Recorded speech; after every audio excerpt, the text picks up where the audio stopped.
you. Let's go!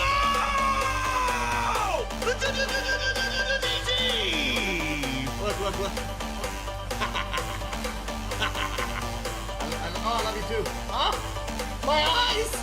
Just licking my eyeballs. Get over here.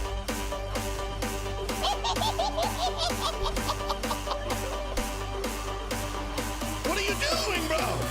Ah! Remember the notes go? Oh! Energy! I feel it! Ah!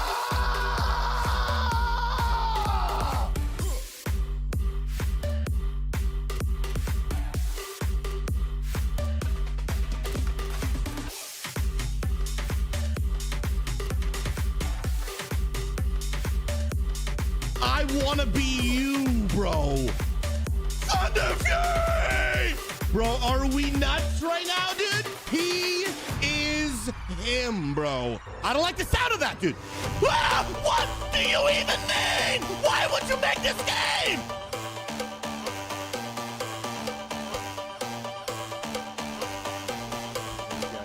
Run out. Run those out. Go kill yourself. Let's go. DPS. Let's go!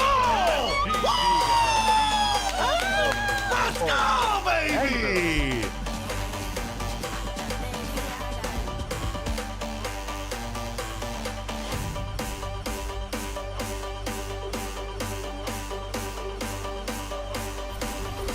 Oh, I almost body blocked long enough.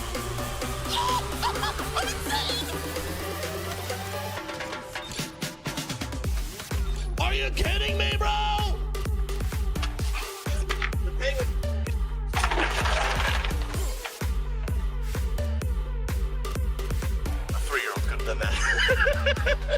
Mon-Sat! Ah! No! You gotta be kidding me, bro! How did I go to the wing side? I'm falling. Grab the roof! No! I need a second.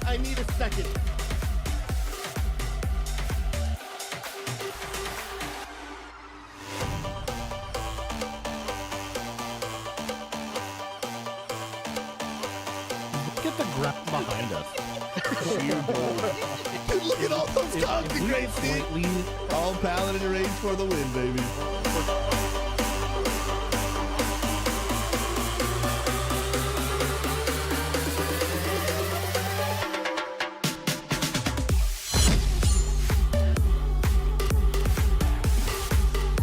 What's good? Top of the morning too. Yeah.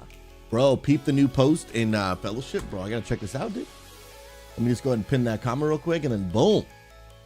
Bro, let me open up that D's code, bro. I'm gonna see this pepper real quick. Except why is my there we go. I was like, why is my Twitch chat not working? But now we're good to go, rock and roll, baby. Let me see this thing, dude. Good morning, homies. Those that are popping on in, put a smiley face in the chat. Love to say hello to you. Fellowship chat. Is it more about the frogs, dude? Yo, okay, what do we got here, dude? I'm gonna pull up a screen. It was listed as clickbait, but I'm 90% sure that's the new Ranger Hero synth. Oh. Okay, let's check this out, dude. What the heck? As we get closer to early access Where for is that? Fellowship, we've been adding more and more. Okay, there's. I was like, what monitor did that thing disappear on? I was like, I can't find it, dude. Let me just grab my my charger slipped off my desk. Ah, there we go.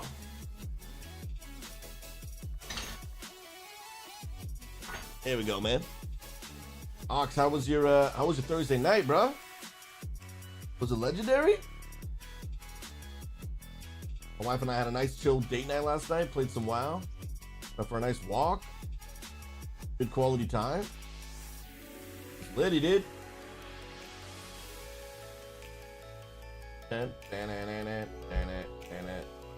Let's go. Uneventful. Did you at least get some gaming in, maybe? Date night was good, bro. It was chill, man. It was chill. Hey, Exal, what's up, friend? God bless you. Good to see you. All right, we're checking out this this clip real quick from Fellowship. Apparently, there's a new Ranger class. Now that I'm situated, What's up, Novo? I see you on TikTok, brother. Dr. Fumbles, what's up, yo, Pockets? What's up, man? Let's see this bad boy. As we get closer to early access for Fellowship, we've been adding more and more to the Stronghold to make it feel lively, and some people have spotted some new things in the videos that I put out over the past week that maybe we weren't intending to show. To be honest, I thought I'd totally messed up and spoiled a new hero or something, but then I remembered that I'm the only person on the server, so that's not actually possible. Phew, job saved. We've got some new NPCs just chilling around the place, not doing a whole lot, but just being fantastical and cool, but it looks I feel like that was a nonchalant plug to the Ranger. To be honest, I thought I'd totally messed up and spoiled a new hero or something, but then I remembered that I'm the only person on the server, so that's not actually possible. Phew. Yeah, this definitely seems like an intentional plug for like a hunter or a ranger or something. We've got some new NPCs just chilling around the place, not doing a whole lot, but just being fantastical and cool. But it looks like one of our devs had the chaotic thought of making our jeweler into a back-flipping horse. Pretty sure that's not going to make it into the game, but yeah. What the As we get heck? closer to early access for Fellowship, See the we've been comments. adding more and more to the Stronghold to make it feel lively, and some people have spotted some new things in the Backflipping videos horse, backflipping horse. The armor set is cool. I do actually really like that armor that he's wearing. I think it's really cool. Hey, yo, Novo, enjoy that lunch, bro. What's on the menu, my dude? I gotta know what's on the menu, my guy. And I wonder when early access is coming out. Because honestly, dude, this game was really good. This game was really good. I'm actually kind of low-key hoping that WoW will find a way to create something like this where it's maybe a different game mode or something, or I don't know, but the ability to log in and just do dungeons without needing to like level up a character, do any quests. This game's called Fellowship Exalt, and so basically in World of Warcraft, I'll show you some gameplay in the background because we played a bunch of this when it was out for like, I don't know if it was like a beta or whatever it was, but we played a ton of it.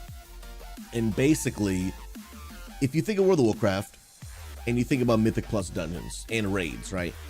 Well, the barrier to entry to get into those is it's quite high, right? First of all, my music is super loud. It's quite high because you have to level an entire character from 1 all the way to 80. You got to do quests, a campaign.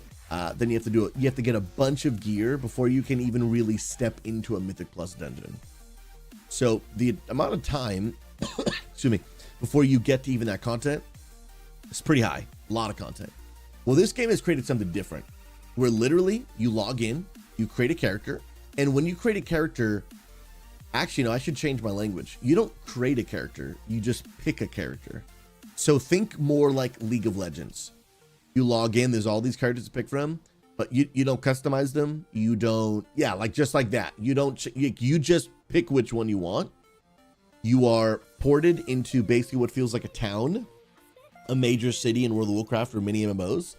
And then you literally just walk up to a thing, or you can press a button on your screen and you queue up for a dungeon. But it's like Mythic Plus in World of Warcraft where you can keep on doing the dungeon, like higher level. So like a 1, 2, 3, 4, infinite scaling. And that is just the whole game. And you get gear, you can get mounts, rewards from doing these dungeons. And this is super early on. The game's not done yet. So they're going to add raids. They're going to add some more classes and stuff.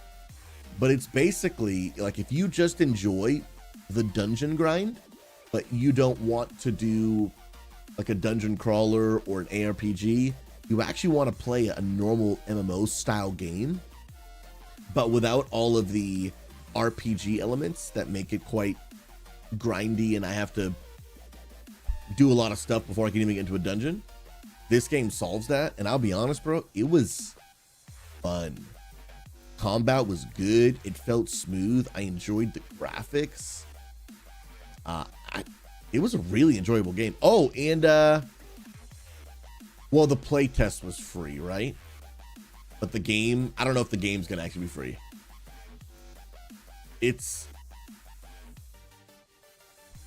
I don't remember, but dude, I really enjoyed it.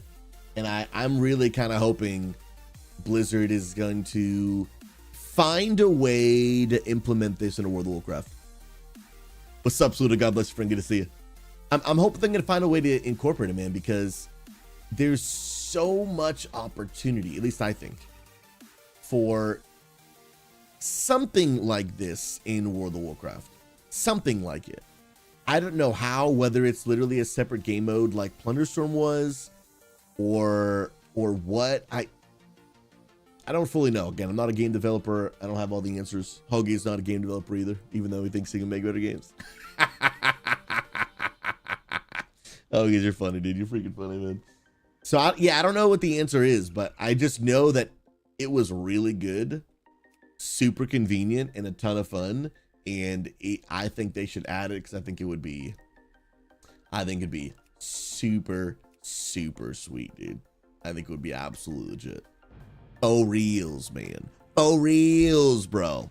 Ladies and gentlemen, is there anyone that's on that wants to do some keys? I am honestly down, even if y'all want to do some twos. I'll do some mythic zeros, bro. I have been honestly thoroughly enjoying just playing different classes and doing different content, and just, yeah, I'm just pumped to play. Like, and now that I've started playing with my wife a little bit, which we played last night, which was so much fun. I did also post a picture of that in the Discord, but like, even just playing casually with my wife and playing casually with my XP group, and then hanging out with people in the Discord, kind of playing casually, I feel like I have been missing out for years by only playing this game like pretty sweaty, that I have really, really, really missed out on so many parts of the game that I enjoy, that I didn't really do because I was so focused on just like playing a character, getting super sweaty, doing the content. And now I'm just like, bro, I think I'm becoming a changed man. What's up, Primal? Good to see you, man. How's the day going, bro? Oh, she did. Yep. And she was very thankful. I gave her the 100K, gave her the pets, and she walked around last night with that pet the entire time. It's so fun, dude. She got through the beginning campaign to where now she's in Dornegal, and we did our first delve, and then it was time for us to go to bed. But she really enjoyed the delve, and she thinks she's really going to enjoy dungeons. She did a dungeon way back in BFA, and she enjoyed that, but she was like level 43. We kind of like flew through the dungeon type thing, you know what I mean? And so it was fun, man. It was fun. And I forgot, I was like, yo, me and my wife could just literally together just do delves. I was like, I forgot that even exists, man. I was like, dude, that'd be so much fun, man.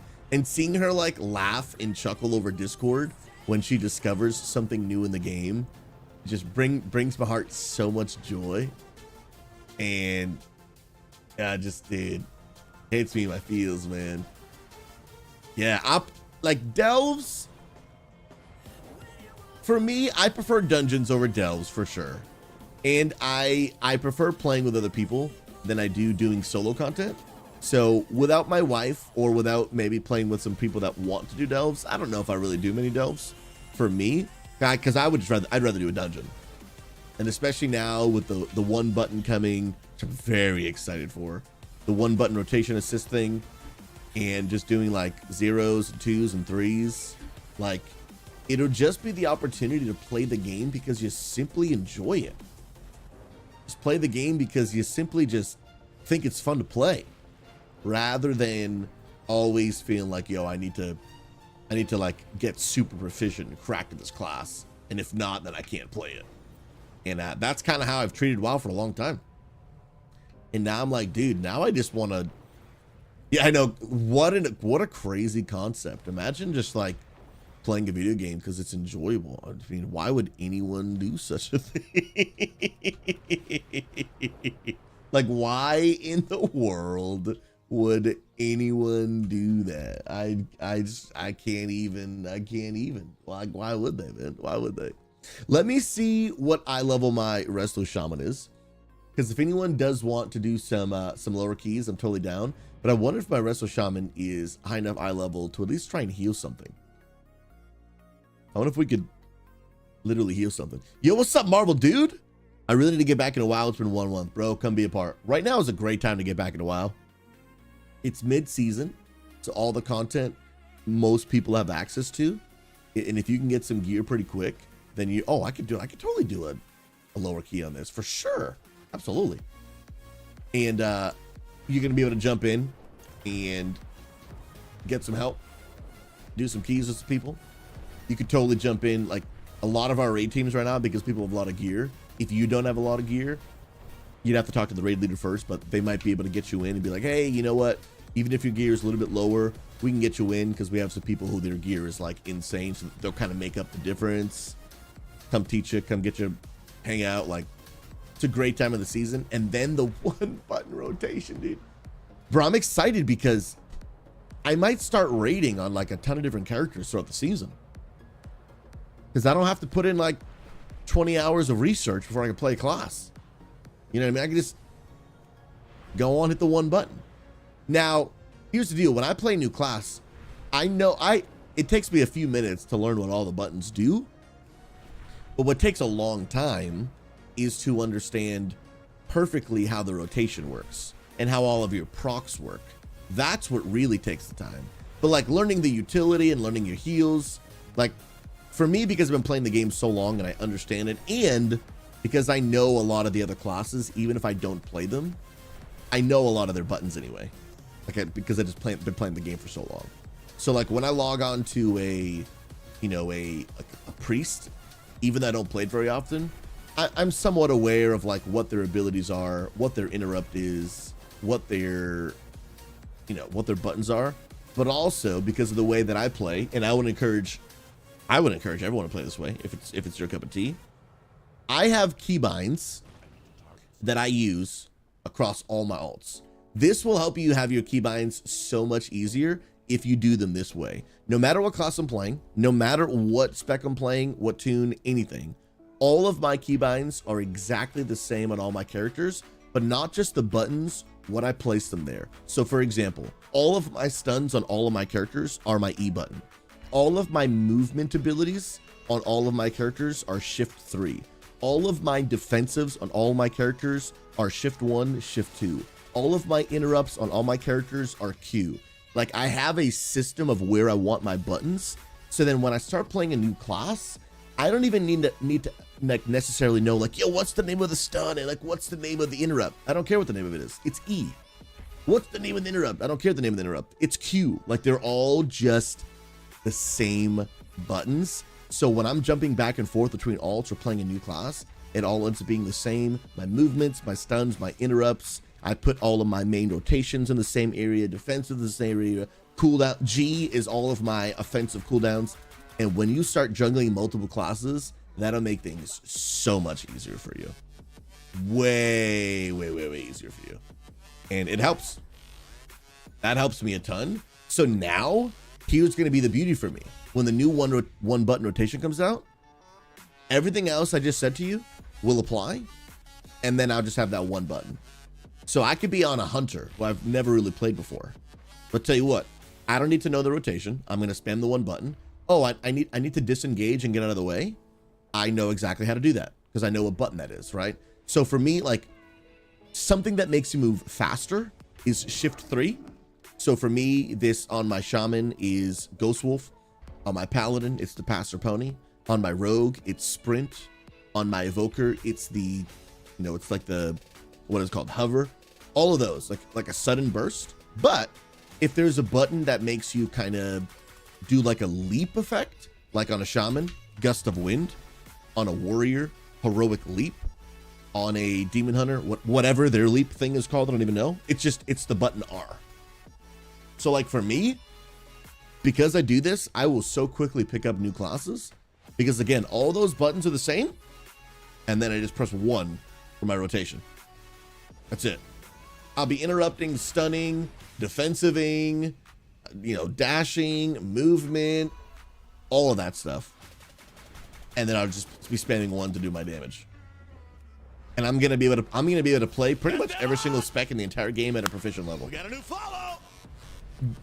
Okay, except for my damage. My damage would be hindered, obviously, but like my reaction time, my choices, all of that skill will retain across all the classes. Just obviously my damage would be about 25% lower than people doing it manually, because that's the penalty of using the one button. Yo, Domo, welcome. Domo, you're an absolute S-tier human being, and I appreciate you. God bless you, friend. My name is Pastor SouZy, and I welcome our community. In this stream, we're on a mission to bring an end to toxicity and loneliness, and I'm grateful for you stopping by. We're about to do some keys if you want to jump in. Stiffy, I saw that you're down for a key, bro. If you're cool, I'm down to heal one, man. I'm down to heal one on the good old shaman, brother. Let me just change to resto, because I'm currently in Ellie. Now I want to do it, man. Bro, pal, good to see you, brother. How you doing, man? What's up, Mick Beck? Let's go. Bro, my wife and I tried to get into disc golf. We bought a pair of disc golf things for like 30 bucks on Amazon. And because where we used to live in North Carolina, there was actually a disc golf course in our neighborhood. We couldn't get into it, bro. I'm gonna keep it real. I'm gonna keep it real. We couldn't get into it. Just couldn't get into it. Yeah. So did you turn on Kick YouTube? I did. Yeah. I did.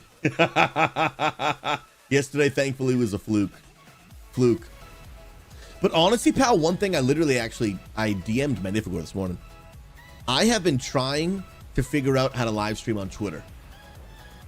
I've done a couple hours of research. I've tried a bunch of things. I can't get it to work. So now I asked Mag, I'm like, hey, man, do you mind just doing a little bit of digging for me? Because I've given this thing my best shot, bro.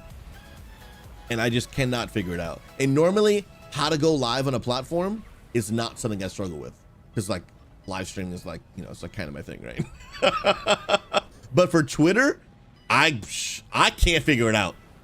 And I don't, like, and Mag, Mag, good to see you, bro. What you might run into is like, what seems like a super easy answer where it's like, oh, yeah, just go into your account. And if you need my streaming computer, Mag, my Twitter is logged in, so you can easily just get in that way. What it'll say is like, oh yeah, go into your account, grab your stream key, put it in your software, and go live. And I'm like, why is this working? But I did that already, and I cannot get it to work. But honestly, live streaming on Twitter, I think is super effective, because you know how many people would see that like already follow me. I don't think people are actually gonna watch on Twitter, but what it acts as is a reminder. Oh yeah, SouZy's live right now. Now let me go over to Twitch or YouTube, one of the better live streaming platforms, and then let me watch there. And that's what I think would actually happen. Hey, Tom Chilling, good to see you, friend. Let's go. All right, homies, let me go get my Mythic Plus key, and then we're diving on in, homies. I'm telling you, it's a fantastic Friday, bro. It is a fantastico Friday, man. Got my key, and I have a +2 Dark Flame Cleft. What do you wants in for a +2? Whether you want to come pump, have a little fun. Imagine doing a Mythic just because it's fun, dude. What is this concept? Like, what even is this, dude? Guys, I've worked out twice today, bro. I mean, not twice this week, dude. Who even are we, bro? Insane. Let's go, man. Bro, Influence, you have to go to the DMV. I'm going to the DMV this coming Monday, bro. We still haven't been able to go. You guys want to hear something funny? So we were gonna go like the first week we were here, and then we realized that we potatoed. So let me back up a little bit more. We tried to make sure that when we first flew here, because we were gonna have to wait about a week for our stuff, we tried to make sure we brought everything that we would need in the immediate. Like, we even brought pots and pans so we could start cooking at home rather than eating out every day. We brought a whole separate suitcase full of just everything we thought we would need in the immediate. Then we were like, all right, sick, let's go to the DMV tomorrow.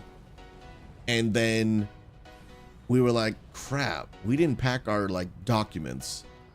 So like we can't go to the DMV. We don't have any information. So then we had to wait for our stuff to get here. Then the next Monday we couldn't go. Then the next Monday we were gonna go. And then we were like, all right, let's get everything ready. We're ready to rock and roll. We're doing all the research. What papers do you need? Yada, yada, yada. And then this is where the funny story comes in. Because now, I don't know if it's the state of Oregon or if it's nationwide. I'm not really sure. But now because people are shifting. By the way, are these people in chat or are these randos? I just want to know.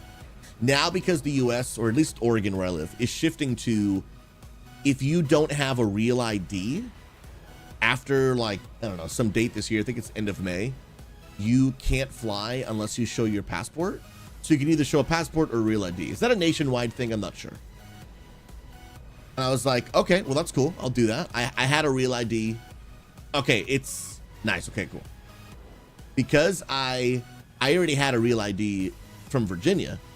And I was like, oh, shoot, well, I'm good to go. Well, I was like, no, I'm not good to go. I need to do the whole thing over again in Oregon. I was like, all right, well, sick. I have everything that I need to get my license and new title for the car, yada, yada, yada. But apparently to get another real ID in Oregon, this did not apply in Virginia. It did apply it does apply in Oregon. You need your birth certificate. Now, let me tell you something. I have been married for 11 years. I've been out of my parents' house for like 12 years. All this time, I didn't know I didn't have my birth certificate. This whole time, dude, I have never once, in over a decade, never once had a need for my birth certificate. And I didn't know this whole time I didn't have it. So I called my mom, I was like, Mommy, do you have my birth certificate? And turns out, yes, she did. And so she mailed it to me. So now I have it. Came in a few days ago. Now I have it. And now Monday I'll finally go get everything. In Virginia, they didn't require a birth certificate. I just needed like license and all that kind of stuff. Okay, this is stiffy. Sweet. Yeah, I didn't need it. I didn't need it. Part of me is like, how did you not have that? I needed mine when I got married. Then I realized I could change my name. Exactly, like Amanda needed hers. You know, she got a new social security card, changed her name. I didn't need any of it. And so all this time, I just assumed I had it. But I've never once in my adult life had a need to like pull it out and do something with it. So I just assumed like, oh yeah, it's just in my safe where where I keep all my stuff. And so I was like, oh no, it's not in there. So I was like, yo, Mom, do you still have it? And she was like, I don't think so. And this is what she said to me. She said, I don't think so. You've been married for like 11 years. I don't think I have that. And then she went and looked. She's like, oh, that's right here. I was like, dude, how do I not have my own birth certificate, dude? Oh my goodness gracious, man. Absolute keck W's, bro. Yeah, dude, Virginia didn't require it. I have a real ID right now from the state of Virginia, and it is not expired. But I just didn't know I didn't have my birth certificate. It's crazy, man. And it was kind of cool to look through because I was like, oh snap, dude. Like, here's all this information about me that I've never actually like looked at with my own eyes. I think it was my first time ever in my life looking at it. I was like, dude, I'm about to turn 34. How is this my first time looking at it? But like, besides your, okay, I guess I'll speak to the men because women are all probably going to say like, I needed it when I got married. But especially for the men, what have you ever needed your birth certificate for? The only, like, basically the only two adult things I've never done are buy a car and have a child. And so I'm like, those are the only things I've ever, like, pretty much the most major, like, adult things. I've never bought a car, and I've never had a child. So I'm like, everything else, I've never needed my birth certificate, literally ever. Yeah, Mag, okay, so what you're doing right now, I've done about 100 times. You can try it, see if it works, but I've done the exact thing that you're doing right now. And nothing. But feel free to try it. Feel free to turn it on if you want. But I don't, unless you did a little step that I didn't, it might not work for me. Oh yeah, okay, we'll change that to Oregon now. But I did this in North Carolina as well. Yeah, change that to Oregon. If you want, you can hit save. And then on the right side, you'll just hit that green little button thing. Yeah, main encoder's good. All that should be good. Mag's trying to get me to go live on Twitter right now, which would be sick. Yo, Brenna, welcome on the good old kick, my friend. How's everything going today? Marriage license? I don't think I needed it because, again, I didn't have it, right? I got married. I got married without it. Yeah, it might depend on state, but I got married in Massachusetts, and yeah, I didn't need it because I didn't have it. So I don't know if there's a lot of things that you really like. Oh, yo, Blue Marble's the legend, dude. Let's go. I don't know if there's a lot of things that needed from it. Yo, Brenna from Vermont. Let's go, Brenna. Good to have you in the stream, my friend. Hope you're doing amazing. You wanted some keys? We're doing a 2 real quick. We're keeping it easy. I'm gonna do a little healing on the resto shaman. No promises. And look at us. Did we just fill? Wait, Stiffy, did you invite someone? I hit yes. It didn't work. We got a new follow. Altaholic Gaming, welcome. Altaholic, you are an S tier human being. God bless you. My name is Pastor SouZy, and I want to welcome you to Unity Gaming, where we are on a mission to bring an end to toxicity and loneliness in the gaming community. I appreciate you stopping by. Now, here's the deal. If you're an alcoholic, how many alts do you have? And which ones do you have? I am now beginning to play more alts. I'm beginning to play more alts. Okay, so Mag, okay, cool. I did a little bit of what you're doing right now, but maybe there's a step that I missed that you're gonna catch for me, which would be sweet. But you do have to turn it on. So let me hit one button, because I'm assuming it's not getting information. I have to turn this button on to like send the info, and then I'm assuming it might pop up there. Maybe we'll see. Oh, they want summons? I'm with you. I got you. No, they're good, actually. They're good. No, I'm good. I don't need a summon. I'm right here. Let's go. Oh, Mag. Dude, I think you figured it out. I think Magnifico figured it out. I don't know what you did. Wait, isn't it Dark Flame? Oh, you're right. All right, you're right. My bad. I'm at the wrong dungeon. I've gone too casual. I don't know where anything is.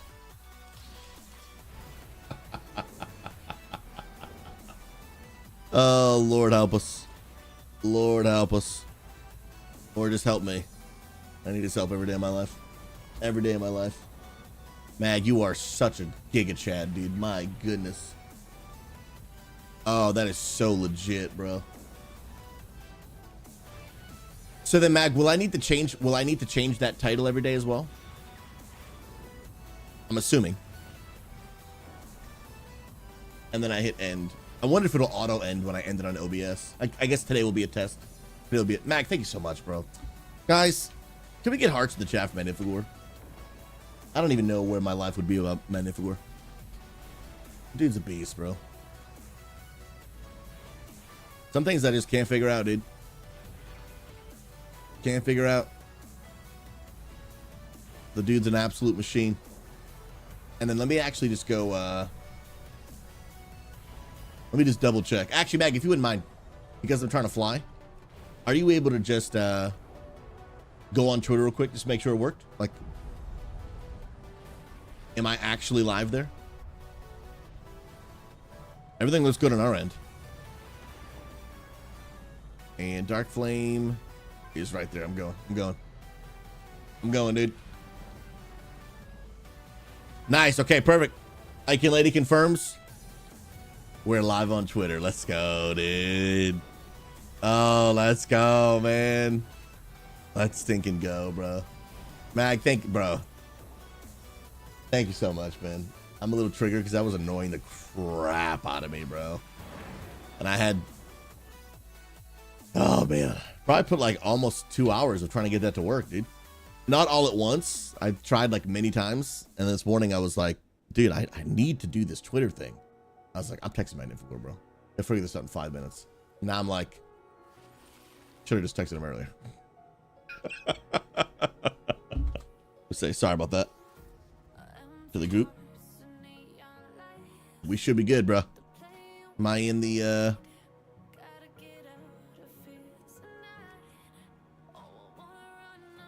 no, we're good, dude. We're good, bro. I'm doing a little ready check action. Little flask action. Come on now. Dun. Let's go, let's go. Have we hit 1,000 followers yet? I don't think so, right? On TikTok? There was another way that I had heard, but I haven't heard good things about how it works. 3, 2, 1. Oh. Yeah, I haven't heard very good things about how it works. I do need to actually do a full test, but I haven't heard like actual good things. We'll see. This is a 2, so we actually should be good for me to do like some damage. Yo, look at Marbles, dude. Look at him just pumping. Look at him just absolutely giga pumping, dude. Come on now. Now, if you guys are expecting professional level Resto Shaman gameplay, you would be mistaken. You would be mistaken. Trying to get there, bro. Trying to get there, bro. Nice sleet, dude. I do not have my my cap totem yet. I don't have it. But I got you knocked up, bro. I also have the fastest interrupt in the entire game, as Resto Shamans do, if you didn't know. Oh, snap-ola, dude. Yeah, I need to be pumping heals on you. Or I need sheer eye level, dudes, what I need. That is for sure. And I have to remember how to play Resto Shaman, because I'm out here just... I'm being a one-button healer right now, dude. And that is for sure, my guy. The one button does not exactly work. Now, granted, my healer, my tank is cracked out of his mind with eye level. So that does make my life a lot easier. Yo. Oh, big interrupt on you. Yo, Stiffy, I got you. Defensives? Bro, we're getting smacked. Oh! I'm an idiot. I'm an idiot. I'm an idiot. Health pot, though. Come on, come on, come on. I believe, I believe, I believe. Dude, it's the casts, man. There's so many casts everywhere. I can reincarnate. What's my nature swiftest button? I forget. I'm dead. This pull, dude, on any key level is super, like, this part of the dungeon, super annoying. Super, super annoying. Crazy, crazy. So anyone can stream from their phone, no matter how many followers. But to stream from the computer, like the way we do in OBS and stuff, that requires 1,000 followers. Come on. Bro, this is so... Oh. I think this pull right here is the worst out of, I think, probably literally any dungeon in the whole expansion. But then after this, the dungeon is fine. As long as people obviously know, like, mechanics and stuff. Oh, we're pumping, dude. I'm getting closer. We're getting there. We're getting there. All right, we is here. We're chain healing. Let's go. There we go. Reapply buffs. Heal. Lust goes out. Healing Tide Totem. And I also do damage. Bro, I believe in you, bro. I'm healing you, bro. We gotta get that. We got it. Sick. Chat, we're all over this. We are all over this, bro. Put that down right where we're at. Move out of that. Yo, Stiffy, I got you, bro. Don't you fear. Don't you fear. Come on now. Yes, so Tumtillion, the 1-button rotation is only damaging abilities. So the only use it'll have for a healer is in down moments like right now where I'm like, hey, not much healing going on. I'm just going to do some damage. Right now, I could be spamming that button. But as a normal, just overall healer, that button will, yeah, essentially be... How big is it? It will essentially be useless, big, dude. for sure. Oh my goodness. Captain, what an absolute legend. What an absolute legend, man. Thank you for 100 blessed biddies, man. That support really, really means the world, for real. What causes a pastor to burn out and quit the church? I mean, there could be a lot of things for sure. But I think probably some of the biggest causes that I think would cause a pastor to quit a church would be, one, if his own spiritual life begins to diminish, meaning like he's not praying, he's not spending time with Jesus, his personal life is not currently being nourished through relationship with God. Because if that happens, the passion quickly will fade. Because if you're not experiencing the life transforming power of God in your own life, you will not be passionate about other people experiencing that. Because it is a lot of work and it comes with a lot of sacrifice. And if I'm being honest, the money's not good. So you need something else that is keeping you motivated. You need something else that is keeping you encouraged. Something else that is keeping you passionate about helping other people experience this life transforming power of Jesus. And what happens is Jesus, like as you're spending time with him, connected with him, reading his word, basically, like the best analogy I've heard for it, it's as if you have a cup and every day Jesus is filling up your cup, and then you are using that cup to then pour out and invest time in loving, serving, and helping other people. However, when you are not getting your cup filled up by Jesus, then what is most likely going to happen for you, oh my goodness, those chaos. What is going to happen for you is you're trying to pour out of your cup, but there's nothing in your cup. That is very, very, very quickly going to lead to you burning out. You're not going to want to do it anymore. Like the role of pastoral ministry, the Bible describes, is such a life of personal sacrifice, time, money, relationships. Like it is a life of service to people who 90% of the time will not reciprocate it to you. It is a life of laying down your life to serve and love people who many of those people very quickly would just turn their back on you, leave you, talk bad about you, misunderstand you. It is a life. There is no personal like gain. It is just service and sacrifice. So if you're not continuously being fueled by the love of Jesus for it, you're going to give up quick, man. Where's my res button? There it is. You're going to give up quick. You're going to give up real quick. Absolutely. Another reason I think leads to burnout for pastors is, and this is where I don't relate necessarily to the one I just mentioned. I relate more to the one I'm about to mention. Just a really unhealthy balance. Really unhealthy balance of working too much, not having enough time with your family, and just not balancing your life and making sure that just you're a healthy person. That one I relate to.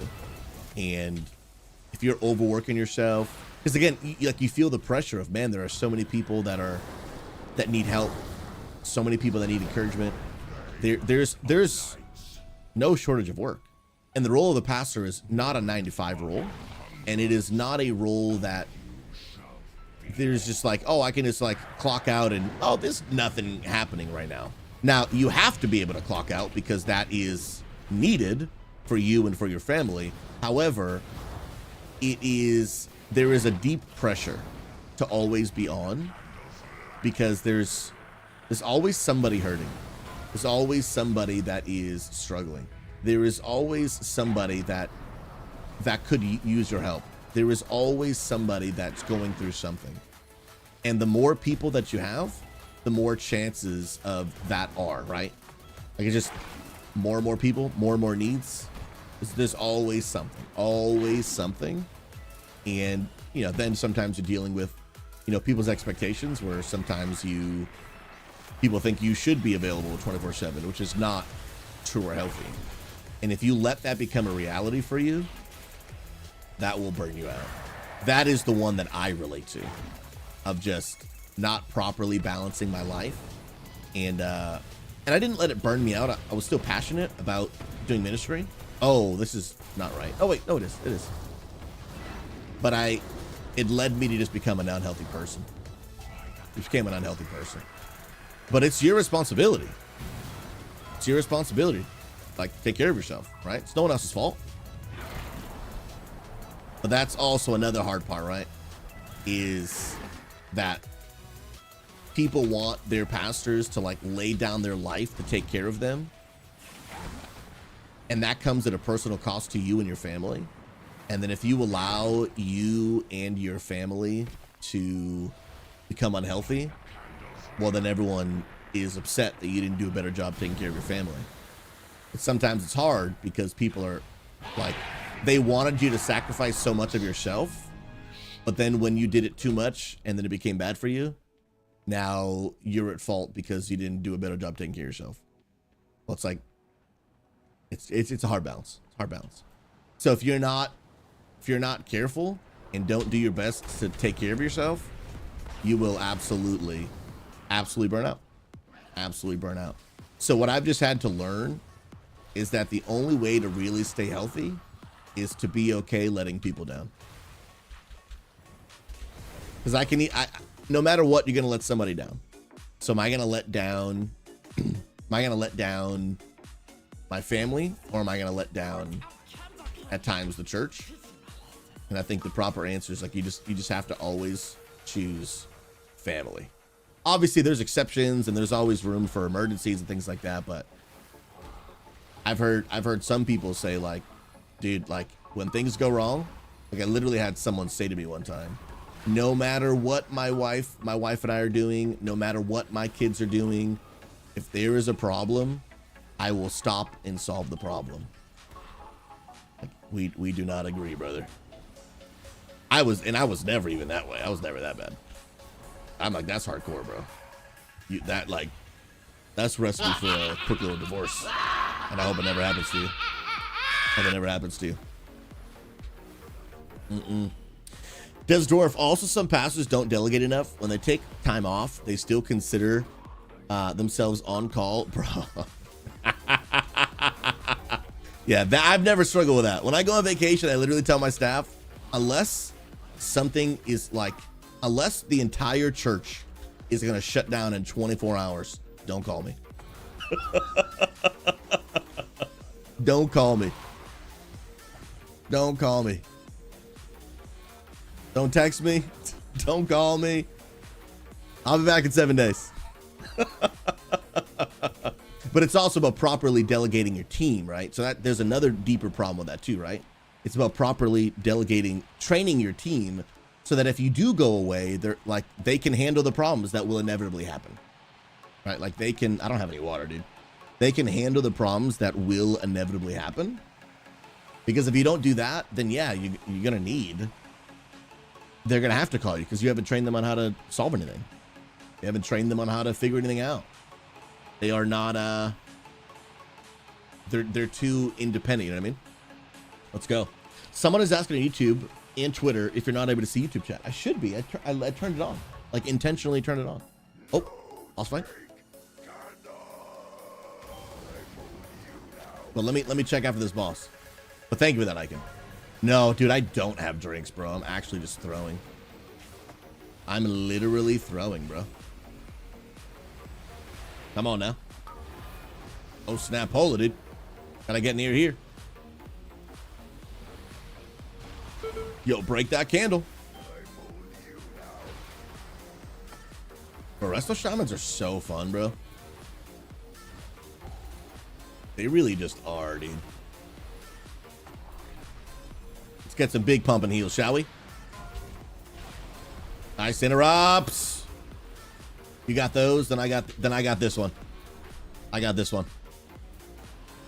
We got you, bro. I am going to Umski, but you know what? We're gonna make it work, dude.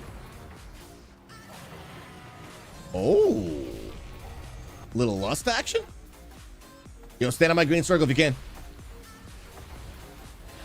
Big heals, big heals. I got the interrupt. Let's go. Hey, bro, things were looking pretty grim there for a second, but I popped some cooldowns, and here we are. But I definitely am 100% so have fun. Have fun. Yo, I'm just gonna keep it real, dude. We are the ski, bruh. I got that interrupt. We are the ski, bruh. I got this one. That's it. Stiffy, I'm sorry. You're probably going down here. I'm next. I'm next. I got nothing. I'm I have no water, bro. And that's on me. It's definitely the healer's job to make sure he has water. Oh, dude, the B-res. So clutch, dude. I got the interrupt. You got those? Oh, we stood in each other's line. Marbles has got it. He's a beast. He's a beast. Nah, I just need some time to check my YouTube. Huh. You're right. YouTube chat malfunctioned. Auto activate. And yeah, this one right here. Okay, thank you for that. Yeah, it had malfunctioned. Wait, it's still malfunctioned. No, now we're good. Now we're good. Hey, there we go. Sorry about that, YouTube.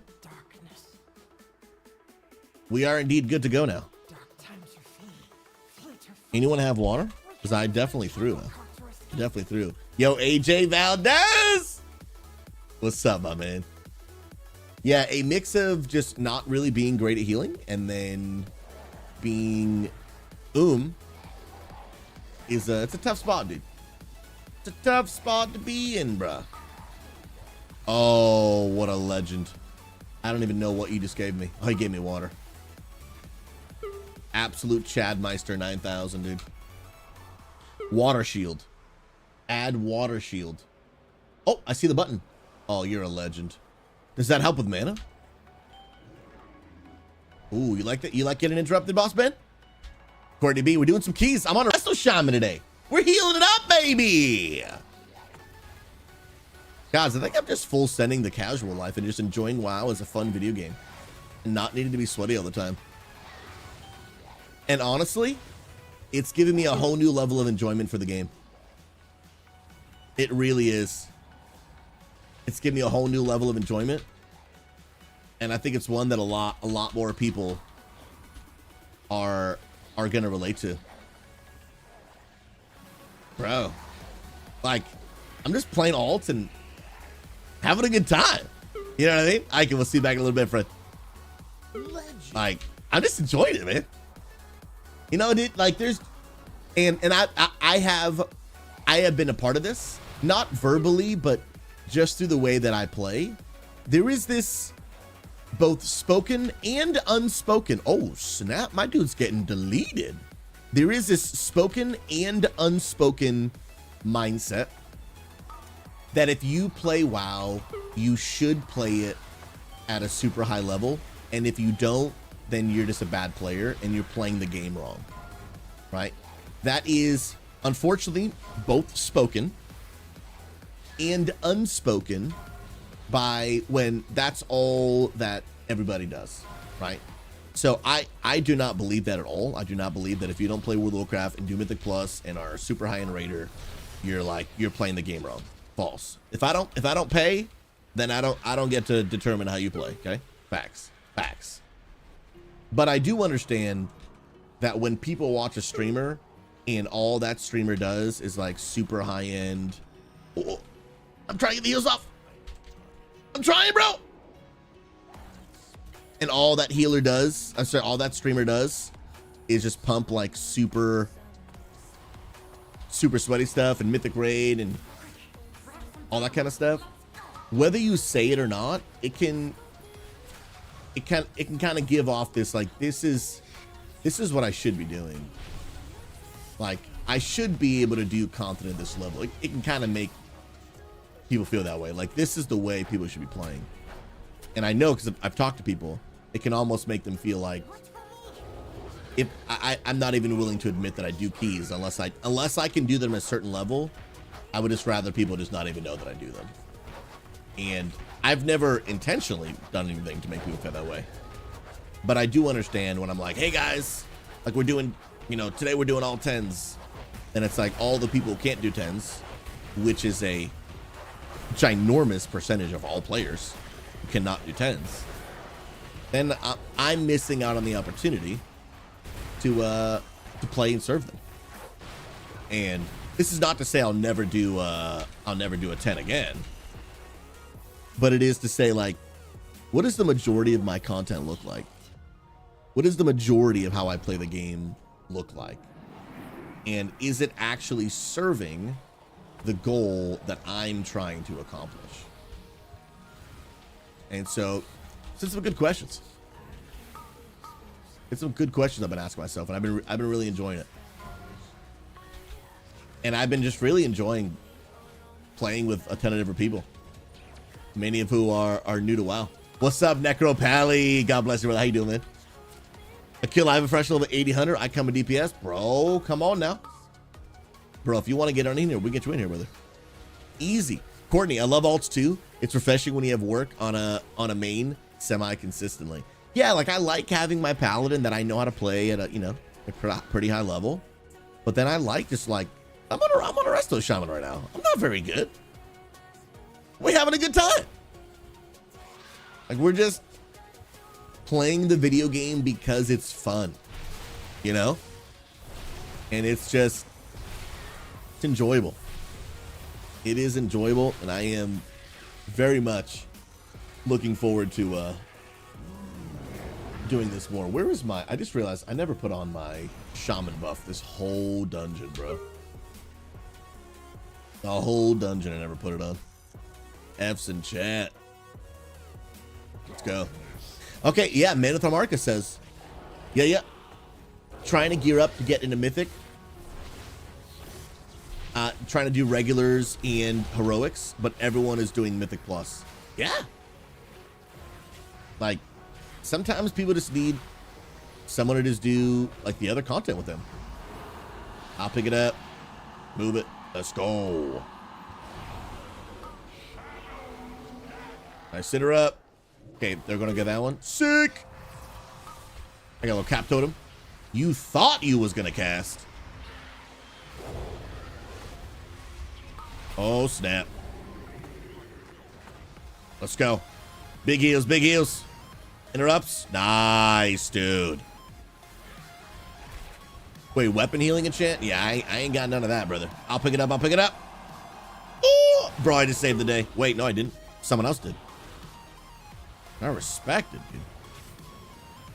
Okay, I still got Spirit Link Totem for the next cooldown if needed. Resto Shamans are cool, man. I really enjoy Resto Shamans. Big part of it because I just enjoy the Shaman class, man. Shaman class is just so much fun, dude.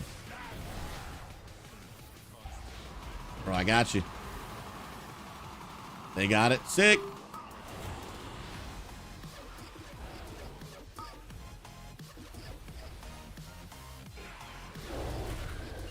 Yeah, just imagine playing the game just for fun, dude. Like, imagine that. Insane, bro. Yeah, and Spirit Look Totem, such a good button, dude. Just really is such a good button, man. Let's go. He goes down at 50, I think, right? I got the interrupt. We're big chilling.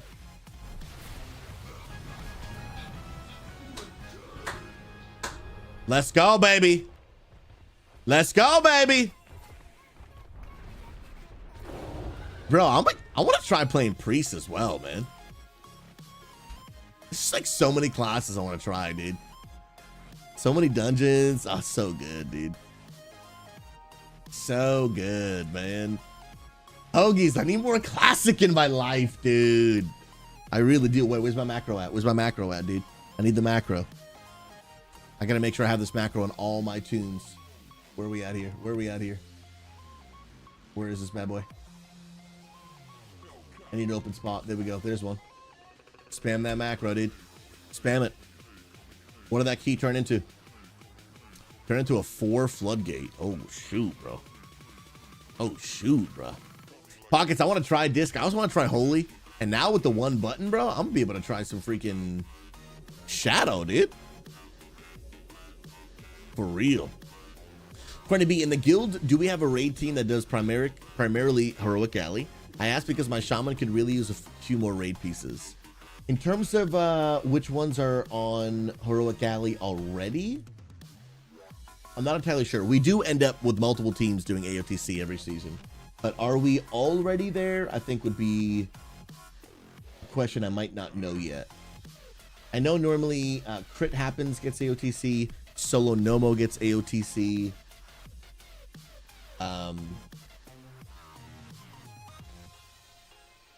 Does Early Birds do AOTC? I'm not sure. I'm not sure, actually. I've raided with them, but I've done it on normal. There's only one right now, and Early Birds is at 12%. Let's go. That's legit. That's legit. Yeah, normally we'll have around 3 different teams that are AOTC level. Most of our raid teams are normal to normal heroic, and then there is one working on right now on building a mythic raid team, which that'd be super cool. That'd be super cool. But most people play a normal and heroic level. Like, I don't have an answer for how many people play. Let's call it. Wait, what is this, bro? What is this? Most people don't mythic raid. Past CT? Wait, hold on. Hold on. Bro.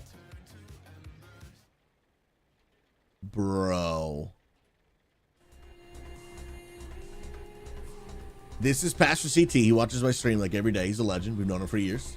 And hold the phone, dude. Being on Slayer task is guys, better than I need every single one of us. I need every being on a single Slayer one of task. us to do something with me. Scorching Bow is better than a T-bow. Every one of us, okay? I need everyone to go in the chat.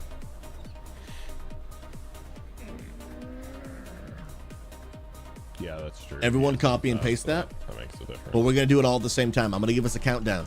Okay? I'm going to give us a countdown.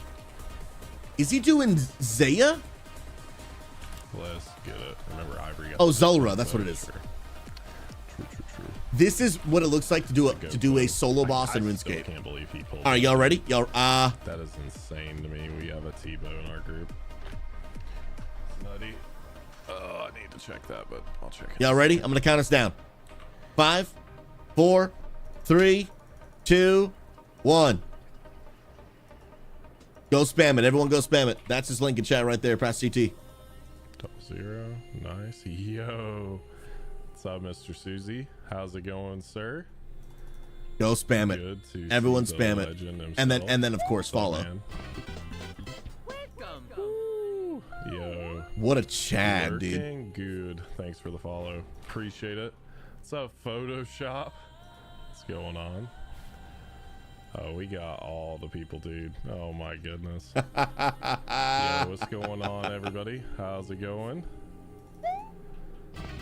Good to see y'all on this fine Friday. Photoshop, thank you for the follow. Desert, What a Thank you beast. for the follow. Appreciate it. Gamer Night 45, dude. SouZy, you're a legend, man. This dude, Appreciate it. he's a gamer, bro. Appreciate This it. guy There's all the screens. is a insane gamer, bro. There we go. Oh my, bro. There is all the screens in its glory.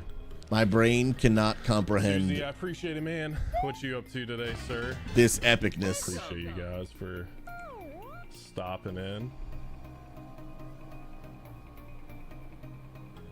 Dude, what a Hey, Chad. Pastor CT, can I ask your advice? So clearly you have this whole being incredibly handsome thing down very well. Do you have any tips on how to incredibly handsome like yourself? Thanks. No tips, man. That is insane, dude. All right, I'm gonna leave a lurk up for him. Dude, that mag, that's crazy. Isn't that nuts, dude? Oh my goodness. Yo, let me check the eye level on my priest. Could we even heal the priest? Well, I don't even know how to heal the priest, so that's the problem. Then I get the evoker. Dude, I want to play every class. I want the one button, dude, because I want to play this Fury Warrior. I want to play this Fury Warrior so bad, bro. It's too good. You see how cool he looks? I just want to spam the button, dude. Like, I just want to spam it. Dun, dun, dun, dun, dun. I just want to spam it. What's my eye level? 468. 468. I think I'm ready for Mythic rating. Should I do a 10? Real quick. Yeah, I think I'm good, dude. Let me just real quick, bro. Dungeons. Let me just find a group. Let me just sign up for a quick key. Hold on. Dude, only 11s? What are we talking about here, dude? Let's go. Oh, Causing Chaos? Nice. I'm gonna sign up for his, dude. Gamer Dad? I'm gonna sign up. Just gonna wait for a response.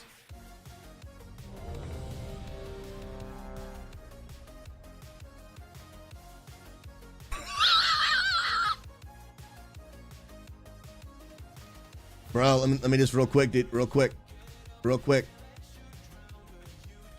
Bro, I'm ready to pump. I'm ready to pump, dude.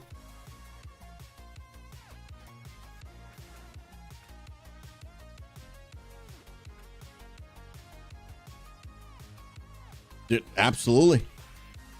I've got this in the bag, dude. The Lord is with me.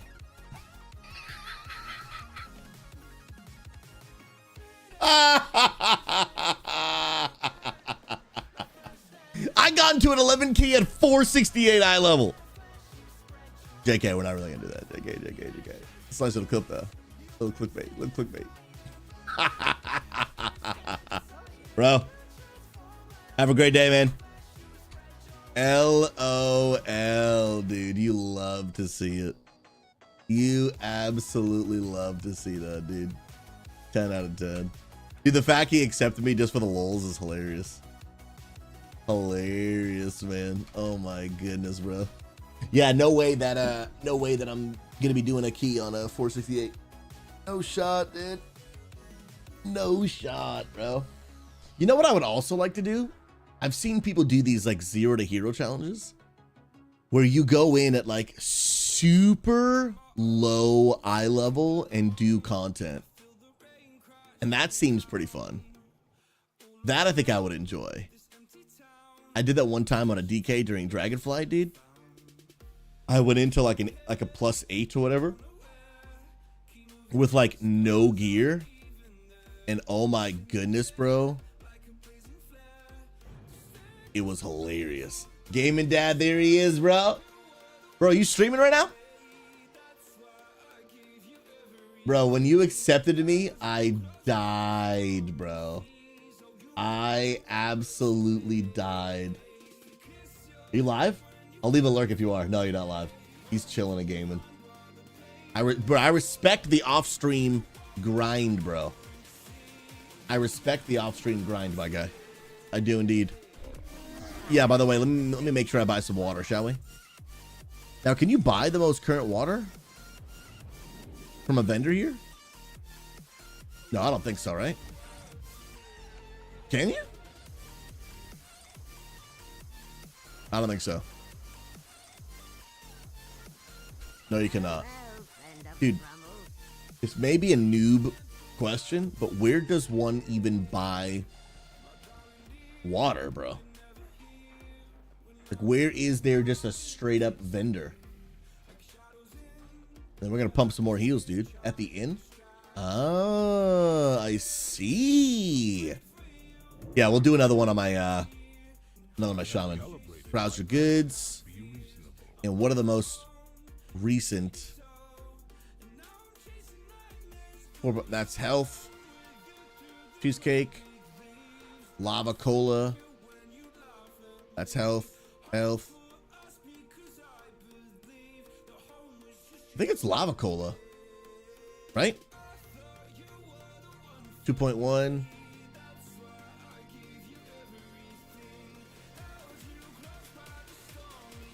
Yeah, that's health. That's a lot of health, bro. Oh, no. Okay, so Rocky Road also does mana as well. Seems like Rocky Road is... It's kind of it. Wait, you've got something better? Bro.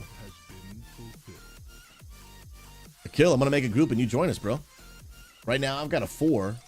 Bro, can I do a 4, though? That's the question, dude. I'm down to drop this down to a 2 if anyone needs as well.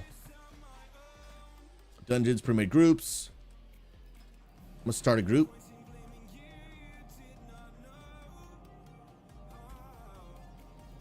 Marbles, you down to come pump again, dude? The heck? What just happened? Why did I teleport? AJ, you saw that? Where am I even going right now? The orphans of Meldar have been asking to play with you again. Huh? I think they'd appreciate it if you visited them. Huh? What? I has questions. I has literal questions. I do not know how I ended up here, but I'm here for it. If you guys want it, hit the letter I on your keyboard. Sign up. And I'm also kind of cool to downgrade it to a 4. What keybinder is a dungeon teleport? I don't have one. Especially not here. I mean, I've done this on a 10.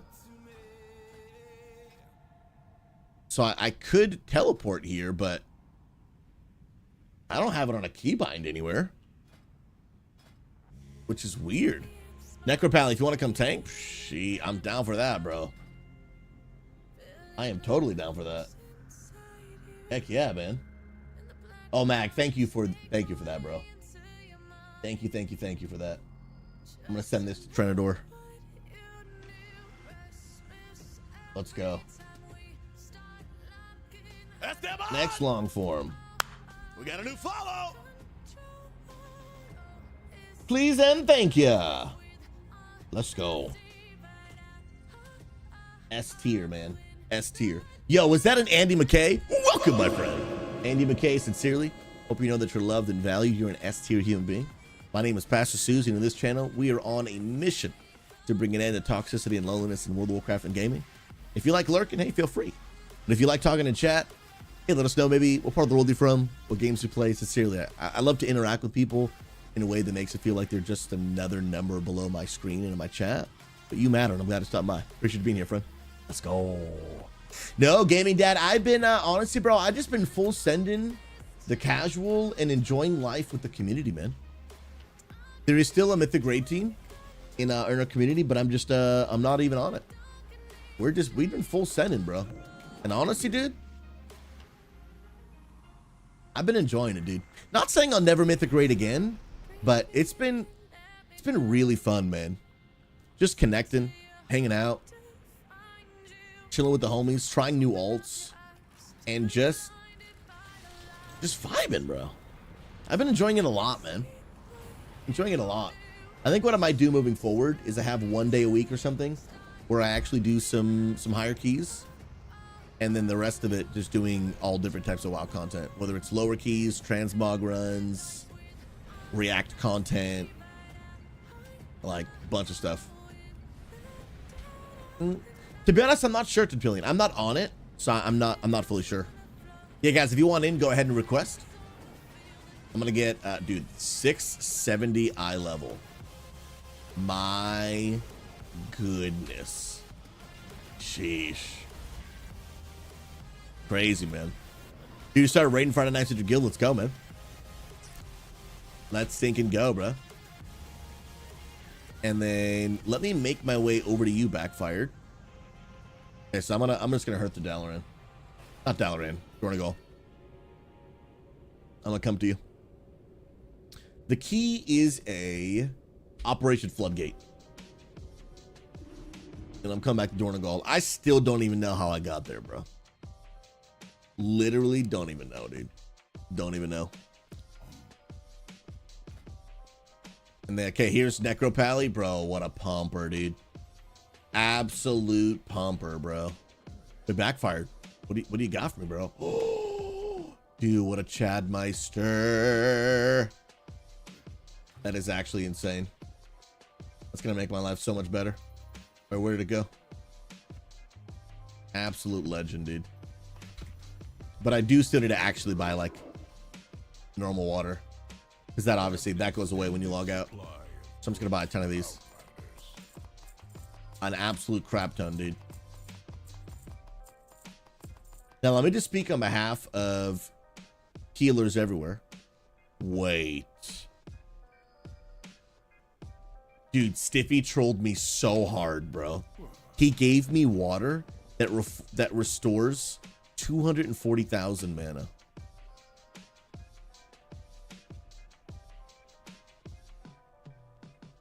Bro, I have 2.1 million, dude.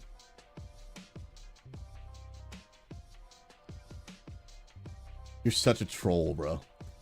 You're such a troll, dude. And I thought you came in clutch, brother.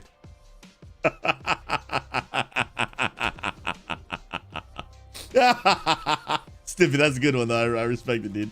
I respect it. Oh, it's all he had. I respect it. I respect it. I honestly would have seriously respected it, even if you did it on purpose. Like, yo, this is just an actual troll, dude. I would have respected that. And he's not wrong. It's better than nothing, bro. He's not wrong. It is indeed better than nothing. Yo, Juggernaut, welcome on Kick, my friend. Good to see you, homie. How's everything going? Hope you're having a fantastic Friday. And guys, don't forget a few things to take note of. If you look at the top of my Twitch chat, but I will also put the link in all of the platforms as well so that everyone can see it. But the episode 3 of the podcast is now out. And this episode is all about how to gain trust with people you influence, even when you're wrong. And I share a personal story about one time that I had to admit, like, I was wrong. We had an idea, and at the end of the day, it just didn't work out. But it wasn't because of all these different things. It was because, like, I made a call. I was wrong, just wrong. But I learned a lot from it, and I was able to build trust through it. I think you can apply the same principles. Because remember, anyone listening, you can be a leader. You don't have to be a business owner, a manager, pastor of a church. You don't have to have people that work for you or volunteer for you. Being a leader is simply about living a life worth following. You can be a person of influence, and I believe this principle you'll learn about in that video, I think it'll help you a ton. Because I've just become passionate, man, that if we are really going to change the gaming community, I don't believe it's going to be through one stream, one content creator. I don't actually even think it's going to be through a ton of content creators. It's going to be through a bunch of individual people who are learning to become people of influence. And together, all of us will transform the gaming community forever. And so that is becoming a major focus of mine. And the podcast is a big part of that for sure. Yeah, I definitely did go to the wrong dungeon. And that's my bad. That's my bad, bro. Yo, someone signing up? Ooh, 641, dude. We got some alts going on here. AJ, dude, when are you going to come pump, bro? When are you going to come pump, bro? AJ, I think we just full send the casual life, dude. You know what I mean? At the rate you're playing too, I think we just full send it, bro. I think we just full send it, dude. AJ, I will log off my healer right now, bro. Right this very instant. Do you happen to also have a 4 floodgate though? Because I got all these people in for a 4 floodgate. And so they might need one. They might need one. Let me get this. Yeah, let's get the Jordan. Why not? Why not? Switch to Ellie. Oh, bro, you don't want until that one button comes out. You don't want me to go Ellie, dude. You will throw up. You will throw up. And that's the facts, dude. That's the straight facts. AJ, you want to get in the next key though, bro? You can literally, if you want, bro, get into the next key, man. Be sick. And I'll probably jump on one of the alts, dude. Let's go, dude. AJ, get in the keys, baby. Yeah, maybe I'll jump on the ooh, bro. I got the Red Pally. I got the Balance Druid. There's so many options, dude. Alternate Ellie Blast, Earthquake, and Chain Lightning. Dude, I could probably figure that out. Dude, maybe, you know what, dude? Maybe I will, bro. Just pump on the Ellie Shaman. When I say pump, I mean press buttons. Hey, now. We be out here pressing buttons, dude. And that, dude, that'll be fun, man. Like, just playing the game and enjoying it and not having to worry about, like, how much, like, am I absolutely pumping the same amount of damage? Because, like, dude, I just, for so long, I didn't know how to turn it off, dude. Like, I mean, y'all saw it, right? Like, I picked up the Balance Druid, and I was like, how do I instantly get to the top of the meters? And I started pumping, dude. I was like, yo, what if you just relax a little bit, dude? Just, like, calm down. It's fun, though. Pumping is fun, too, though. I'm going to keep pumping on the Balance Druid. But on the Fury Warrior, Ellie Shaman, maybe some Shadow Freeze. Bro, I want to play a mage now. I was watching my wife play mage last night. We were playing WoW together. And they're sick, man. And I've always wanted to play a mage because I think their mobility, I think, is really cool. But I've just never had the time to put in to, like, really, really learn them, you know? And so now I'm like, bro, I'm about to just spam the one button and have the time of my life, dude. It's going to be S tier, bro. I'm freaking here for it, man. I'm absolutely here for it. Now, what is that? Ah. So I need that. Earth Living. Let's go, dude. All right, sick. Give us the buff. Little ready check action. And then we're good to go. Good to go, man. Oh yeah, Mag, that EU account, that definitely exists for sure, dude. For sure. Yo, AJ. 5, 4, 3. My buddy who lives here in Salem, Oregon, dude, is getting into arena. Bro, we could have 3 pastors doing arena. That might be the best content in 2025, dude. Bro, we could do it, bro. That would be some content, my guy. Like, for reals. Oh my goodness gracious. Yeah, I would, bro. Yo, I'm pumping the damage, dude. I got that interrupt, dude. We're all over it. I don't have anything else. That's all I got. Manual interrupt. Still on cooldown. Dude, let's go, man. I gotta not go so quickly this time. Let's go, dude.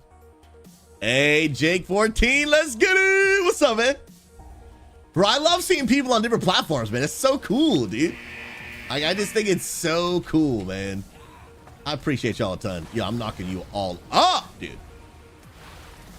You think you get to live? You do not, brother. You do not, brother. No, sir. No, sir. Jake, how goes the life today? Hopefully doing amazing, friend. Pop a little defensive action. Little interrupt on you. Yes, sir. Get the heck out of here, dude. Let me just learn how to play Resto real quick. Yo, take that from me. Nice. He says one pastor themselves is already the content. Hey, now let's get it. Let's get it, dude. I wish I could see people's faces when they tune in for the first time and they find out I'm a pastor playing a game. And they're like, huh? Because I've had so many people over the years when they do turn in, they think it's a troll. They're like, you're not really a pastor, right? That can't actually exist. Can't actually be true, you know? Can I do it? And then it's like, heck yeah, it's true, bro. Come on now. Yo, is that some Furix? What's up, brother? Furix, how's the Friday going? Yo, I must save you. I must save you. Wait, what's my instant cast thing? And then I'm gonna read that comment here in a second. What is my instant? Oh, it's F. That is not what I pressed at all. At all, dude. It's not even a little bit what I pressed. My goodness. Yo, Spirit Link, let's go for it. Come on now. Wait, Furix says I need you to check the memes channel in Discord ASAP. Oh, shoot, bro. I'm gonna do my best because I'm mid-key. So I can't make any insane promises. Or at the same time, I could hit chain heal. And while I'm hitting chain heal, I just click on Discord. Hold on. Wait. Don't die on me. Don't die on me. If you die, it's Furix's fault. It's Furix. Blame Furix. Furix is absolutely to blame. I take no responsibility for any actions that are happening on the screen at this moment. Hands down. I'm also I also exploded. Yeah, y'all are getting knocked out, bro. I don't want anything to do with you. No, thank you, sir. Whoa. I'm 100,000 dead. I'm 100,000 dead. We're coming back. Gonna do my buffs again though. We're big chilling. Oh, Fury forced me. I took away my will. All right, now I gotta do it. Whoa. Happy Short King Week, 5/5 to 5/9. Those who celebrate, bro. I don't mind being celebrated, dude. Short King at your service, dude. Absolutely, Short King at your service, bro. Dude, 5/6. I qualify in that Short King category. Ah, that Short King category, dude, and I'm not ashamed. Excuse me, dude. No way I got hit by that. I call blasphemy, dude. Bro, Short King and proud, dude. And proud, man. You love to see it. Jake, you've been enjoying the podcast? Dude, that's so legit, man. That is so cool, man. I'm really thankful, bro. Yeah, guys, the love and support has really been so humbling, so encouraging. Honestly, the podcast has really been eye-opening. It's really been eye-opening. I've known that a podcast was a important thing to do for a long time. I could not allocate the time to do a podcast last year. Last year, I had to really just focus on a lot of just like internal systems at our church, and I just could not do it. But a year later, a lot of those things have been worked out. We're just in a very different place now, which we thank God for. Really humbled that God has done a lot in our church, a lot in our people. And I'm really thankful. Really thankful. And this year now I can allocate the time to it. Like, just wasn't the time. Now it's the time, bro. And it's been really eye-opening just seeing how beneficial it's been. I'm going to give it a few months to really start making sense of it, because again, when you do something new, another big factor that comes into play is just the fact that, like, there's a lot of hype around it, right? So that's important to note. I can't interrupt. Uh-oh. So like that's important to note, right? I had to try and Spirit Link there, which probably wasn't the play. But like, it's been performing really well, man. Been performing really, really well. It's been performing better than, honestly, my sermons normally do, which has been very eye-opening. Very, very, very eye-opening. And so, just interesting, man. The world changes, man. The world changes. But I also ask myself these days, as someone that is a consumer of content, not just a creator of content, even for me, for my own spiritual life, right? I ask myself, what do I find myself listening to these days? Is it more podcasts or is it more sermons? What's up, Capture John? And honestly, for me, I actually find myself listening to more podcasts than sermons. I really do. Like right now, I'm in the middle of listening to a 2-hour-long podcast from two pastors that I really admire. And it's just so beneficial to hear about just these real practical stories of what people are learning and going through and their experiences. Like it's a lot. What's up, Frosty? Bro, I'm healing on that resto shaman, dude. Look at me go, bro. Look at me go, bro. We're healing a 4 right now, dude. 612 eye level. Kind of pumping a little bit.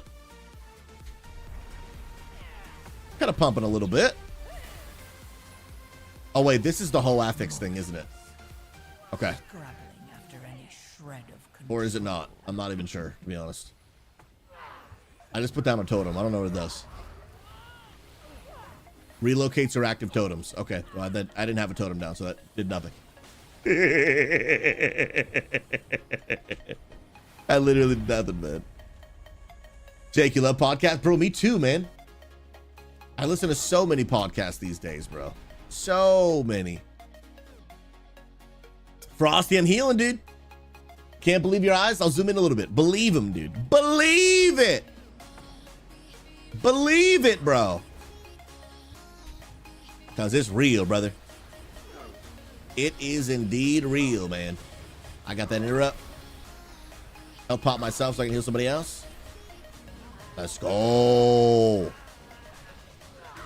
Little knock-up action. Yeah, healing is fun, bro. And I really like healing on a Restless Shaman. They're probably my favorite healer in the game.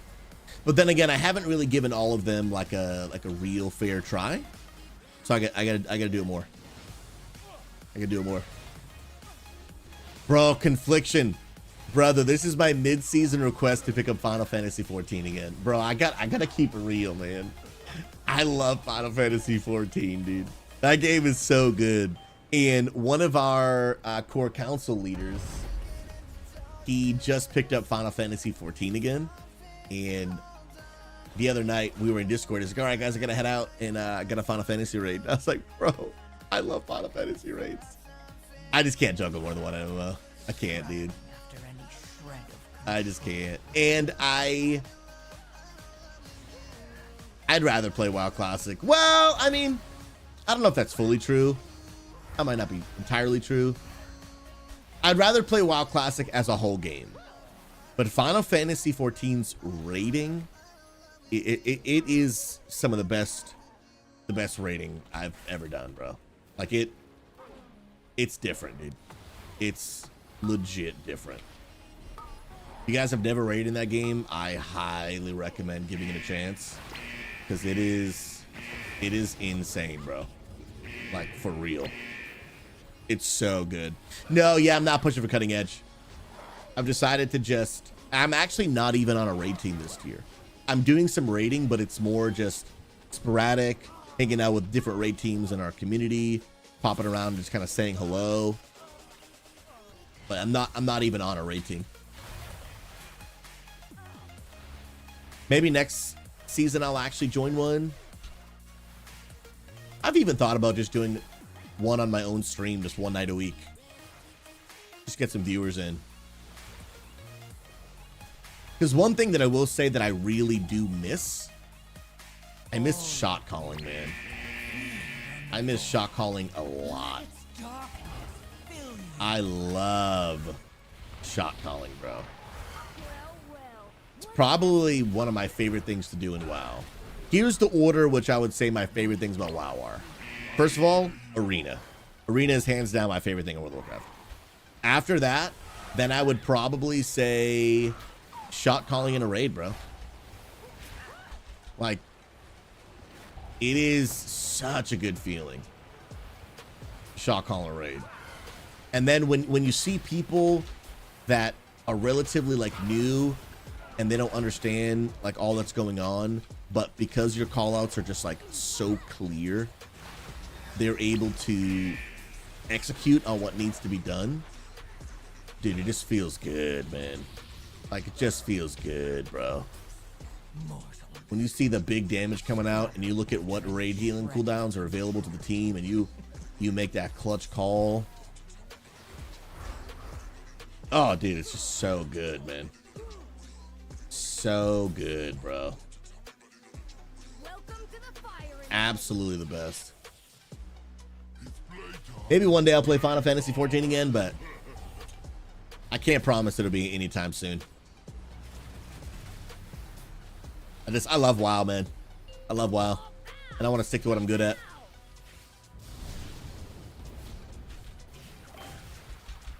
Well, that was a fun game, man. What job are you playing in Final Fantasy right now, bro? Oh, snap. Oh, well, that is... Okay. Those exploded before I could even get to them. And I do not have a B-res because I am a shaman now. I am indeed a shaman, bro. Oh, snap, dude. Oh, snap. We don't want it. We don't want it. Oh, we're getting hit. We're getting hit, dude. I must save you. I must save you. I will save you. But then I'm also going Giga Ooh, we got some dead skis. We got some dead skis. I'm probably going to be next. Knew I'd be next. Don't come for me, bro. Got it. He won't hit me where I'm at. We should be good. Nice. Chain heal spam, dude. Chain heal spam, dude. All right, stand on my circle. Stand on my... Oh, big dead, big dead. Bro, I may be hitting my potato cap. And we got to focus on this guy as well. Because he's a lot lower than the rest. Can I get both of these? Maybe. Oh, and he's got the charge on me? I gotta let this explode? Couldn't do it. But I can reincarnate. I can reincarnate. I'm also putting down a healing cooldown. And then I got this one. Oh, dude, I popped some cooldowns to really make that happen. Bro, hit myself. No! I hit the wrong button. Oh, you have to cleanse that? Yo, definitely did not know that. Definitely did not know that. There's definitely healing mechanics that I do not know. Let me see. I have a cleansed totem. But do shamans have just like a straight up cleanse? Restoration. Purify. Yes, we do. We do. Ooh. Where do I want to put this button then?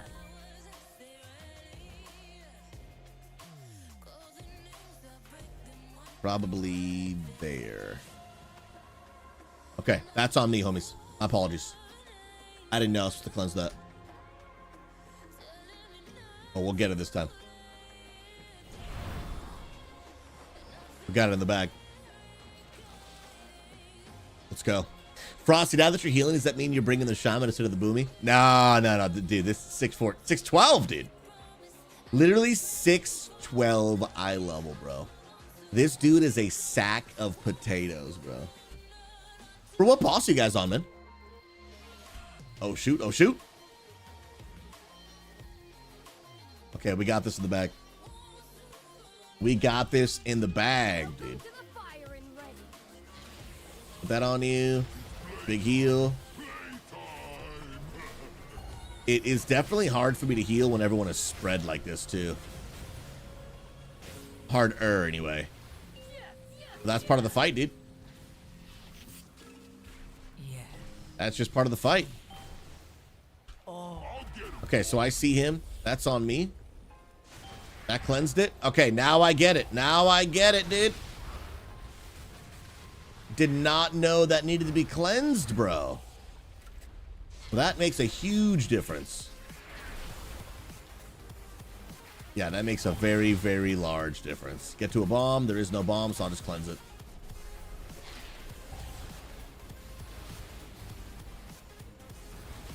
Nice, good stuff. Well, it makes sense why this is going 100 times smoother now. Okay, he's near a bomb. Got it on you. Sick. Hey, Viking hammer! Oh, I suck at the game. I was looking at that guy. I was looking at that guy. Okay, I gotta get. Where's our bomb? No, I cleansed it, but it killed me. I should have healed and then cleansed. That was the bad play, dude. Viking, I threw. I threw, bro.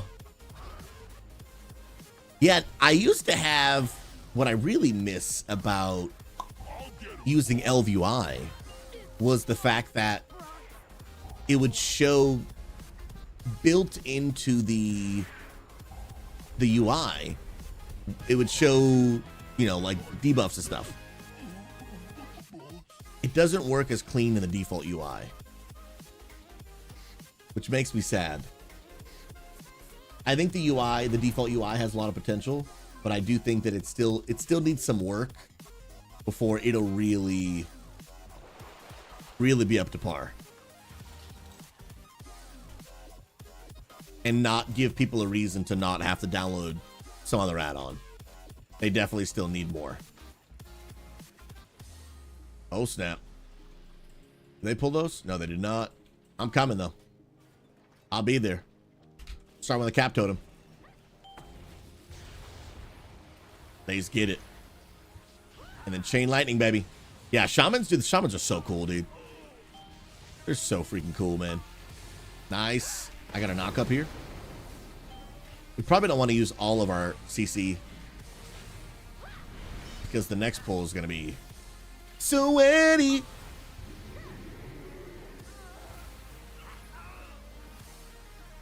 There's a lot of crowd control needed for the next pull. That is faux show, bro. Yeah, thank God Viking left. Viking, am I right? Viking, we love you. You're a legend. We appreciate you. You're valued, cherished. Your work doesn't go unseen. We love you. S tier. Oh, snap. Bro, we got this in the bag, dude. I'm dropping a cap totem. I'm dropping a cap totem. Bro, do you see how clutch that was? Nuts, dude. I got this one. Nuts, bro. What a gamer, dude. I got nothing else. Have fun. I can't do anything else for you. That's it. That's it. You're on your own. Nice. We drink. Move left. Left is the way to go. Left is indeed the way to go. Can I repair? There we go. Let's do it. We must pump here, chat. We gotta pump here. As soon as tank pulls, I'm going in. Let's go. Tank's about to get smacked. I'm ready with the heal.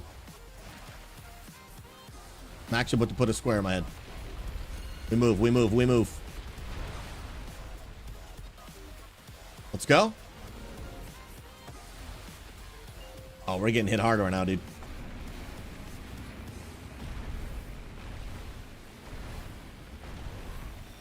Now I can cast while moving. Heal while moving. Let's go. Tank's about to get smacked. I'm going to pre-position this next one because we're about to go there. Nice.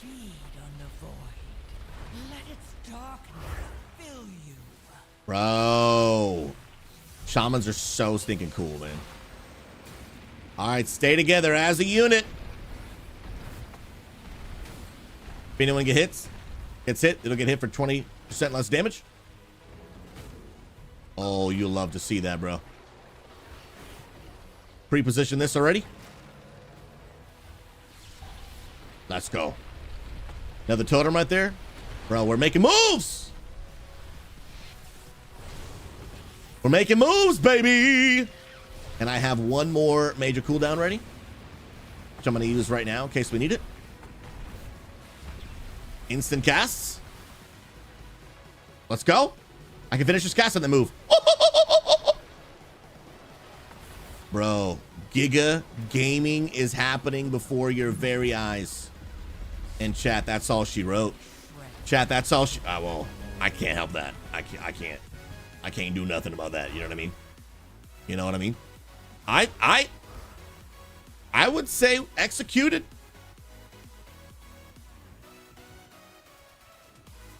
I would say executed. Let's go. Now, if I can hit him, yeah, I always want to learn a little more. Absolutely.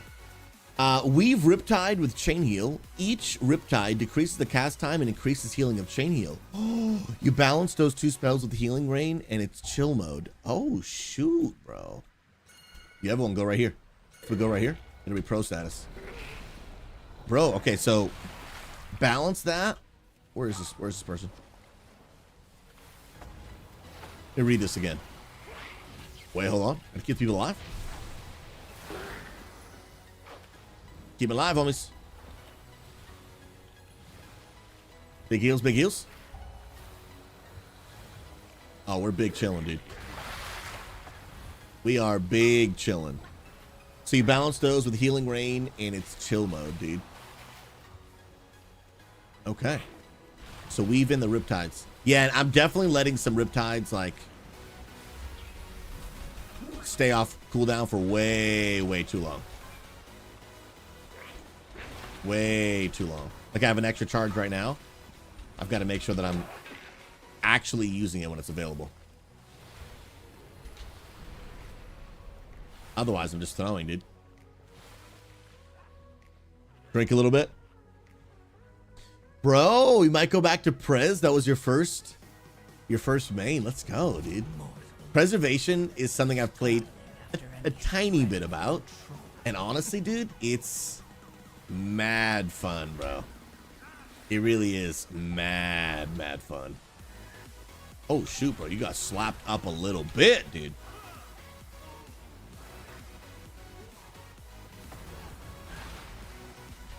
Yeah, Prez is a lot of fun. I really like Resto Shaman, dude.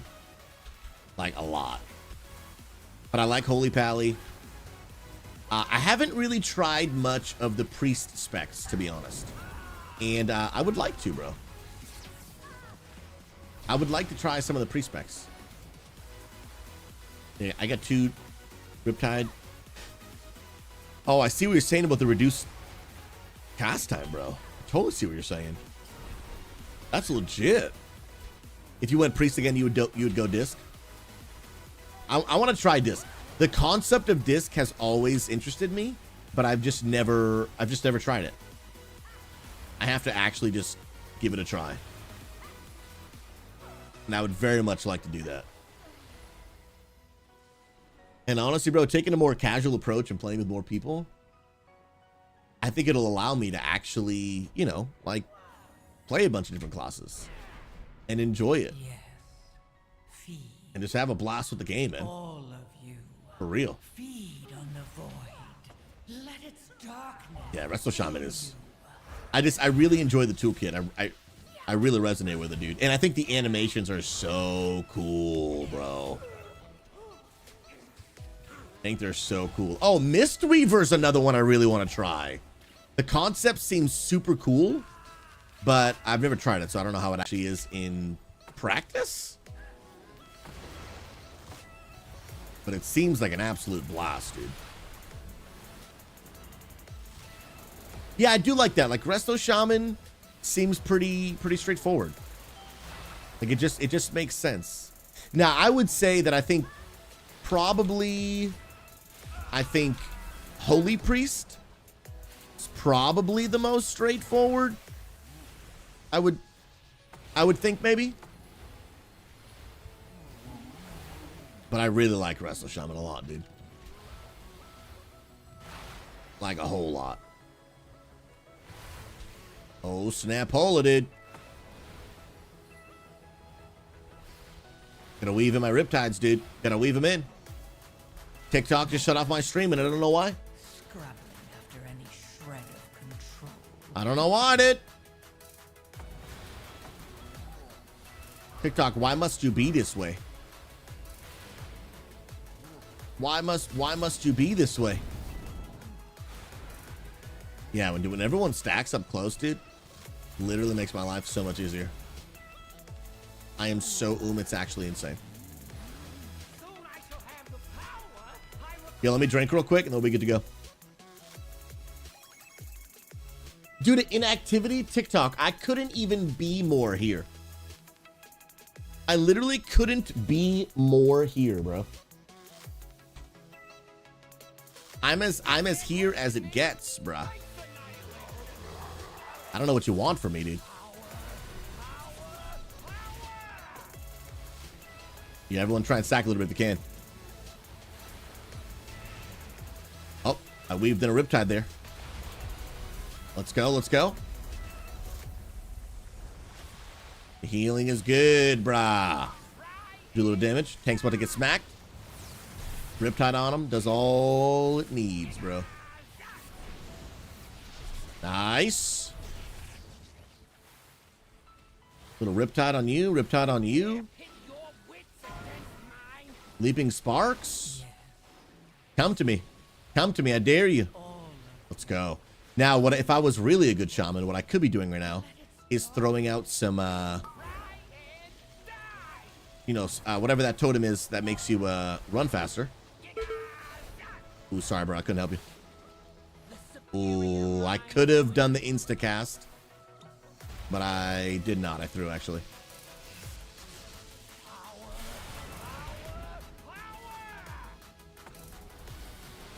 Yo, stay inside that, bruh. Stay inside that, bruh. Nice. We should be good, man. Nice B-res. Tank's getting smacked. Let's go. We're big chilling. Little gasp. Ooh. That tank got smacked up a little bit. Bro, that hurt me a lot, dude. I can cast while moving. We're all right here, which I like. We're good there. Tank gets smacked. We're good here. We're big chilling here, dude. And then I got a defensive cooldown for us. On my own defensive. And I think we're big chilling. Weave the Riptide in between each cast. Bro, that's a huge tip. Viking coming in so clutch there, dude. Coming in so clutch, bro.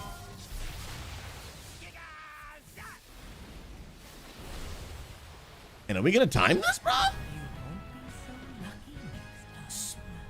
Spam the macro? Bro, what are we doing? And I got gear? Bro, we take that gear, dude.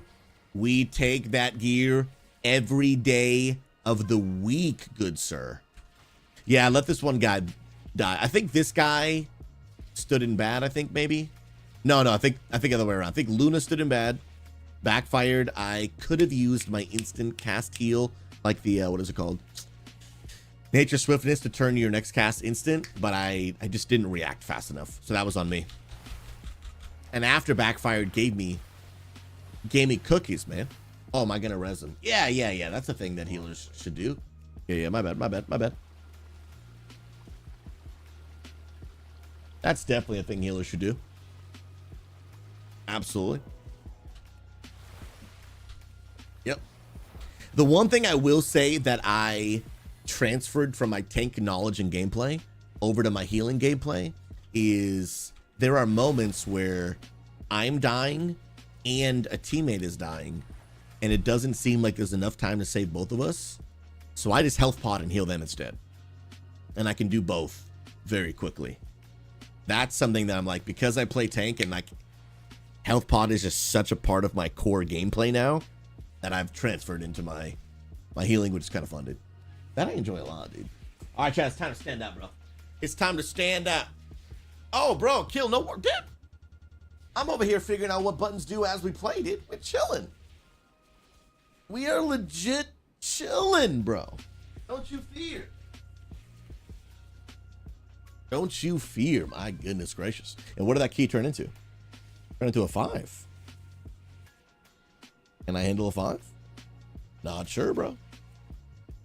Bro, Frosty, now that you've mastered Shaman Healing, let's do a 10, bro. I could do 15 right now, dude.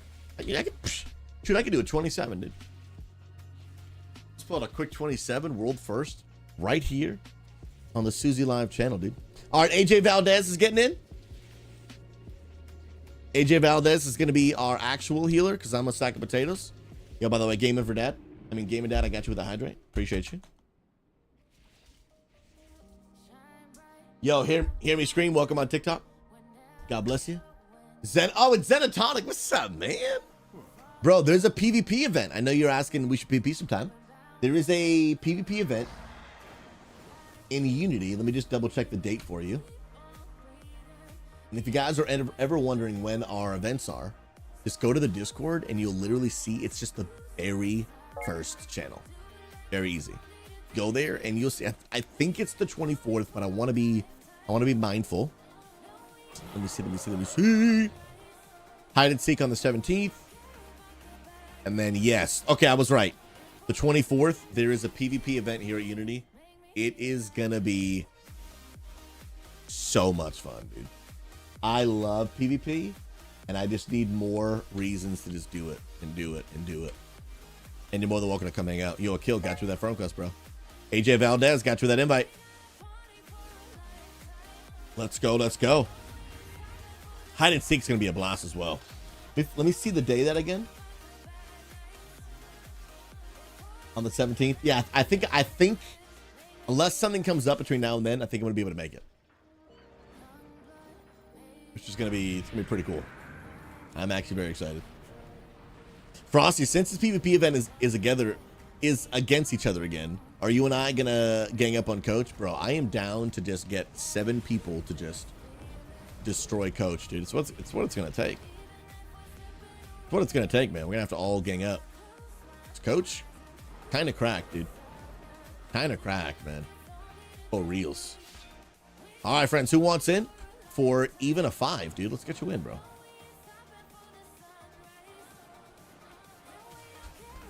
We should be good to get you in a 5 pretty much no matter what. Now, my damage is not going to be great, so bear with me. Bear with me.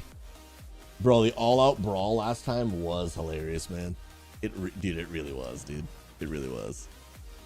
All right, I think I'm actually going to... Should I lower the key? Because my DPS is going to be real bad. Like, really, really bad. So I think I might... Let's just lower it to a 4, maybe. Again, I'm not even really worried about doing high keys. Akil, you want a tank? Heck yeah, dude. Let's get you in, bro. I'm going to put us in for start a group. Okay, so I guess it is a Dark Flame Cleft again. I'm down for that. Unless, actually, what key do you have, AJ? AJ with a 4. What a sweat, dude. I mean, an 8. What a sweaty 8, bro. AJ, I respect it, dude. AJ, do you have AOTC yet this year? Dun, dun, dun, dun, dun, dun. Let's go. Yeah, me neither, bro. I have only killed the first 2 bosses on Heroic. Pride Anderson, are you guys gonna get dog in? Yeah, we are. We're just probably gonna wait until either end of this year or like early next year. Reason being is we obviously need to find, like, because my wife and I, we travel for work. Not a ton, but you know, 3-4 times a year. So it's, I mean, it's not nothing, but it's not like all the time. And so when we travel, we're not personally like big fans of like having some random stranger watch our dog or putting it in like an overnight thing. Not personally a fan. Cool people want to do that, but we don't really like doing that. And so we normally like to have people that we know, friends, family, trusted people, either come into our house and take care of our dog, or oftentimes we'll just have them literally house sit for us. Like, hey, do you mind spending a few days at our house? For a few reasons. One, we're streamers, so when people know that we go away, I don't really like leaving my house unattended to. We have had people find our address and like threaten our lives and crazy things like that. So I like to have people watch my house when I'm gone, and then watch our dog. And I just like, you know, I want my dog to have someone to be with when we're gone. You know, Luna used to get super social anxiety, and so it made me sad, like when if she was just home with nobody. But in order to do that, you need friends or family, which we don't have any family. We moved to Oregon, and we're brand new to living in the area, and so we're still forming relationships. So it'll probably take us like a year to meet a ton of people and have a close enough relationship where they would be willing to help and we would be willing to like give them a key to be in our house unattended, right? But normally that's what we do. We'll, you know, we'll try give someone, you know, a reasonable amount of money for their time and have them watch our dog. But we're not ready for that yet, right? We barely know anyone here. We don't know many people that know us well enough well that we would be willing to do that or can do that. So lots of variables. But we will probably get another Great Dane. I think this is kind of where we're at. Bigger dogs don't normally live as long. They just normally don't. So Luna was a bit of an anomaly. Like, she passed away really young. She had just turned 5 like 5 days prior. So that's really young. Great Danes normally live longer than that. So I think we're going to get one more Great Dane. And if it passes away super young again, then I'll probably never get a Great Dane again. The emotional turmoil in such a short period of time, I'm not going through that every 5 years, dude. Like 7, 8, 9, 10 years, I'm more open to that. But I'm not going through that level of grief every 5 years. I'll just get a different type of dog. I'll just get a different breed. I love Great Danes, but not enough to deal with that level of grief every 5 years. But again, I don't think that's going to be the case because Luna, unfortunately, she developed like a freak rare thing and she died super young. And it makes me want to punch everything. All right, we're good. No, we're full. We're full. Dark Flame, here we go. Let's get it. Yo, is that Elijah the legend, bruh? How you doing, big guy? Oh, we're standing, bro. Stretching them legs, dude. Gotta stretch them legs, bruh. Come on now. Now, Pally, you still here? I saw your comment earlier about Mop, and I actually answered it the other day, but I think you had left already. So you didn't hear my answer. And I think the same thing has happened again. I think you asked it, couldn't stick around.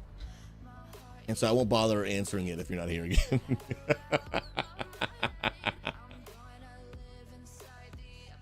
While we're waiting, I want to check in on my, I want to see with my own eyes and see what the See if it's getting any stats or anything. The Twitter live stream, dude.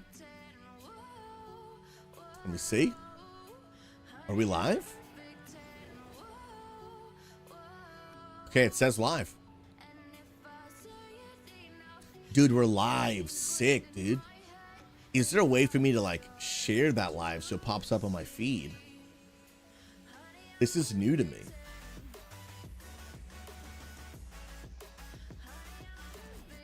I don't know, actually.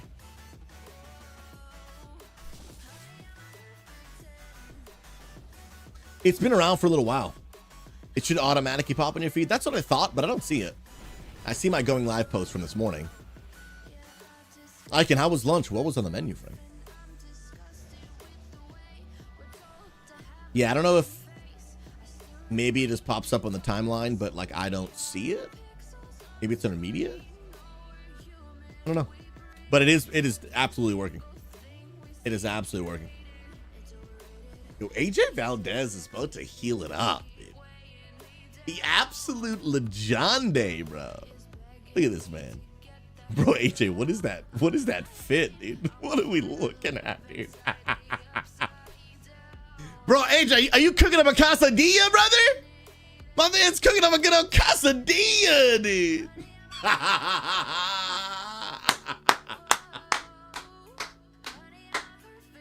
Oh, let's go. That's so good, man. That is literally 10 out of 10, bro. What a Chadmeister 9000, dude. All right, do I have any? Hold on, let me get a talent build at least. Let me at least get some sort of talent build from Wowhead, because I ain't got nothing, brother. Nothing. Little Mythic Plus copy. We're not gonna read it or nothing, dude.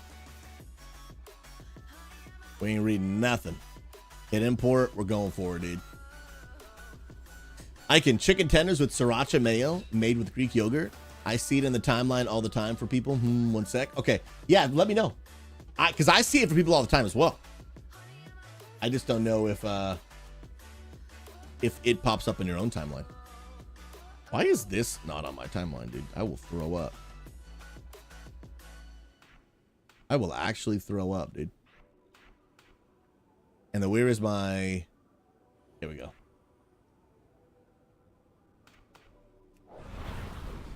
Our little ready check action.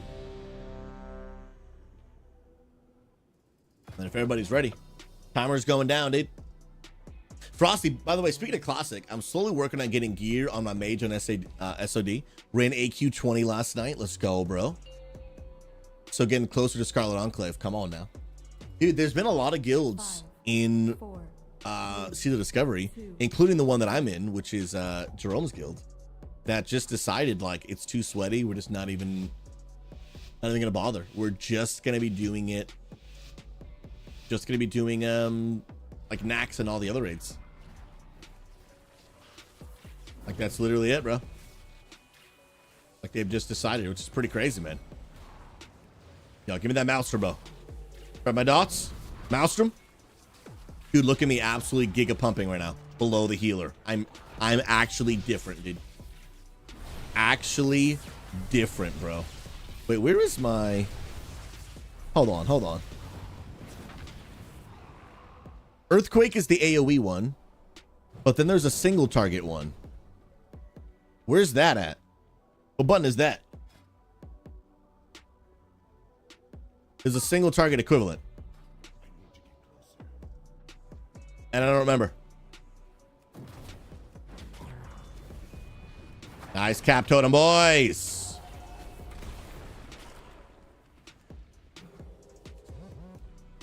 Bro, why can't I pump, dude?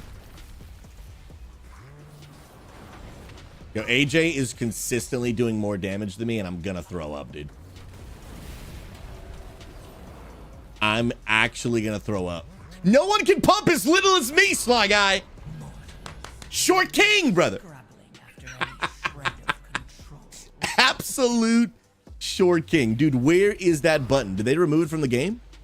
There was a single target version. There was actually a single target version.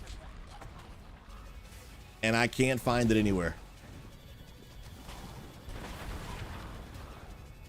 Oh, and you need Maelstrom to do this thing now? Is that not true? I actually don't even know, dude. Ooh, get interrupted, my guy. Bro, we are so giga pumping right now, dude. I don't think I have half my abilities on my bars, to be honest with you. And I don't even have a health pot on my bars. Health pot right there. Where you at? Where you at? Wait. Oh my goodness. I took my heal off my bars. Oh crap. Oh crap. Literally throwing. Where is healing surge? There we go. Wait, crap. I'm screwing everything up. Well, we're recovered. Don't fear. Don't fear. Okay, we're good. We're good. Yeah, but there's also the... Dude, where are you?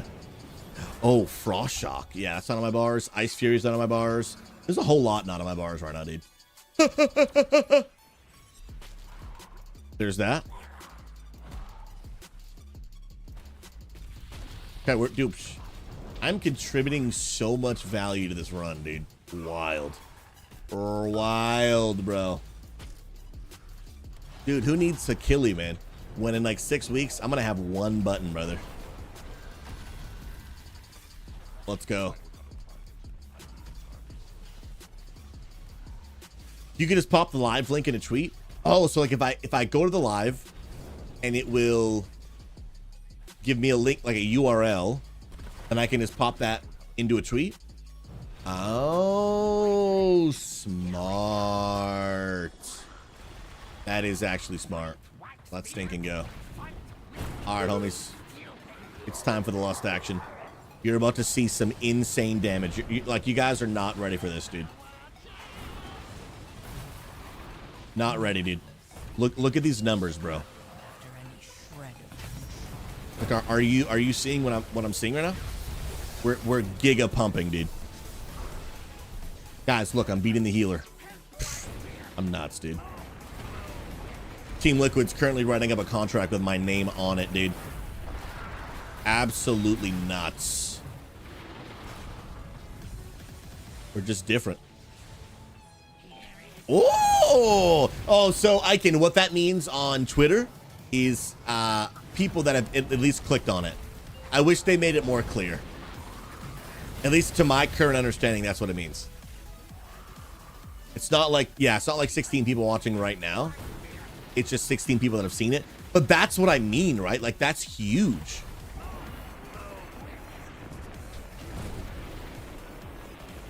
Oh, snap, bro. You thought, dude.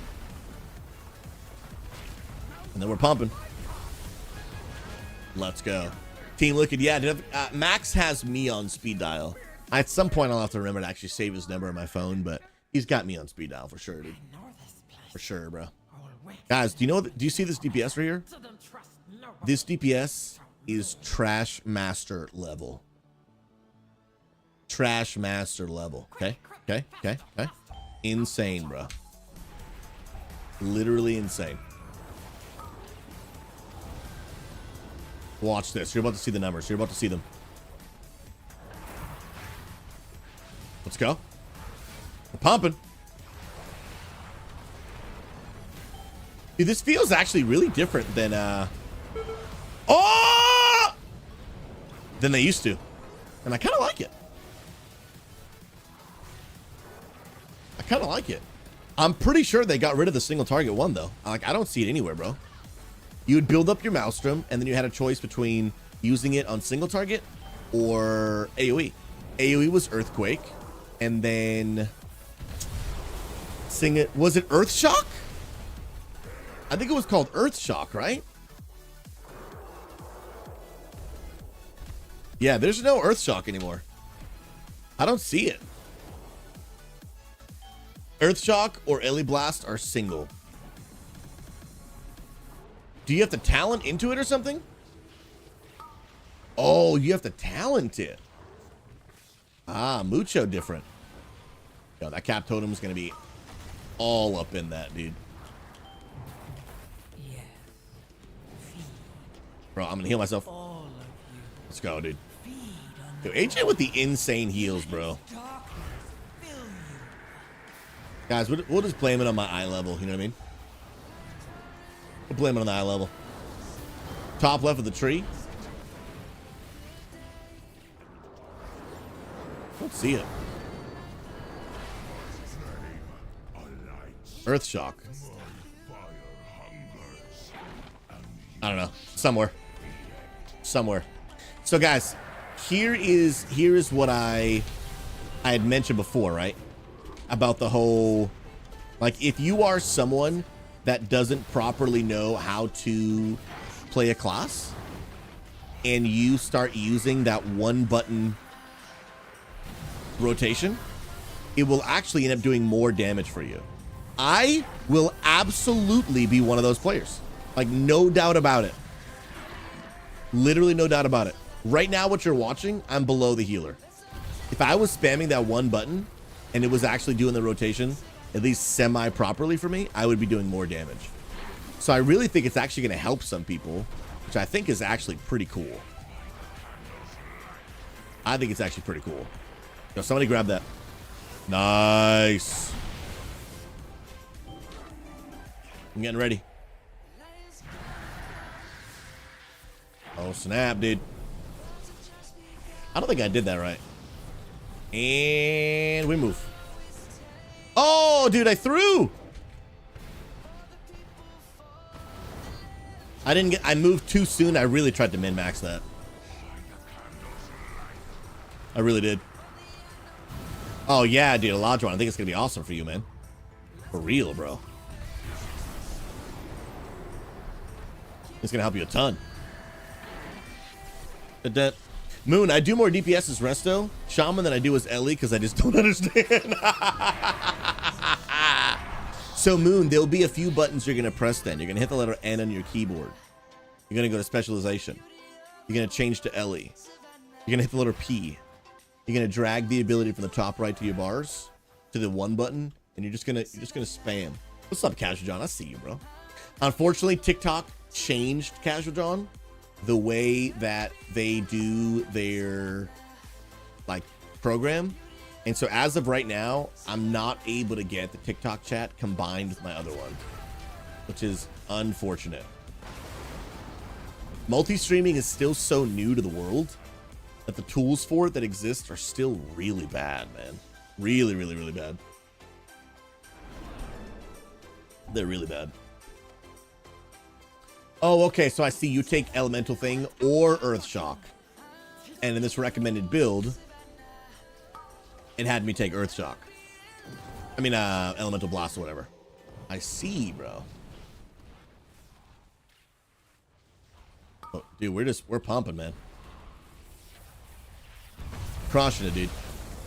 At one point, guys, when I first really wanted to get into raid leading in WoW, I actually tried to be an Ellie Shaman because I had heard some advice from Max from Team Liquid where he said the best position to raid lead from is from a range DPS perspective, so you can literally just see everything by standing in the back and seeing everything. Now he did say that the best role to play is the one that you're best at, so you can focus more on raid leading. Like, if there's a range DPS class that you're bad at, then you're going to also be bad at raid leading because you're focusing so hard to play the class that you just won't be able to raid lead properly. And he was 100% right.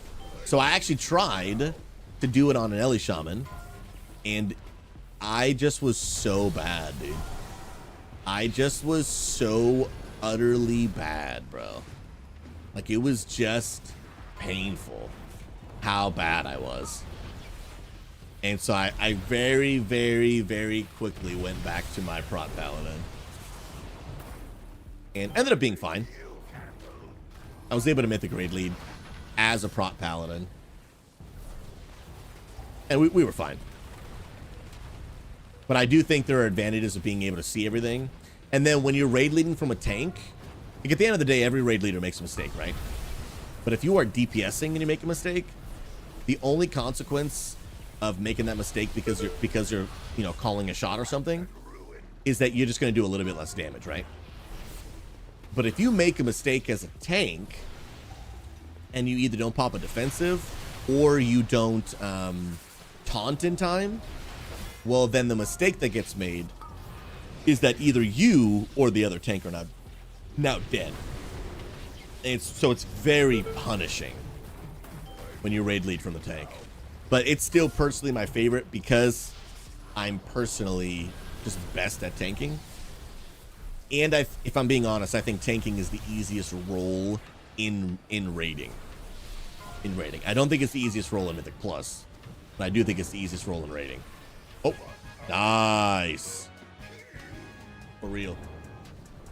Moon, oh, raid leaders, imagine them being able to use one button during heavy call situations like a filler. Yes, ma'am.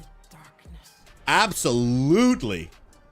Honestly, even some Mythic cutting edge raid leaders might do that, just to ensure that their calls are on point and that they don't, like, their damage doesn't suffer too much. Like, that might be a huge moment for raid leaders. That's exactly what I would do. That's exactly what I would do. If I was DPSing at that level, heck yeah. I'll grab this candle. I think there's so many good uses for that one button. I think it's gonna be sweet. I'm actually, I want it. Like right now, I'll be honest, I would be using it right now. Because, dude, do you see this damage? This damage is trash master, dude. And I would very much rather just press one button, dude. Press one button, read the chat, dodge mechanics. And let's get it, dude. That would be crazy, man. McBeck, I wonder if the global cooldown, if the reduced global cooldown for the one button is less for the one button being OP and more so their program could process the situation and the proper spell with the pudding. It's going to take some processing power. Could be, but I do think they would get a lot of pushback if there was no reduction. I do think, and I think it would be a little fair. This is my personal opinion. I think it'd be a little fair for people to be like, dude, you know how many thousands of hours I've put into playing this class? And now a dude's going to log in for the first time and hit one button and be equally as good or even better than me. I think that'd be a little unfair. I think it'd be a little unfair. Now, granted, there's so much more to being a good WoW player than just your damage, but in terms of like the meters and everything, like I think some people would be upset, and I don't think I would blame them. I'd be like, yeah, that would kind of be unfair.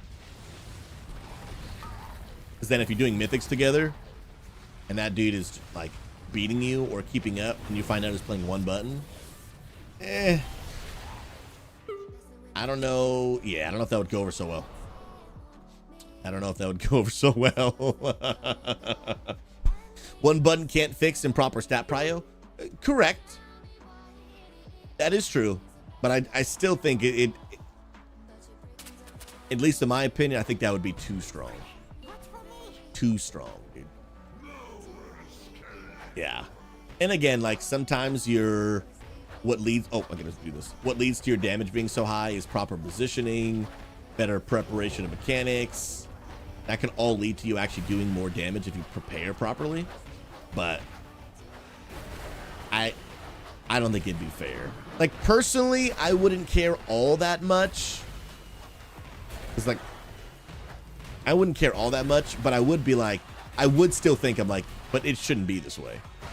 But like people are gonna be like raging on the internet. I wouldn't be one of those people because like I have bigger problems than like people pressing one button in a video game to worry about. But I would still be like, I don't think it should be this way. That would be my opinion. But I personally love the way they've designed it. I think it's great. But I also don't want it to be like super punishing either, right? Like I don't want it to feel miserable. So we'll see. But I am hopeful it's going to be a really good addition to the game. That's my hope. Bro, we are blasting this key. You know, my damage, dude. We're just flying through, dude. Flying through. Yo, Owen, joining while you eat your lunch. What's on the menu, brother? God bless, my friend. Appreciate you popping in. Happy Friday. Yo, the weekend's right around the corner. To our friends at XP Church, we're continuing our series, Dangerous Doctrine, and celebrating Mother's Day in the same weekend. If you're a mom, you got a mom, tell them to come to church tomorrow. We'd love to have them. It's going to be S tier. Part 2. And then at the end of this series, there will be a Q&A. I love doing good old Q&A at the end of our series. Tons of fun. Oh yeah, let me pop a good old lust, shall we? Good old lust, shall we, dude? Come on. Who takes prowl? Flip a coin, dude. Collect him. Flip that good old coin, brother. I got the interrupt. And I'm looking for the next candle. Got it. And then, dude, where's my, what is that? What is that totem that shamans have? That make everyone go faster? And do I have it on my bars? But I can't believe I can't remember the name of it. How do I not remember the name of it, dude? I used to call it out as a raid leader all the time. All the time. Wind Rush. Yeah, Wind Rush Sean. That's what it is. Sly Guy, you're a legend. Do I just not have it, dude? After this pull, I gotta check it out.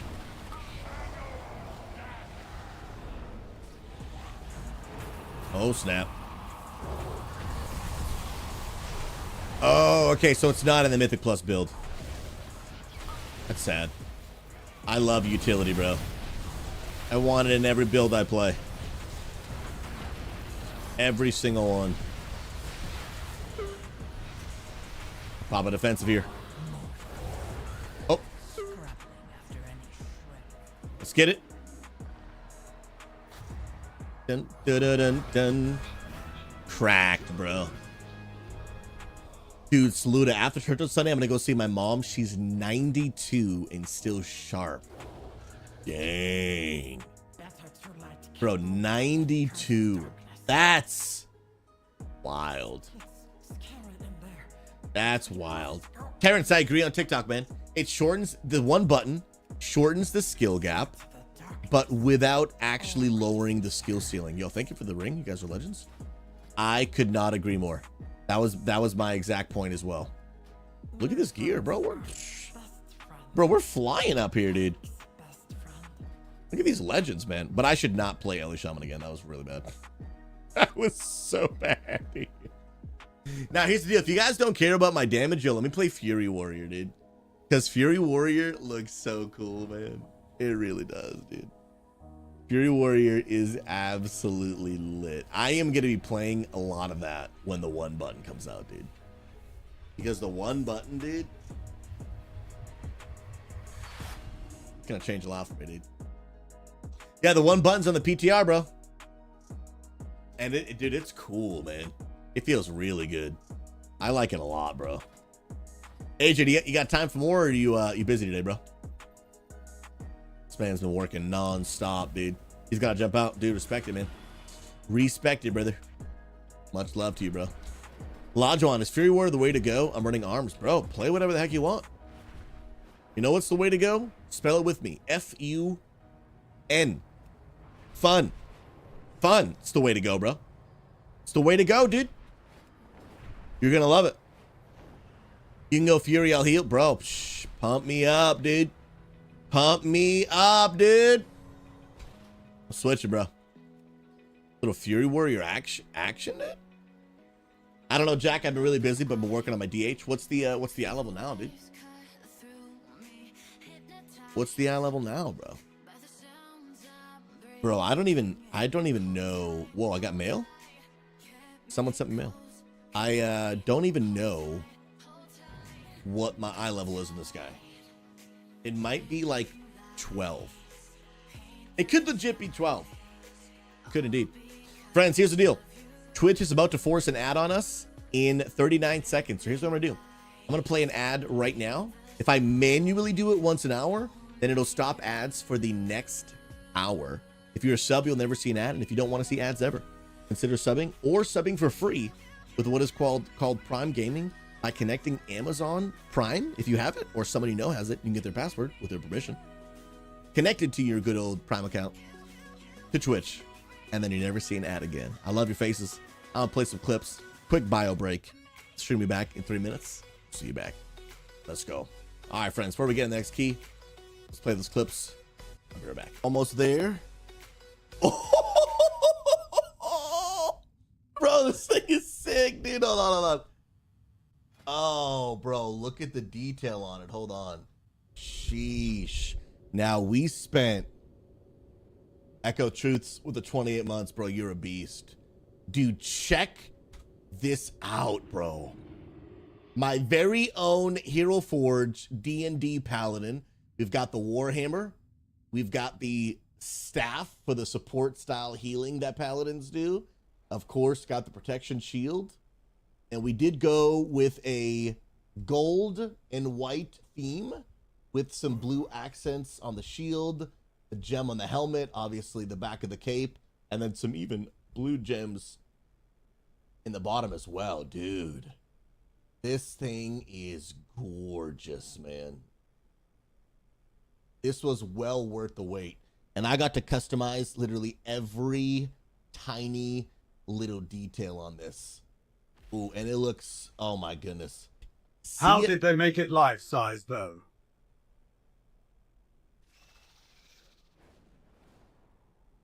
I'll take offense to that. I take offense to that. So this thing was... Oh.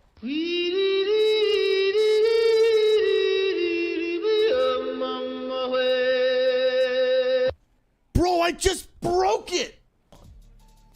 And then I back up from my desk to see if it had gone under there.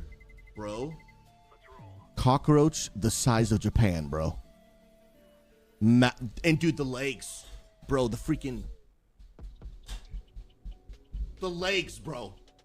Thing was 6'3". I was looking up at it, you know what I mean? Bro, it was on another level, bro. I took my shoe. Ah! Dropped a SouZy smack. Bro, those suckers don't go down without a fight, dude. I'm telling you, bro, I'm smacking it, and it's upside down, and it's looking at me, bro. It's freaking looking at me, bro. And it's like, bro, that's all you got? Bro, I gave it a few more smacks. That thing died, dude. That thing died, bro. But it didn't go down without a fight, and honestly, I respected it.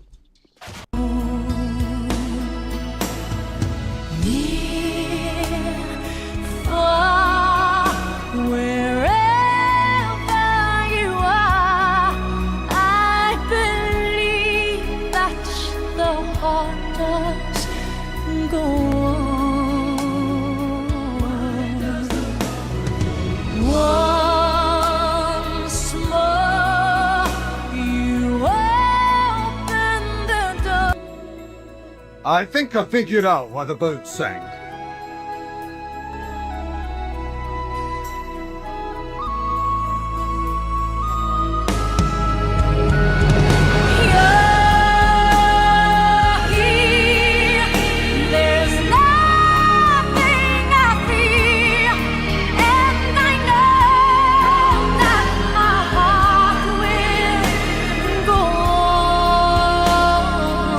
Any Destiny 2 players out there? I could be looking to check out the Destiny update dropping June 2nd, and trying the new raid during week 1. Yeah, sure. Let's count how many deaths we had in a single strike. See, I could go, maybe also go to PAX West.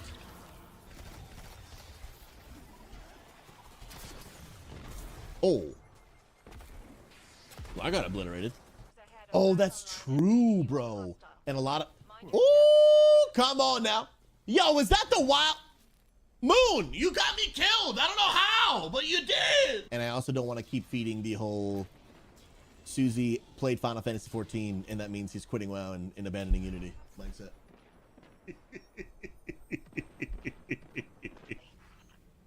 It may be over my head. Oh, is that an elevator? Oh, are you? Bro, I was aimed at the thing, dude. I was aimed right at the fly. It didn't work out, dude. It didn't work. These might be some of the best movement you've seen in video games ever. It might be the best movement you've ever seen, bro. Big milk on. Chat, I don't want to hear a word. I don't want to hear a word, okay? What? It's a good day to do it because WoW's down. This man wants to do a day 1 raid. How's that going? You're so toxic, man. Oh my goodness, dude. Bro, with enough effort, I think I could, bro. I rest my case. What is this game, bro? There are holes everywhere, dude. Order in the court. Mr. Susan, the jury has found you guilty on all charges for being a pleb. Do you have anything to say?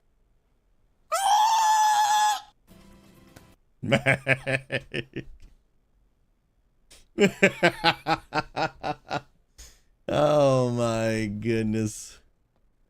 Some of Mag's clips are literally just masterpiece, bro. Some of them are just a straight masterpiece, dude.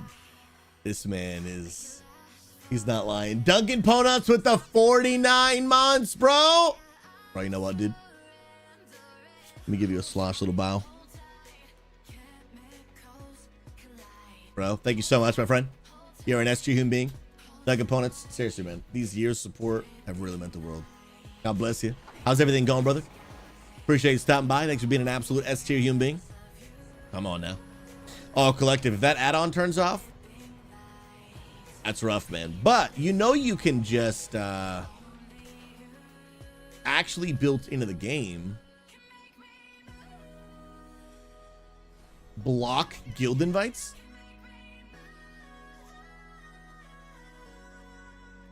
And that's it, dude.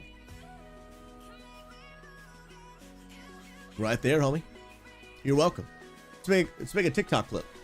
Let's do it.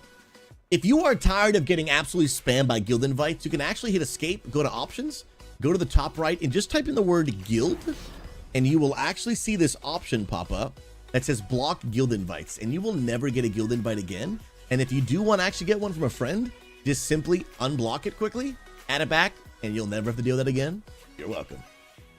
Yeah, thanks for the TikTok idea, bro. Appreciate you, man. What an absolute Giga Chad, dude. What an absolute Giga Chad, dude. Look at this man just making content, bro. I'll give you 1% commission. 1% commission. Just kidding, like I make any money off those. You got it, bro. Yo, Reaper of Death. Good to see you back, friend. How's everything going, man? All right, was there anyone that actually wanted to do a lower key with the good old warrior? Yo, by the way, it's Chris IRL. Welcome, my friend. Appreciate that follow on TikTokers. You're a beautiful human being, and I appreciate you. In this channel, we're on a mission to bring an end to toxicity and loneliness in the gaming community. And if you're like me and just many others, just tired of the toxicity of World of Warcraft, of gaming, and you want to be able to just get connected, make some friends, join some raid teams, transmog events, click right up here on my TikTok account. You'll see my profile picture. Click that. It'll bring you to my page, and you'll see just one link. Has everything you need. My purple platform account, my YouTube channel. It has the Unity Gaming Discord, everything that you need, how to get plugged in the community. And we would seriously love to give you a place to belong. I mean that. Thanks for being here, friend. All right, homies. Let's see if we can actually do this. It's 10:45. And then in an hour and 15 minutes, we have actually got Ask a Pastor Anything. And where you guys can literally ask me any and all questions that you want. Now, granted, you guys can ask me questions at any time while I'm streaming as well, but it's really a dedicated time to like really pause, and I put my focus rather than on the game than just answering the questions. And I'd love to help wherever I can. Where is my mount? There we go. Because guys, I'm gonna do something I don't normally do here. I'm gonna clear the bags, dude. Because I've been doing some, oh, that actually was an upgrade. That was actually an upgrade, dude. I've been doing a lot of transmog and mount farming, dude. A lot of it. Sell all that crap. Stuff from older expansions or just literally garbage. 554. You are way better than that. Even though that has the like cheat death thing, but I mean cheat unalive. I didn't say it, TikTok! Don't ban me, dude. Don't ban me for the 47,000th time. Don't do it. Dun, dun, dun, dun. Oh, no, I don't want to sell those drums. Are you kidding me? Get out of here, bro. You're old, you're old, you're old. Oh, you're also old. You're also old. So are you. That's a visibility potion. You're old, you're old. You're also old. You're also old. You are not old. Bro, what a difference that makes, huh? Isn't that crazy? Sheesh, dude.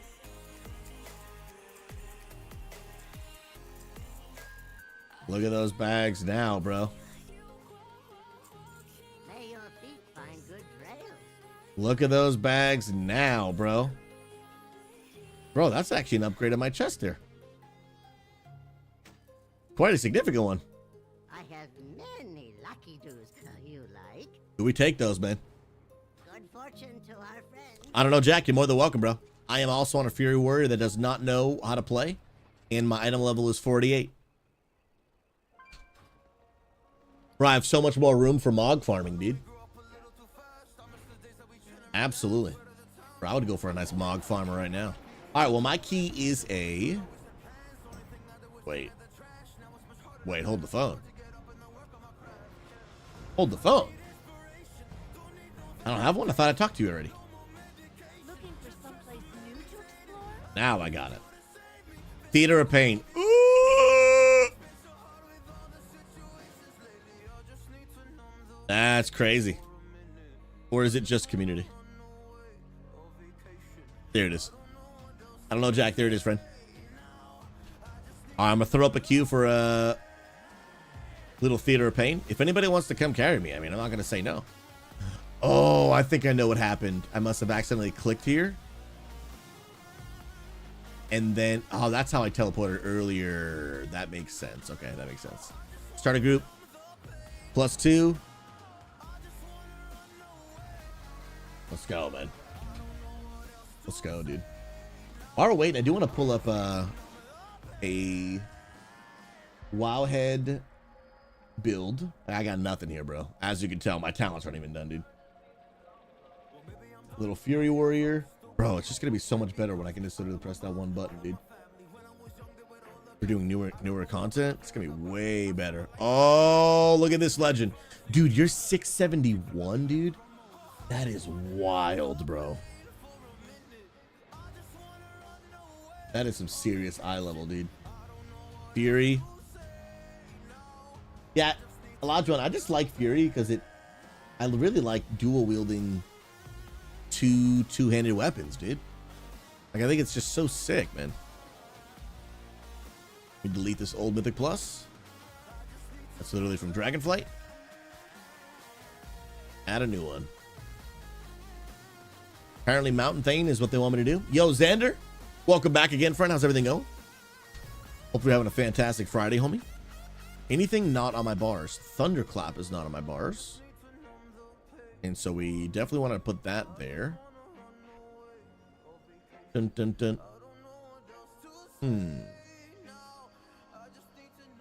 But where do I want to put you, dude?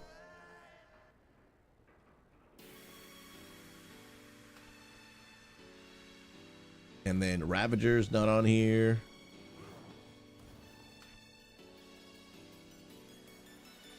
I think everything else is there. Thunderous Roar. No, that's not on my bars. Rallying Cry, that is my bars. Oh, avatars not even on my bars either. Oh, and I forget that when you hover over an ability, if it's on your bars, oh, my execute's not even on here. It will hover over your ability on your bars. Oh, yep, this is my heal. Pummel is my interrupt. And that is not there, actually.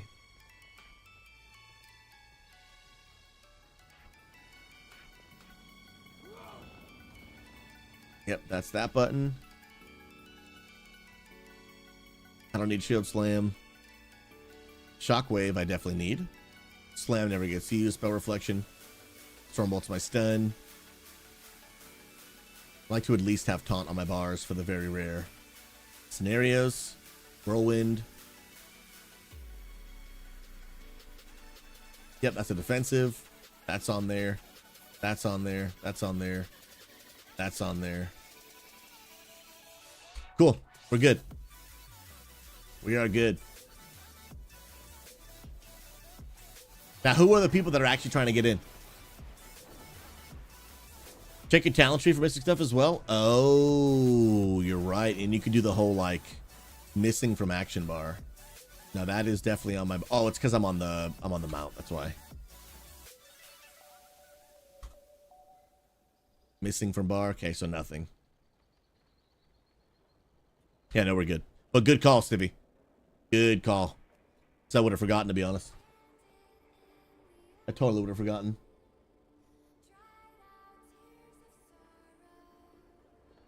Bro, he did... Bro. Look how sick he looks, dude. Now that is a Mog, bro. That is a Mog, bro. I don't know, Jack. Let me get you a... Let me get you an invite, homie. Unless you're Alliance, then I can't invite you. Yeah, your Alliance. Feels bad. But someone else here can.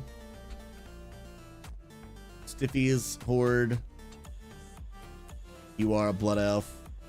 So, in order to find my group, just hit the letter I on your keyboard. Go to Dungeons and Raids. And then you're going to see Find Group. And then you can even just type in my name. Just type in Pastor. It should pop up. And you just accept it right there. And let me see if there's any quests right here for any, like, doing any dungeons or whatever. Work cycle. You grab these. And your name is Fablin. We got a healer. We got room for one more DPS. So I'll wait for you. I don't know, Jack. And then we just need a tank. You know, anyone trying to come tank this too? Just to chill? And vibe it out? Huh? Could be, dude.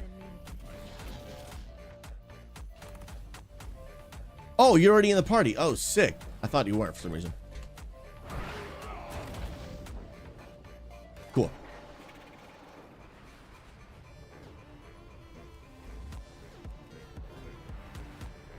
See if we can get someone in here. If not, then we'll pivot. Yo, what's up, Influence, man? Good to see you, big guy. Xander, I'm doing well today, man. I am doing well today, bro. So, Influence, so you're going to be streaming Sod Tuesday and Wednesday and Kata on Friday. Let's go, bro. Let's think and go today, man.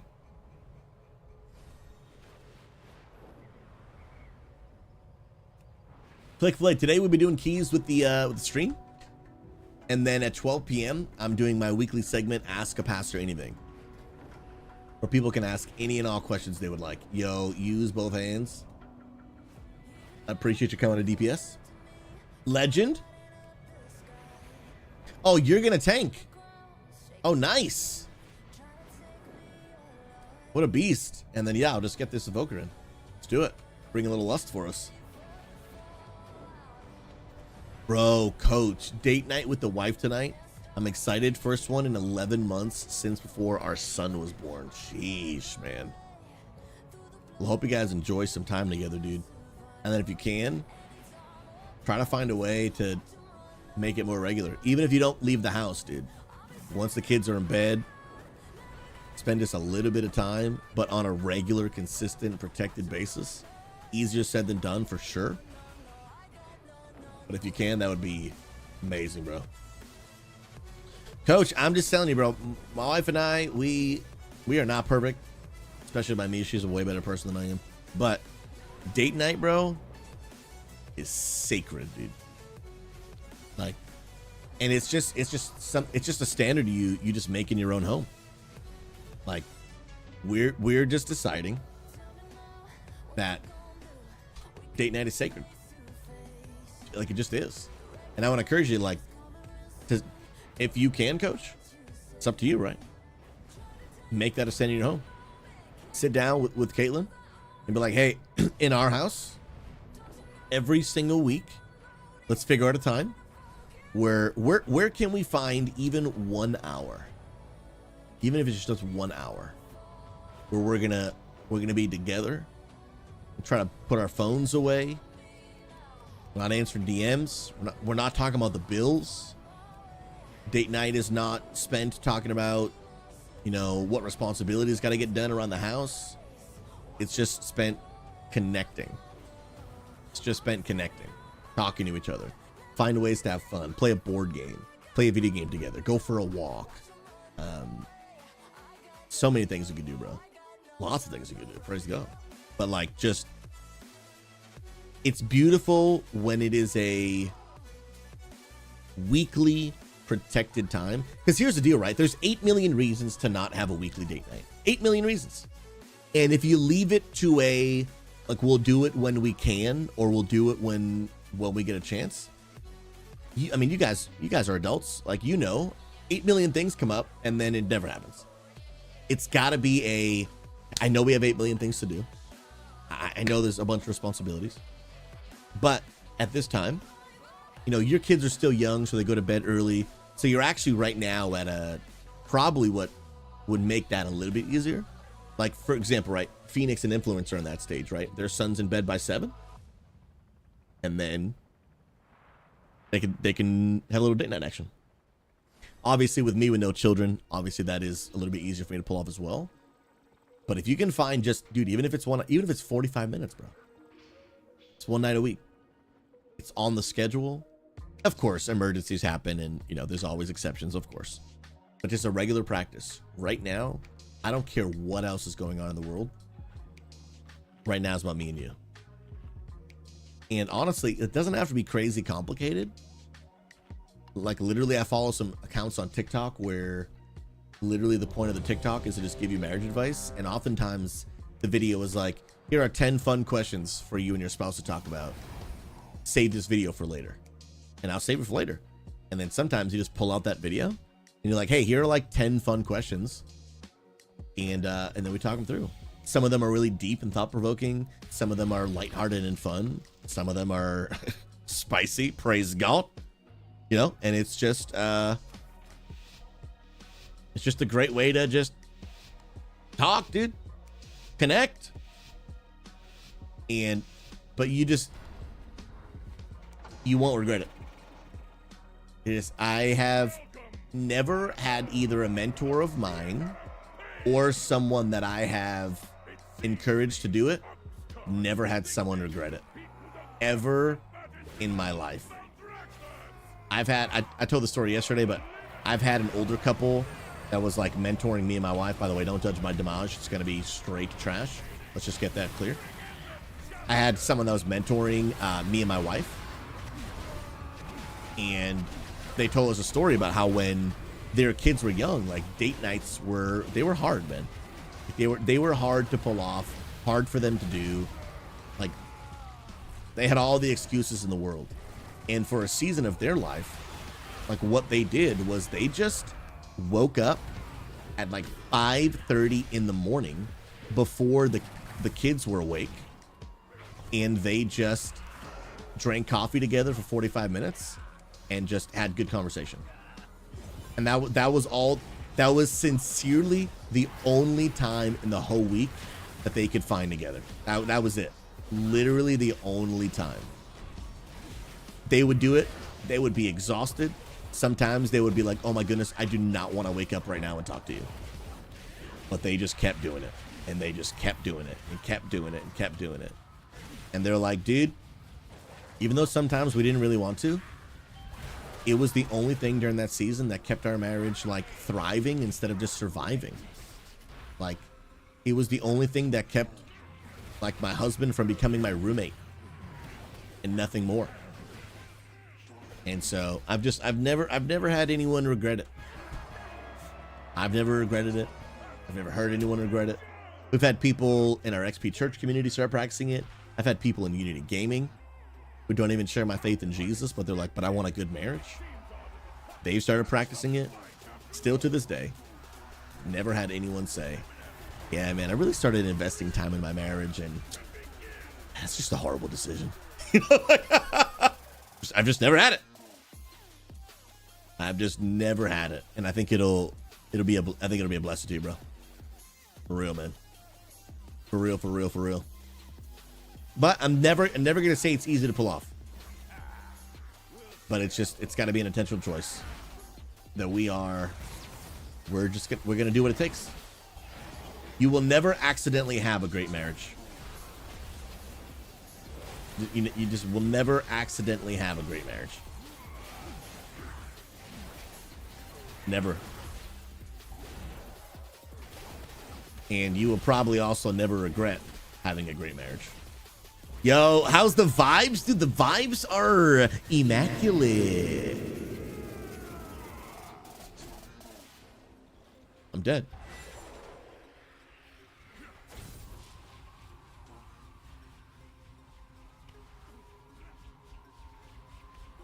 I'm dead. But the vibes are still litty, bro. But I'm definitely big dead, for sure. Definitely huge dead. And you know what, bro? I'm glad I stopped by today. I'm glad I stopped by. Come on now. I'm new to anime, so this was us exploring, but seriously, used ChatGPT or any form of AI. I use it a ton for work. Am I going the right way here? I am. And planned out 6 months of date night in about 2 hours, all at home. Yo, that's crazy. That is actually crazy. Dang. Yeah, that's pretty hardcore. That is, wow. ChatGPT is insane. Dang. Bro, I love the mobility of a warrior, dude. I think that's great. Oh, it's just because, dude, I'm 488 eye level, so I'm just getting, like, melted by stuff, dude. Melted. Yeah, Icon Lady is literally, she's walking AI, dude. She's literally walking AI. Hands down. Bum, bum, ba-dum, bum. For reals, dude. My goodness gracious. I'm coming back. I'm coming back. Pop a defensive. So I don't want to die here from that AoE. Look at me living. I'm insane. Stun on you. Didn't work. We're pumping. We're pumping. I started doing it after reading The Love That Lasts from Jefferson Bethke. I think I know that name. Not like no one in real life, but like I think I've heard that name. I think he's that guy that used to do the spoken word back in the day. I think that's him. I think so. He's the spoken word guy because I was like, dude, I know that name from somewhere. I definitely know it.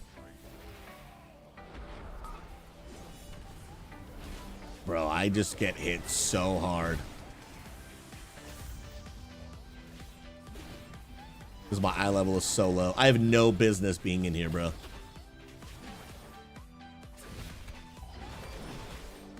No business being in here. Hey, you guys see the brown warrior icon on the damage meters in second place? I know it's a little hard to read because it's so small, but that's me. That's me. For sure. Absolutely.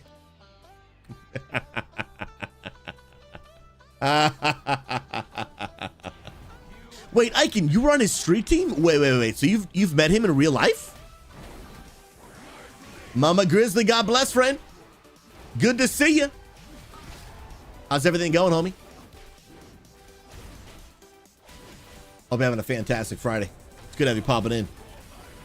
Oh, okay. You promoted his book on Facebook. Gotcha. Okay. I was like, yo, that's pretty great.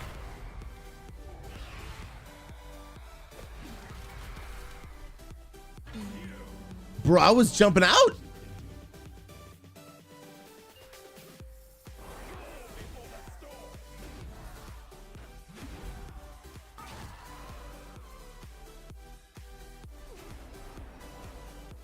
Mama Grizzly, I'm playing with the hubby.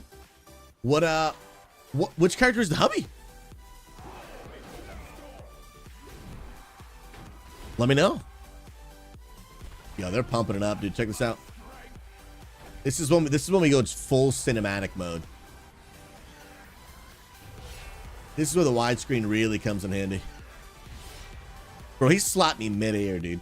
I did also leap in not the most optimal direction.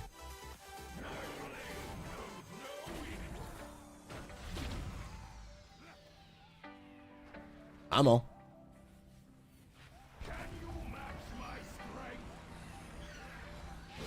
Icon Lady, that is so cool. My favorite ChatGPT date night idea so far. Comedy club date night. We set up a table in our living room. My husband picked a comedy special we hadn't seen. I used Canva to make a menu for our dinner. It was so much fun. Now that is S tier. That's taking date night to the next level. That's taking date night to the literal next level. We love this so much we decided to do it once a quarter. That's 10 out of 10. That's for real 10 out of 10. And again, like, I don't want it to sound bad. Like, you should always aim for it to be like low effort, right? Like, give your marriage your least effort. No, but my point is, like, I know that we're tired. You got work, family, responsibilities. Absolutely. But what Icon Lady is showing you is that a lot of the reasons that people don't do date night is because they think they either just don't have time or don't have the energy. But the reality is, like, there are tools out there where not only can you use it to make your life easier, but however, it also doesn't have to be overly complicated. You don't have to go out. You don't have to spend money. Maybe once in a while if you can. But there are so many ways to invest in your marriage that are lower effort and don't cost any money. And the reality is, if you want a good marriage, it's going to cost something. It's going to cost time. It's going to cost energy. Sometimes it may actually even cost money. Dude, I'm so slow I can't move. It may even cost money. But I heard a quote one time, dude, that shook me to my core. And the quote was this: you can either pay and invest the time, energy, sacrifice, whatever it might be, to have a good marriage. You can either pay for a healthy marriage or you can pay for your divorce. Pick one. And I was like, whoa, bro. Facts. Facts, dude. Or you can pay, and the price is, I just lived a miserable life. I'm married, but I'm unhappy. I'm unfulfilled. That's also a price. You can pay that one too. And I'm telling you, bro, when I heard that punched me right in my face, dude. That punched me right in my face, dude. And you know what I've learned through a lot of fail? Ooh, somebody left. Somebody left.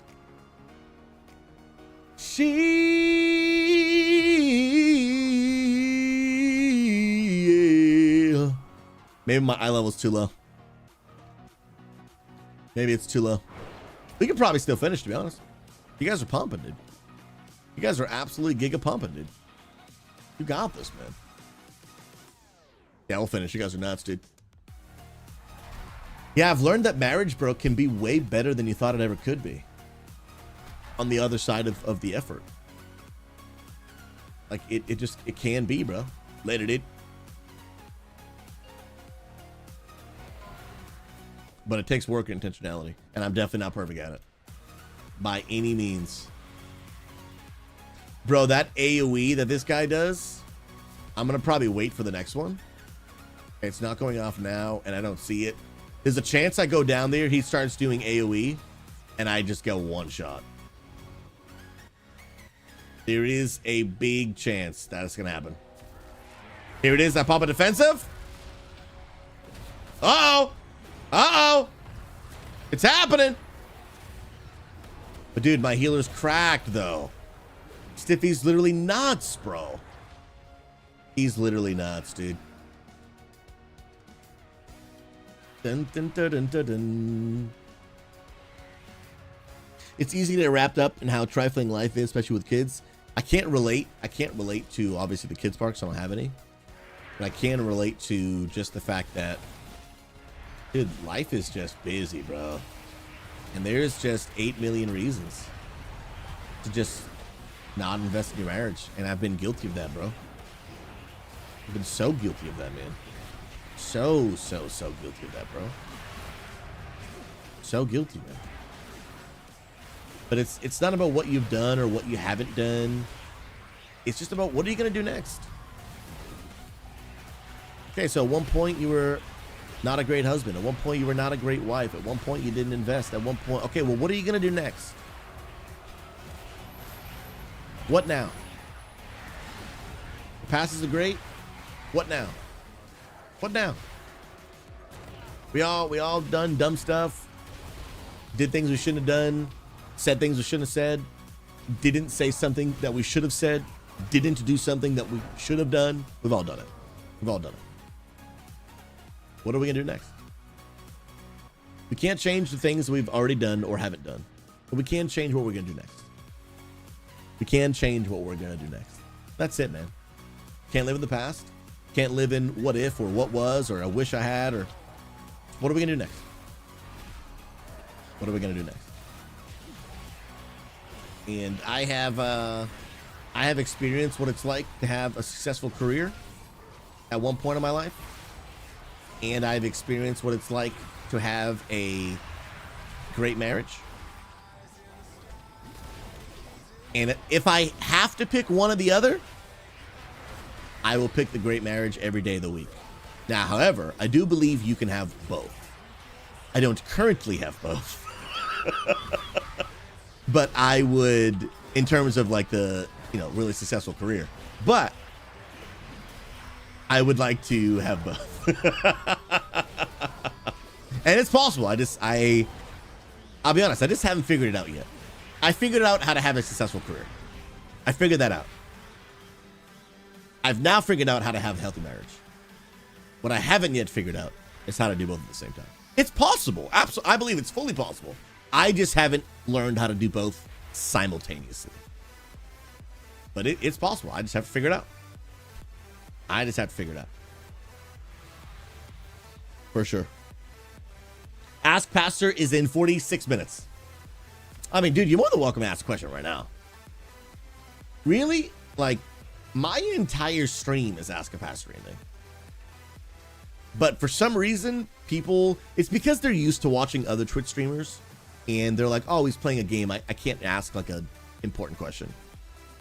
But then when I say ask Pastor anything, they're like, yo, I'm ready. Even right now, right? I mean, you're kind of almost like doing that right now, right? Like, yo, is the Q&A soon? Because most streamers, like, they want to focus on the game or they, you know what I mean? They, whatever it might be. But I want to answer. I just want to be chatting, encouraging people all day long.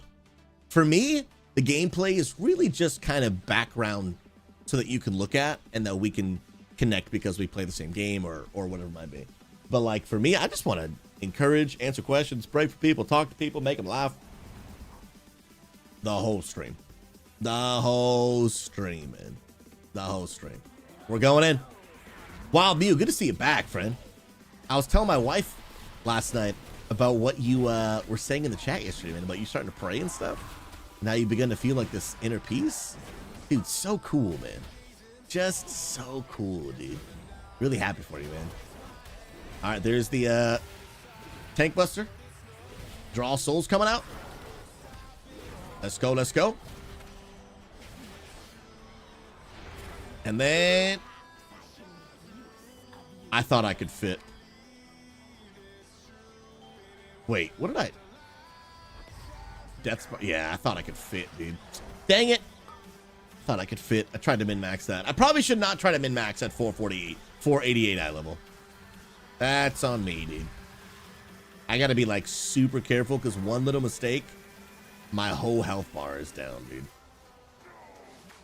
That's on me. That's not me. Well, guess I can answer this question now.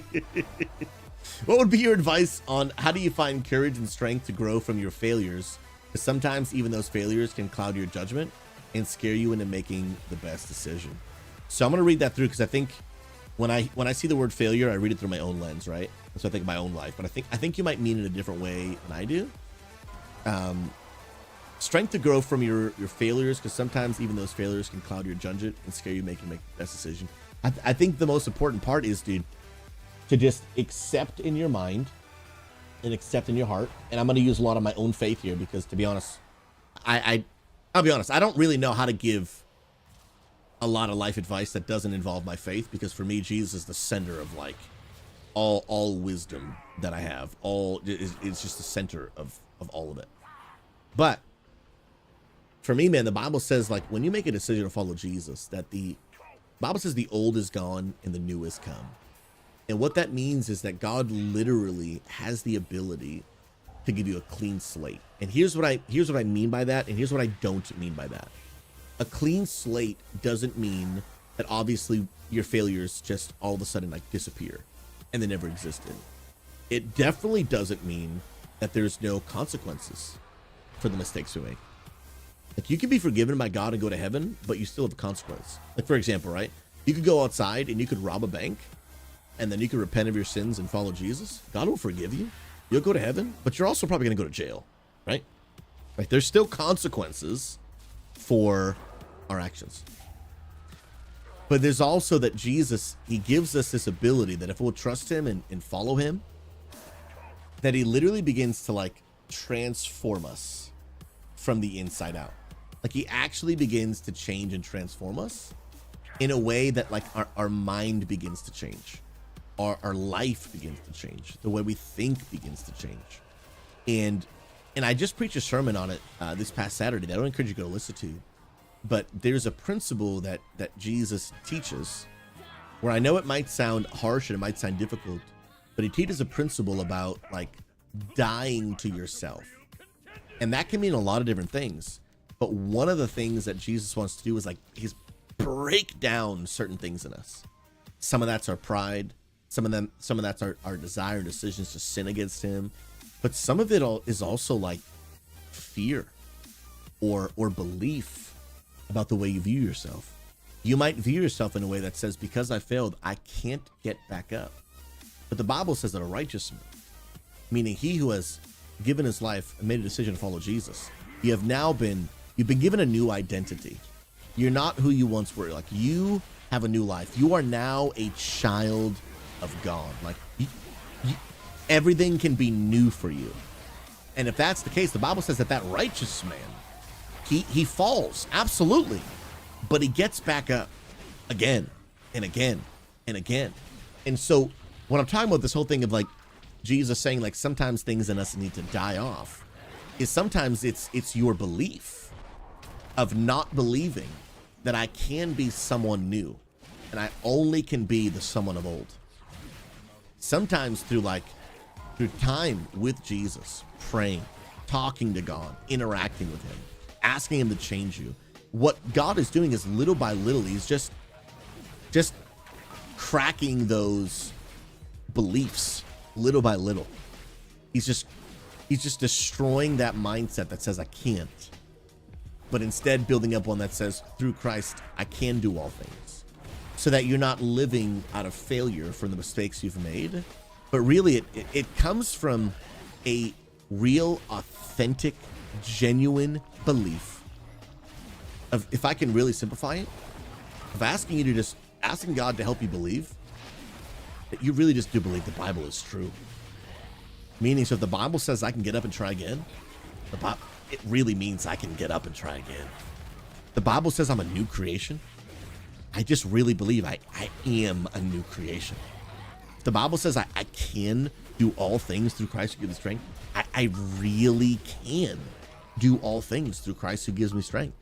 And when you just allow God to take you on a journey, to die to your own beliefs, to die to your own fear, to die to your own pride, to die to your own insecurity, and just align yourself with what the Bible says about you, then you'll have the courage through Christ to try again. Like you'll have the courage to move forward, knowing that because God has changed me and is changing me, if I trust him, stay close to him, be wise, right?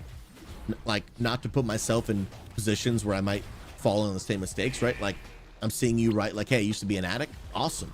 So it's everything I'm saying, plus, you know, you might need to be careful who your friends are, right? You probably don't want to be hanging out with other addicts because they're probably going to tempt you to go back into it. You probably don't want to be hanging out at places where people are doing drugs because you're probably going to be like, man, I remember the feeling and I could go for one again. So there's also some wisdom that needs to go into what you're talking about a little bit. But man, like for me, man, like I have had major failures in my life, man. Like I never thought I'd be a pastor. Never thought, I don't even, dude, I don't even know, bro. Had major failure. But the beauty of God is like, it's really not about what you've done, good or bad. It's about what he's able to do. So like there, oh, I'm big dead. There are some people that are like SouZy, like, man, I don't think you should be a pastor. And I'm like, bro, you're probably right. I'm a sinner. Even if a pastor is doing his best to live up to the qualifications of a pastor, the reality is none of us deserve to be a pastor, because we are sinful, broken people. It is a undeserved gift of God, like for everyone. Like none of us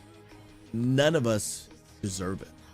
And it's not about like, in you, Wild Mew, it's not about what you've done. It's about, am I going to humble myself before God and allow him to transform me, allow him to make me new, and allow me to try again, with a lot of stipulations of like making smart choices, changing your ways, a lot of things like that.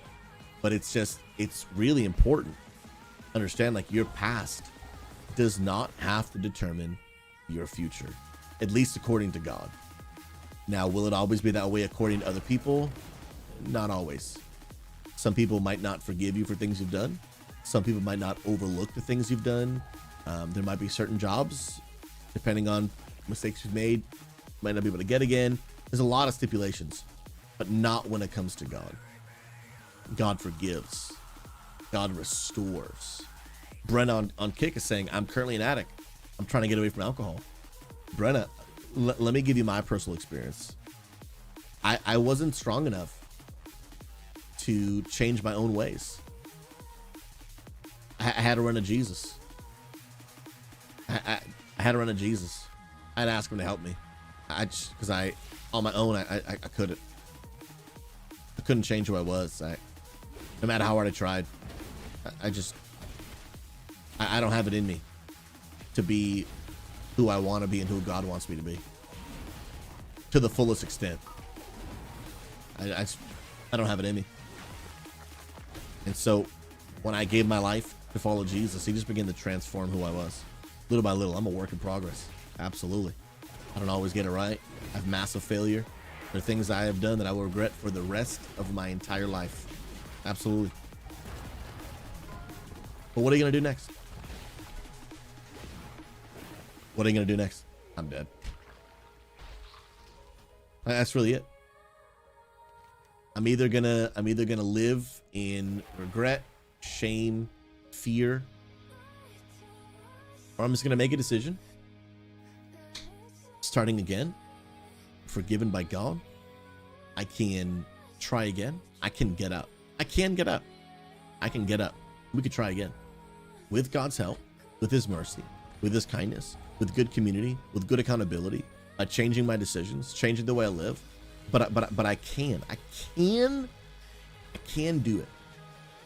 But not because I'm strong, smart, independent, but because God is so big and mighty that even someone who is as big of a mess as me, he can change and transform me if I'll let him. It's got to be voluntary. I have to go to God and be like, God, I just give up. I surrender. I don't have what it takes on my own. Will you help me? And he's like 100% of the time. But God respects our free will. So if you don't want his help, he won't give it to you. Absolutely. Like if you don't want God's help, he won't give it to you. He loves you. He cherishes you. And if you don't want his help, he won't give it to you. Oh, don't you be pulling me in like that, bro. Oh, bro, I almost got hit by that. Why do I feel like Taurens walk slow, man? Why do I feel like they just legit walk slow? I don't know if that's actually accurate, but man. All right, the green. I don't want the green. I don't want the green, dude. I don't want it. I don't want it. Let's go. Yeah, bro, they're really so big. It's actually insane. Yeah, they don't actually walk slow, but they just feel like they walk slow, dude. Because they have 1,000 pounds. LOL. Brenda, what class do you play, friend? Oh, I don't want to touch that. Because that may just literally one-shot me, dude. One-shot me. Guys, right now I'm just literally aimlessly spamming buttons. I cannot wait for the one-button rotation. It's going to make me so much better at classes I don't actually play. But I think Fury Warrior is so cool, dude. But I do not know how to play it. I am literally spamming buttons. If it's lighting up, I'm hitting it. Like, that's what I'm doing. That's what I'm doing. It's interesting, though, because Zandalari are taller and Tauren are... and they feel fast. Yeah, but they're tall and skinny, though, right? Tall and skinny. Tauren are just... they're beefy, dude. No pun intended. Make me a sandwich. I mean, a burger.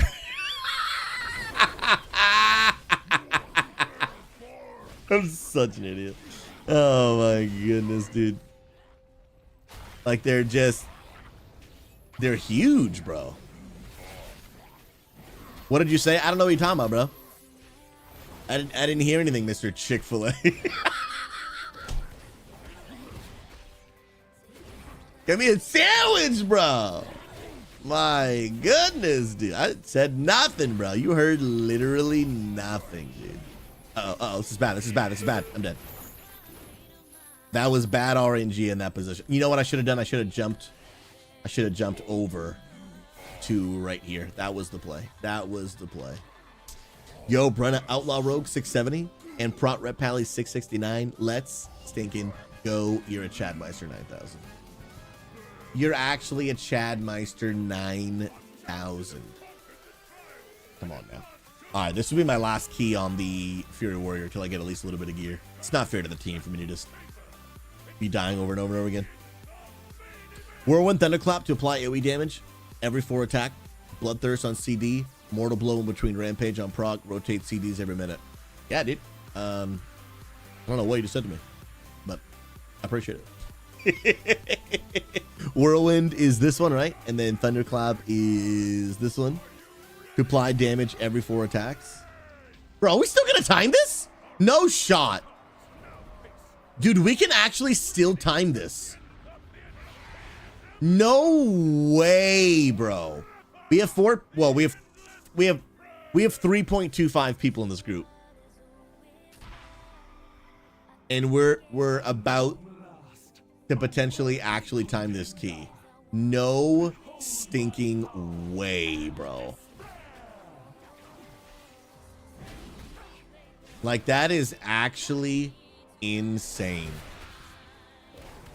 I'm throwing out a Whirlwind. Thunderclap. There's that frontal. Oh, yeah, we're good. We're good. Ravager thingamajiggy. I think we're probably doing a phase 2. Probably doing a phase 2. I'm popping a defensive. Oh, I'm so glad I popped the defensive, dude. Nice. I'll stun. Oh. I tried, bro. What? I am not in front of you.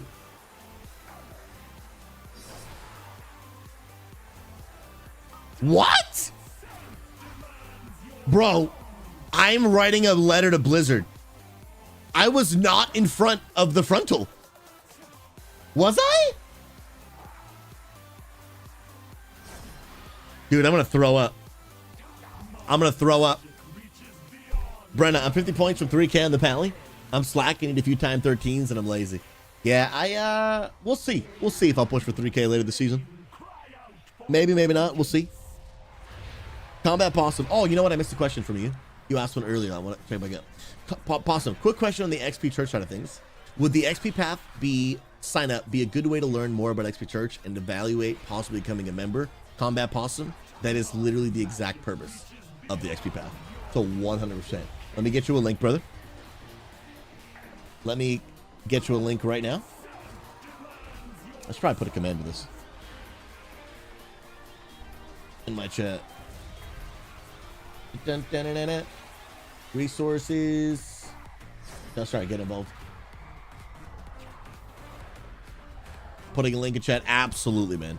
And so the way that it works with our XP path, you guys can know that is basically a way if people are looking to learn more about what XP Church is, what our beliefs are, who we are, and how people can get involved. That is the best thing to come to. And practically what it is a 1 hour get together. After our first experience on Saturdays, there's 3 of them. The first week of the month, second week of the month, third week of the month, every month. First week I teach is the first Saturday of every month. So XP Path 1 is week 1. XP Path 2, second Saturday of the month. XP Path 3, third. And we repeat that every month. Y'all are literally insane. I can't believe we timed this key. Y'all are actually different. That was crazy. And so week 1 is actually with me directly. So I just did it last week, right? Yeah, last week. And week 1 is basically where I go over how the church started, who we are, what is our mission, what are our beliefs. I talk about how our church board works, how the church governs and runs their finances, and how we're transparent with our members, different things like that. Then I also talk about, you know, the vision for our church, where we're looking to go, what we're trying to accomplish. Week 2 is actually with my wife, Pastor Amanda. And oh, you guys are legends. Thank you so much, man. Dude, the gear S tier. Thank you so much. Absolute Chads. Where did that go? Dude, from a 508 to 639. Insane. Then week 2 is actually with my wife, Pastor Amanda. We lead the church together. Stiffy, much love, bro. And week 2 is discover your purpose, and which is one of our mission statements at the church. Like, we want to help every gamer discover their purpose. And so there's actually a personality test and a spiritual gifts test that actually helps people learn about themselves. And then my wife talks real practically with people on how they can figure out what they're gifted at. It's really the beginning of a journey of learning yourself and how you can then go out and make a difference in the world, whether it's doing something in our church, whether it is doing something out in the world, whatever it might be. That's week 2. So week 1, discover the church with me. Week 2, discover your purpose with my wife, Pastor Amanda. Week 3 is discover membership with Pastor Influence, where that talks real practically about, hey, what does it actually mean to be a member of our church? What does it look like? What are we all hoping to accomplish? What are the logistics and the practical side of that? And then from there, people get to choose if they want to be a member or not. They actually want to be a part. And there are some different things that you'll learn about when you actually go to that class. But the one thing I want to make clear for you, brother, that's looking to sign up, you don't have to do them in any order. And guys, I'm going to change tunes real quick. I'm going to go on my balance druid so I don't just die all the time. But yeah, I'm going to pass you a lead, brother. And then I'm going to swap tunes. You can take them in any order. So for example, maybe right now, bro, you're like Combat Possum. Like, man, I missed week 1. Dang. Like, but what do I do now? Just go to week 2 this week.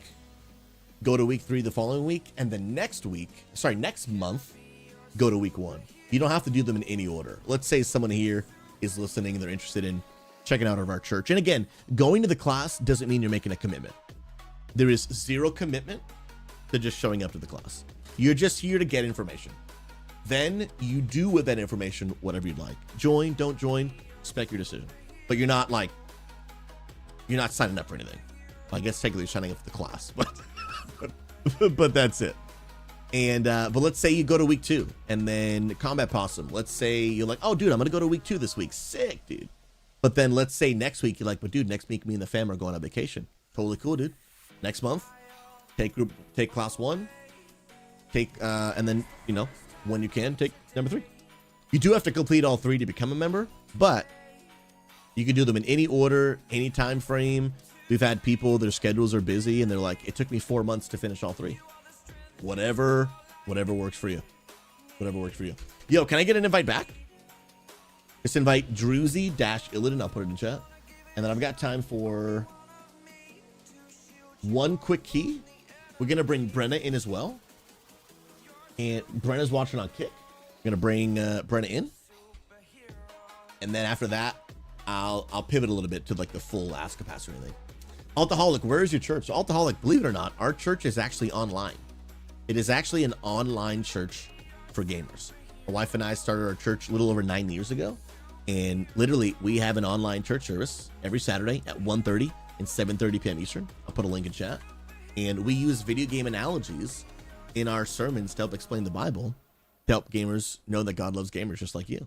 And anyone is welcome to be a part, no matter who you are, no matter what walk of life you're from. We would love everyone to come, if you want, and learn and experience what the love of Jesus. God changed my life. I cannot talk about Jesus enough. And if you want to come learn, you want to come know, this is what our church is trying to do. We want to help every gamer know God, experience community, discover their purpose, and then make a difference. That's what we want every single gamer to accomplish, if they want. And if you ever want to come check it out, come explore.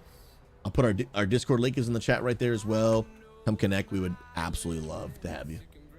All right, I'm gonna start one more group real quick, and then I guess you guys can just join on me if you want. But my key, honestly, I'm looking to probably just pump like a. Do I not have a key? The heck? Do I not have a key? I'll go get one.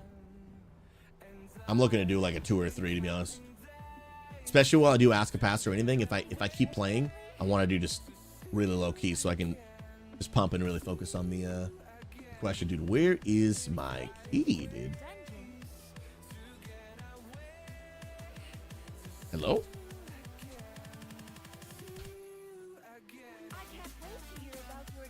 Why can't I get a key?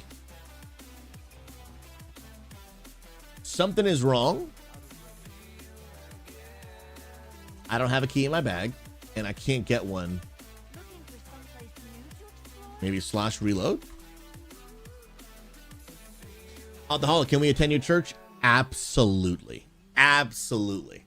I would love that. I would absolutely love that. Yeah, we actually will be doing our experience tomorrow at 1:30 or 7:30 p.m. Eastern. It's the same exact thing, just shown at 2 different times for people who live in different time zones, have different work schedules, whatever it might be. But it's the same thing.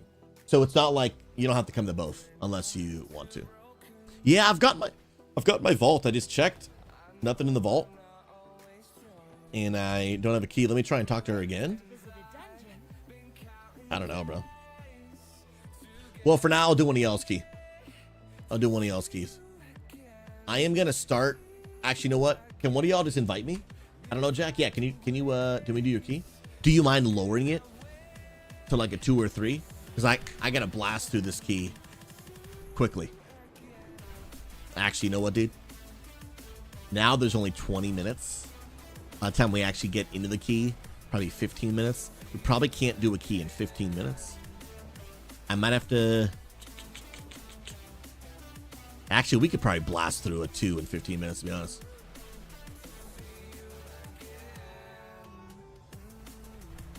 I think so. Do a the queue for a BG might take a while. Let's try. Get in here. We'll try to pump a 2 real quick. Rivers Kid, whatever you want. Here's the deal. Just to get you guys in the group, I am going to start a group. Ignore the level. Ignore all of it. We're just going to do a +2. Pastor SouZy, Unity Gaming, and then hold on because I got to thank this absolute legend, Pastor CT. Let's go! Bro, Pastor CT, the 97 RuneScape account playing legend is here in the chat. Bro, how was the strummage, dude? How was the absolute strummage, my guy? Ivory John is here? Look at this Giga Chad, dude. Come on, baby. How y'all doing, friends? Let's go, man. Dude, CT, are you streaming every Friday now? What's the schedule looking like for you, man? That's super cool, dude. That's super cool, man. Combat Possum, I'm hopeful about it. It may be a bad habit that I picked up from my overly critical father, but I'm very discerning to almost a fault about churches. That's one reason I've not really been in church in a few years. Well, I will say this, we're not a perfect church. There is no perfect church, right? And what I encourage people is don't put your trust in humans or in a system or an organization. Keep our eyes on Jesus.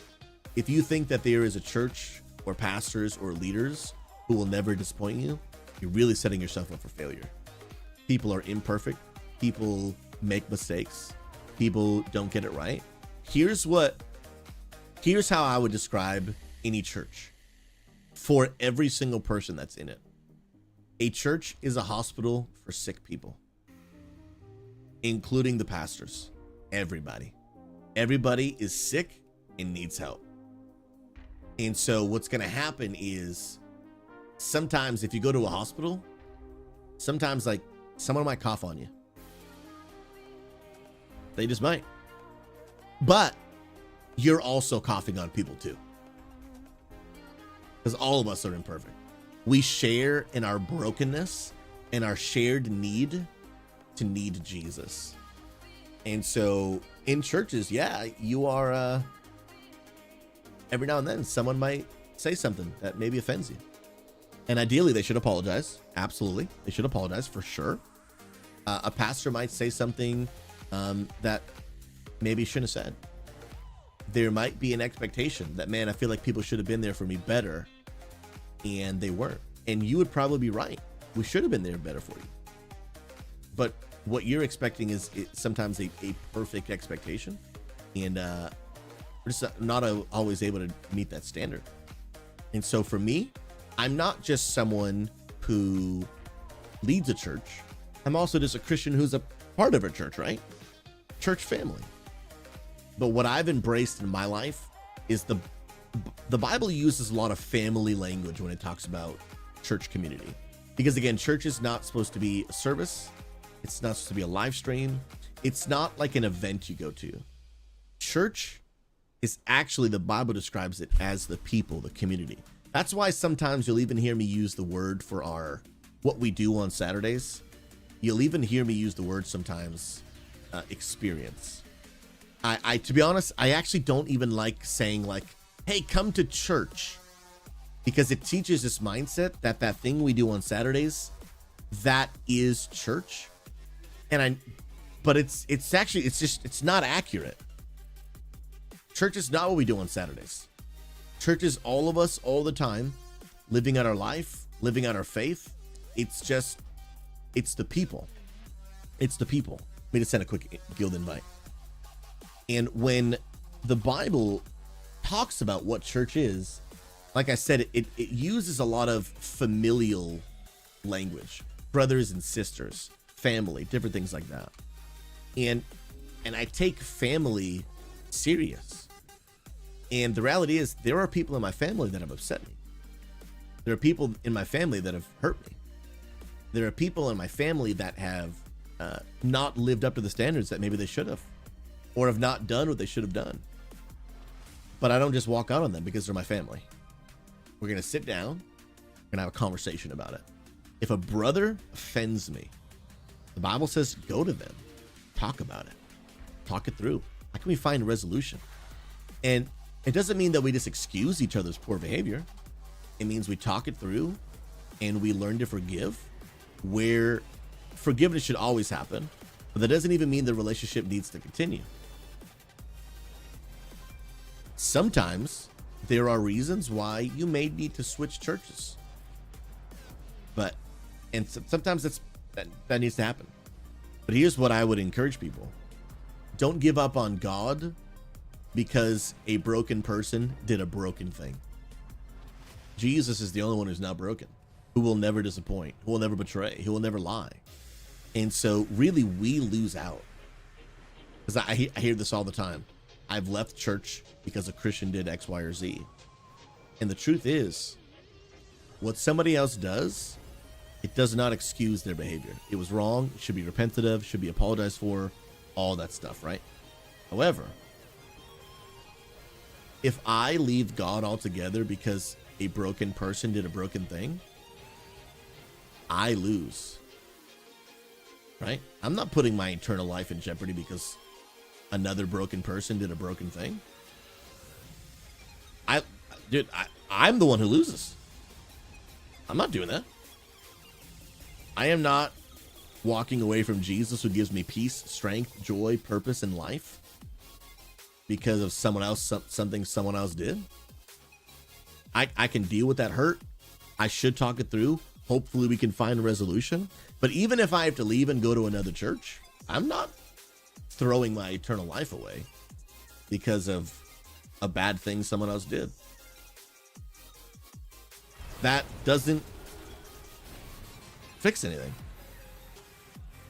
I can be mad at them, and I can rightfully say that was horrible, you shouldn't have done that. And even if that person is like, I'm not apologizing, great. I'm not throwing away my eternal life because you don't want to apologize for what you did. I'm just gonna leave you. And I'm just not doing that. I'm just not doing it. And so I encourage people, man. People will let you down, but Jesus never will. Jesus never will. Unless you have expectations that he never promised. Like sometimes, like, Jesus never did this for me. It's like, well, he never told you that he would. Jesus never got me a Ferrari, so I'm mad and I'm walking away from faith. He never promised he would get you a Ferrari. You have some sort of expectation that you have created, but not him. Not him. But that's a whole different conversation. But yeah, dude, I try to be upfront with people when they join Unity, when they join XP Church. It's not a perfect place. And if anyone watching right now is perfect, don't join our church. We will break you. We'll screw you up. Like our brokenness will get on you. If you've managed to be perfect, stay away. Save yourself. We'll ruin you, man.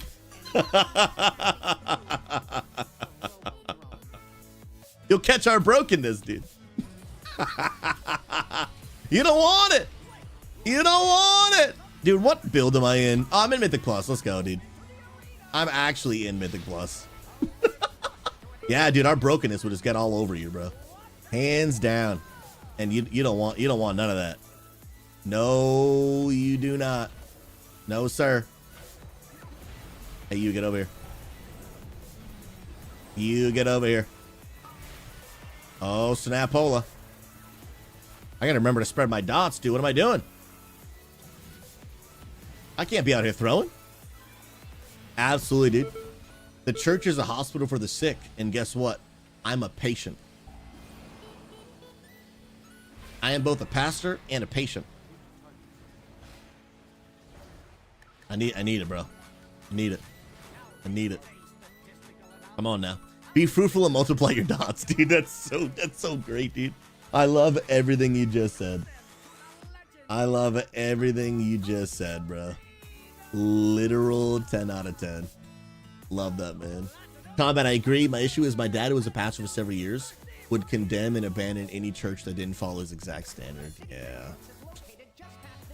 Well, I'm sorry to hear that, man. Again, I in no way, shape, or form would like to poorly talk about your father. But, man, sometimes it's not about our standard. It's about God's standard. And sometimes my opinion needs to be laid aside, bro. Because my opinion is not always right. It's not always right. And sometimes, if we're not careful, we can apply preference to the same level of biblical standard. And what I mean by that is there are certain things that the Bible has created a standard on, meaning it should be done and it should be done this way. However, there are other things that the Bible really doesn't say much about, and we have the ability to just implement our preference, like the type of music we play. Or for example, for us, we have church on Saturdays, not on Sundays, right? There's some things that like the Bible does not either command or it doesn't forbid. And so you just kind of get the ability to just do it your way. But you just have to remember our preference is not like, it's not an absolute standard like God's word is. And so there are plenty of things that like, man, this is not even my preference, but that's not the main point. It's not the main point of what's most important. Let's go. Oh, snap. I got yeeted in that hole, dude. Yeeted, man. Wild View, I think the biggest, my issue is the articulation of my words. I don't think before I speak, and I end up accidentally casting blame or pointing fingers at what started it. Which sucks because there are my emotions that I want to explain, but my use of words can sometimes not show how I'm blaming myself instead of others. Yeah, I mean, that's just tough, man, right? Like learning to articulate, learning to obviously think, like you mentioned, think before we speak. Those are important things to do for sure, man. And that's why I think the Bible really teaches a principle of, it says this, be slow to speak and quick to listen. Quick to listen.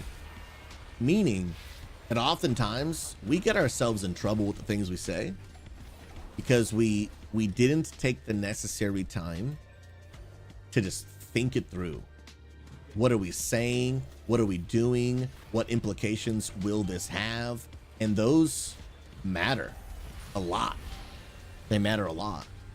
And, you know, we live in a culture that wants to get the last word in. I want to have the final say. And oftentimes, not always, but sometimes he who speaks least wins. Like, sometimes, man, there are some statements that are just not even deserving of a response, dude. Like, we live in a social media world where just everybody wants to just get their opinion out. What's up, boo? Is that a protein shake? What is it?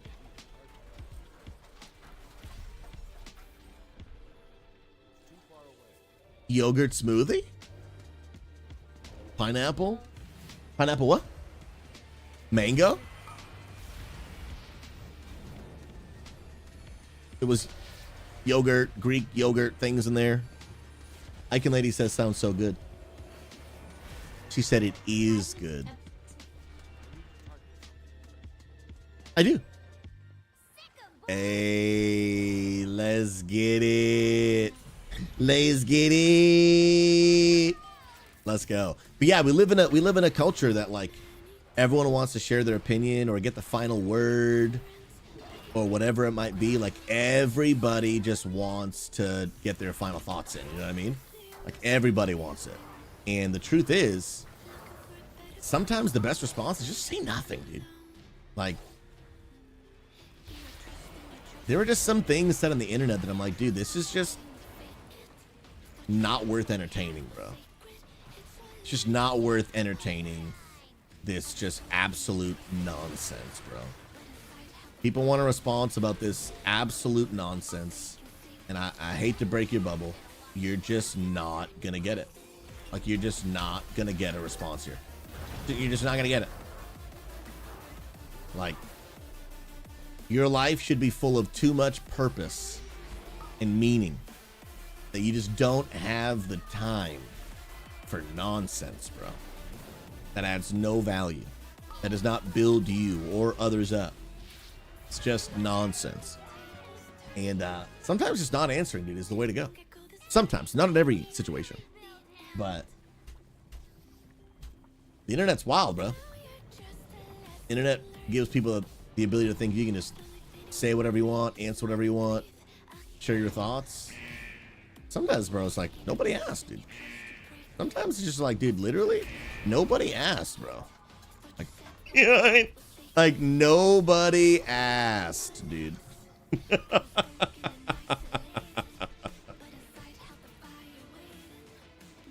Just because you can share your opinion doesn't mean you should. What's up, Stoner? Good to see you, bro. What if I did it? If you indeed did ask, well then, hey, get ready, brother. If you ask, then get ready, man. Let's go. And comment possum. And I think that's great, man. You know, all of our parents have good and bad qualities, right? So even with my own parents, I try to honor them by remembering the good parts about them. My parents are both still alive, just to be clear.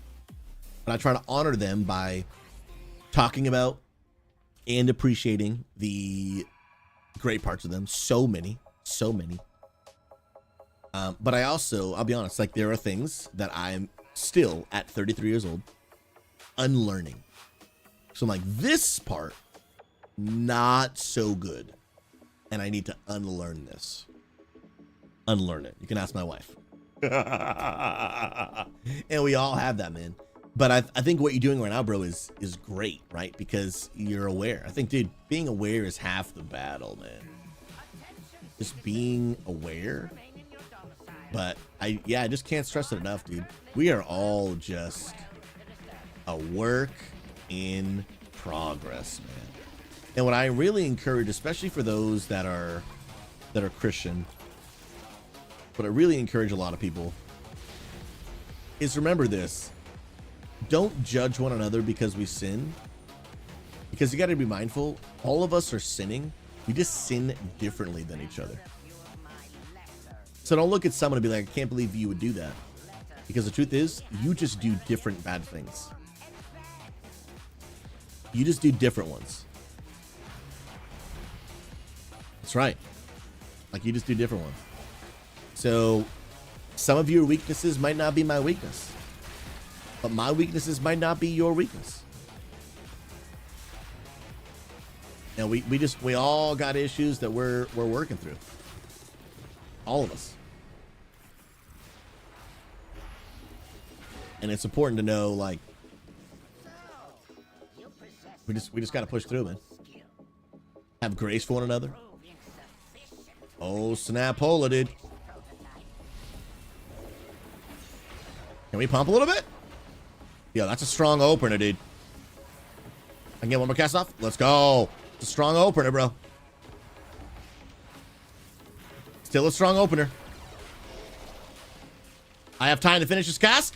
Let's go. Oh, bro, the min-max, dude. The min-max.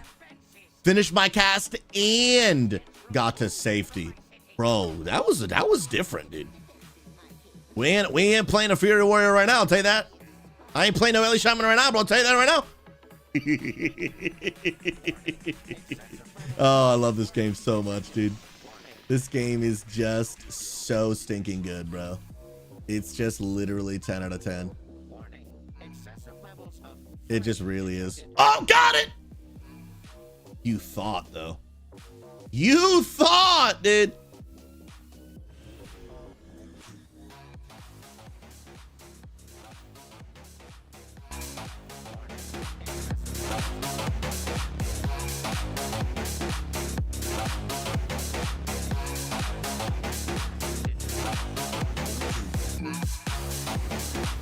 Come on now.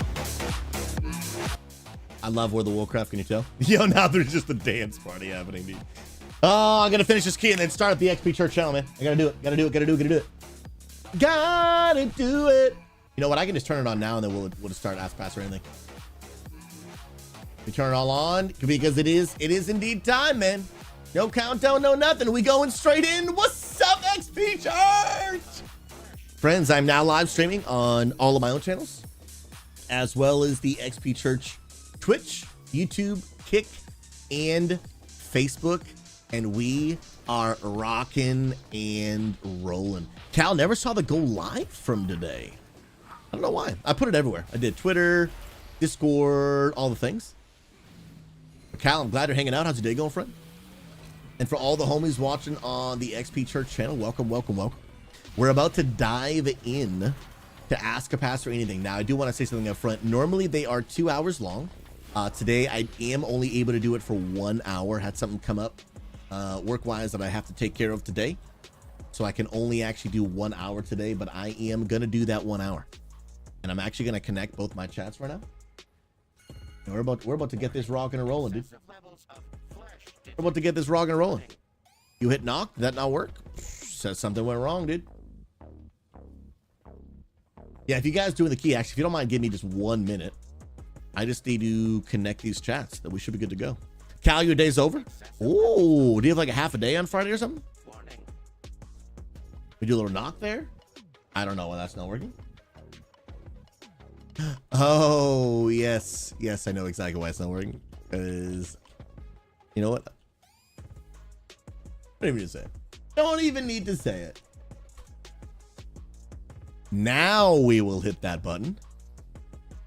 And now that will work. It's going to combine the chats. It should combine the streams. And we're good to go. Dun, da, da, da, da. Make sure that's rock and rolling. And we are good indeed, man. Share chat. All right, sick. That is trippy, dude. All right, we're big chilling. We're big chilling. Okay, we're waiting for anyone anyway. Okay, we're good. We're good. Yeah, we're chilling. Nope. Hey, don't worry about it. We're just doing two. We're chilling, enjoying life. Don't you worry about it, friend. All right, homies, here's the deal. I am right now going to be jumping into a segment called Ask a Pastor Anything. And if you guys want to be able to ask a question, it literally can be about anything. It could be about life, faith, relationships, marriage, how to be a streamer, maybe questions about our church if you're interested in learning more. It could be what my favorite color is. When I say anything, I literally mean anything. If there's a question that for whatever reason I think is inappropriate and shouldn't answer, I won't. But besides that, I will do my best to answer as many questions as I can in the next hour. And here's the deal. I never claim to have all of life's questions, have all of life's answers. Never claim to. But if I can add value to you, be a blessing to you, an encouragement to you in any way, shape, or form, if I can help you win in the areas of which I've won, or I can help prevent you from failing in the areas in which I have failed, I would consider it a privilege to serve you. All you have to do to get a question on the board is to literally just type !ask, type the space bar, and then, sorry, !ask, hit the space bar, then type in your question, and I'll answer them in the order in which they came in. Let me know, friends. Oh, snap. I am on the other side of where I want to be. Oh, snap, Ola, dude. Melt. Oh, and I lost my healer. Let's go. All right, first question coming in from the legend himself, Coach. Oh, I looked away and died. Feels bad. We're good. Coach, what's the weather like down there? Do you mean up there in Oregon, or do you mean that as a short joke because I'm only 5'6" and highly favored? Hey, now. Let me know which one you mean, bro. Coach, you're such a troll. It's a short joke. Bro, honestly, dude, I vibe with being short, dude. I actually don't want to be tall, man. I actually don't want to be tall. I enjoy being short. First of all, I'm like perfect height for me and my wife. She's 5 feet, I'm 5'6", so I'm way taller than her. And when we hug, her head is just right here on the pastor pecs, dude. Right here, yeah, short kings for real, dude. Right here on the bishop bosom, you know what I mean? And I love it, dude. It's my favorite. It's my favorite. And then plus, it's like, it's actually such a funny feeling when you are like the leader of a team, and so like you're in charge, right? And your entire team is standing around you, and you're like leading the meeting like this, or like you're telling them what to do, and like they have to do it. It's kind of a flex, dude. It's low key kind of a flex, dude. Where am I going? Why are you leaving, bro? I don't know how I got back here, but we're leaving, dude. So I kind of like being short influences. I liking it. I'm all about it. Coach, I love you, brother. You're a champion, man. Next question coming in for Passive Influence. What is the best advice you've ever gotten on friendship? Ooh, best advice I've ever gotten? Let me think through if I've ever really even gotten many. But if I haven't, then I'll think through just the best advice that I would give, man. I don't know if I've ever had someone sit me down and like give me friendship advice. But let me think through and share, I think, a few of my principles that I share when going into friendship. Friendship for me is not about quantity, it's about quality. What I mean by that is I think, and this is a much bigger conversation, but I think people vastly underestimate both the impact of friendship, but they also underestimate the responsibility of friendship. If you want to be a good friend, like a real life-giving friend, which I'm not always the best at by any means, but it takes effort. It takes real effort. And that's why it has to be about quality, not quantity.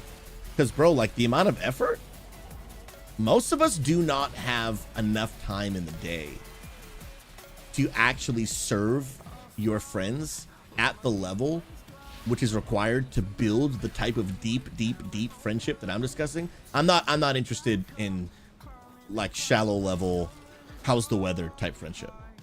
I'm happy to have people that I know that I talk that way with. I'm happy to have some more acquaintance, happy to do that. But what I'm talking about, like deep, real, like the homies, bro, like we're gonna go there, dude. Like we're gonna talk about it. We're gonna talk about the deep struggles of life, and that's just the way it's gonna be. But to really build that level of friendship, first of all, that takes time, and it takes a lot of work and sacrifice. It just does. And so for me, I think two things that I keep in mind when it comes to friendship is understand that if you want to get out of friendship something great, you're gonna have to put in the work for it. You're gonna have to put in the work for it. You're gonna have to be willing to be vulnerable. You're gonna have to be willing to be brave enough to go there in conversation with some people that maybe you wouldn't be willing to go there with other people, and that's perfectly fine. But you got to be willing to have the deep, intimate conversation. Otherwise, you're just going to be a couple guys talking about sports, and that's fine. But we need more than just talking about the latest score at the ball game or the latest patch notes in World of Warcraft. We need more. We need more than just that. We need it. I'm happy to talk patch notes. I love talking patch notes, but we just need more than just talking about the patch notes. We just need it. And so it's going to take work. It's going to take intentionality. And then I just try to put in the principle, like, be the kind of friend that I want. Be the kind of friend that I want. So if I want a friend that responds to my texts, if I want a friend that is there for me when I need them, then I have to also be all those things. However, if I'm not currently being all those things, then I also have to understand to give my friends a pass when they're not doing all those things. So I'll be honest, a human flaw that I have, I'm not great at responding to texts. I get caught up, I get busy, I don't always respond. It's a flaw of mine. But here's what I also don't do. I also don't get mad at my friends when they're slow to respond to my texts. Because don't dish it if you can't take it.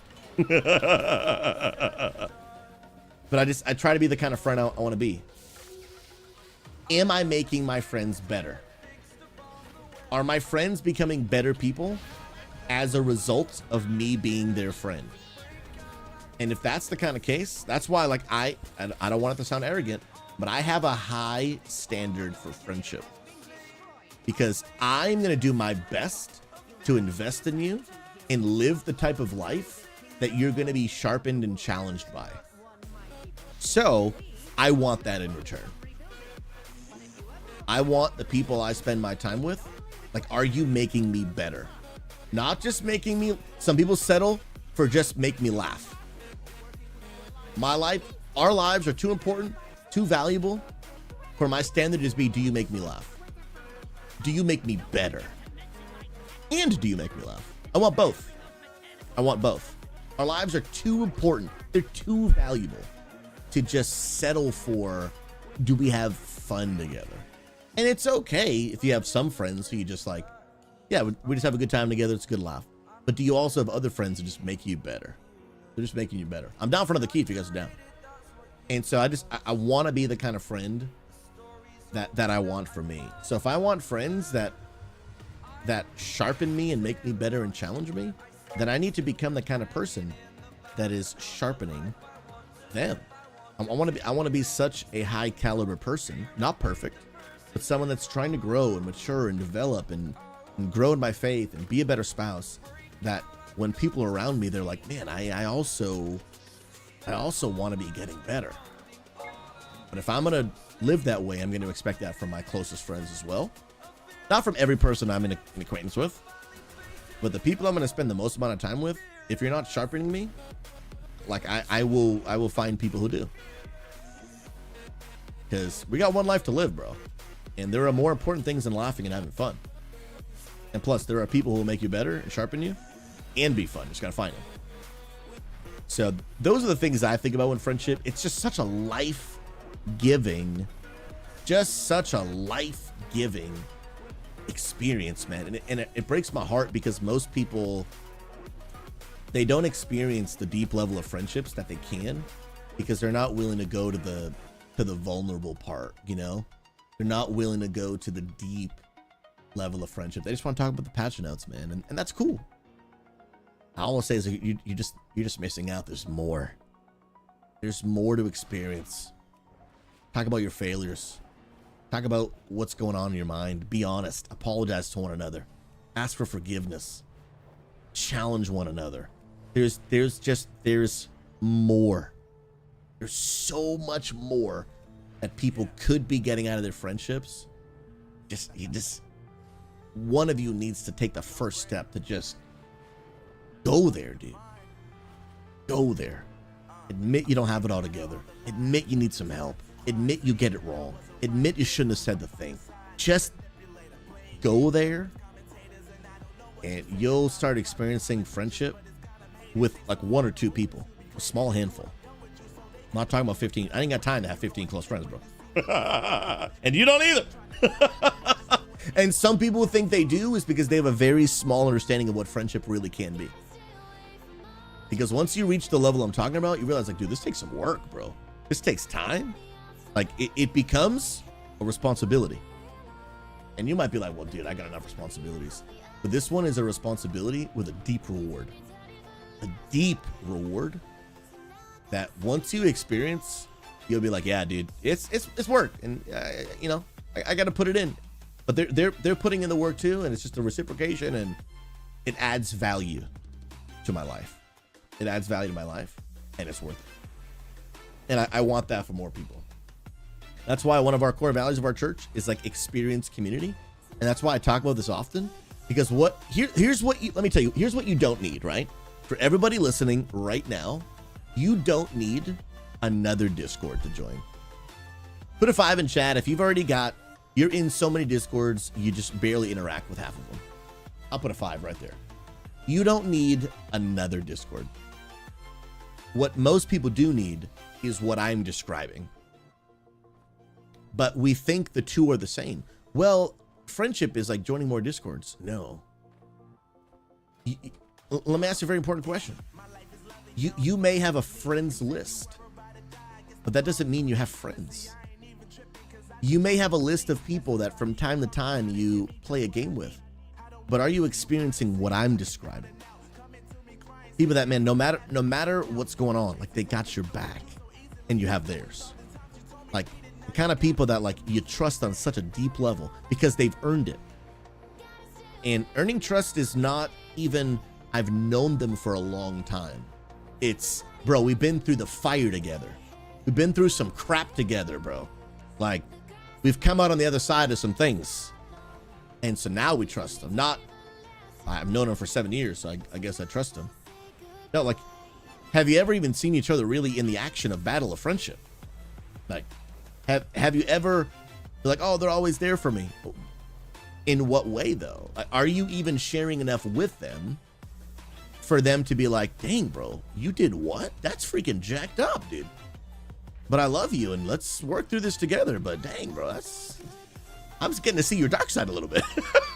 But I'm still going to be your friend. As long as you're going to change your ways and, you know, obviously try not to do it again. But, like, that's the kind of stuff I'm talking about. Like, dang, bro, you have those thoughts in your head? That's kind of messed up. But you know what, dude? I'm jacked up my own way, too. So, like, on the other side, you've seen my darkness.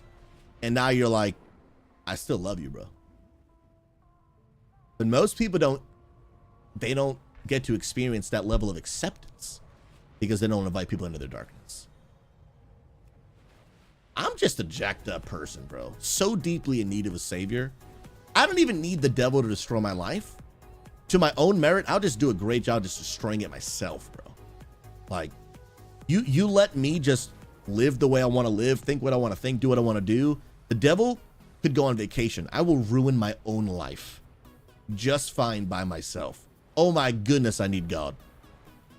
On a deep level, bro. And there are a few people who are like, dang, SouZy. Okay, you got some issues. Yeah, I got some issues, man.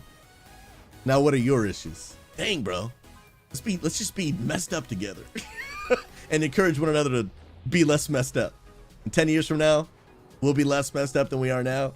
And then in those 10 years, we'll find out we had more problems we didn't even know of. Now we're working on those too, brother. Now we just working on those too, man. That's doing life together. The good, the bad, and the ugly. But that level of friendship, yeah, you don't have time to do that with 15 people, bro. I can name on one hand, like, my best friends. And then I have a lot of people that I care about, but we're not doing life at that level. And sometimes it's not even like I don't like them. Sometimes it's just a time thing. I don't have time in my schedule to add to my best friends list. Just don't. Like, I'm at capacity. I'm pleased. Love my closest friends. I'm not on the search for more, because if I wanted another one, I wouldn't have the time to give them the type of friend they deserve. And so it'd be unfair for me to ask them to be the type of friend that I can't be for them. And so I have my closest friends, and then I have friends, and then you have people that you know, and you have acquaintances, all different levels. But I just talked to so many people, and I'm like, that's why I'm so passionate about ending loneliness, is most people I talk to are not experiencing the level of friendship that I'm describing. And it's work. It's work. It's absolute work. Yo, Lindy Jones, God bless you. Appreciate the follow on the church channel. S tier human being. Why is that one at the bottom? Shouldn't be at the bottom. Anyway, let's go where it is.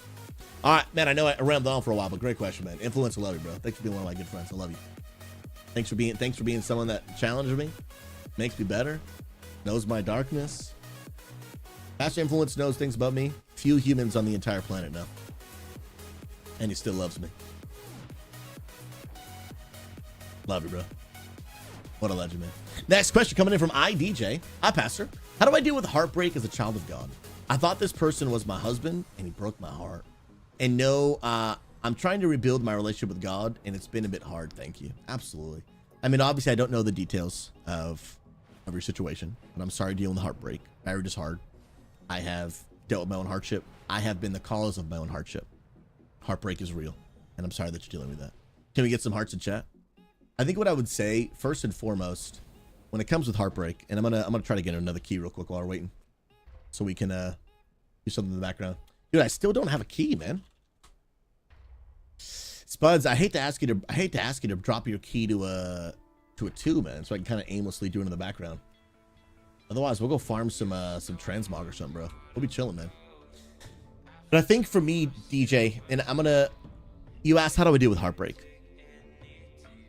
and there's a part of my answer that that I want you to know, I'm going to say because I care about you, and I want to do my best to answer honestly, and I feel like I would be doing a disservice to you if I wasn't willing to share this part of it with you.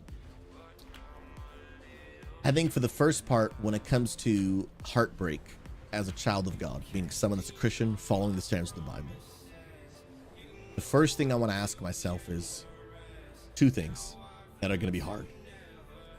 God, help me to forgive. Now, let me be clear. Forgiveness does not mean excusing bad behavior. It doesn't mean that we're just going to pretend you didn't do the thing. It doesn't mean there's no consequences for you doing the thing. It doesn't mean that, it doesn't even mean that we might stay together. Whether that's in friendship or unfortunately sometimes even in marriage.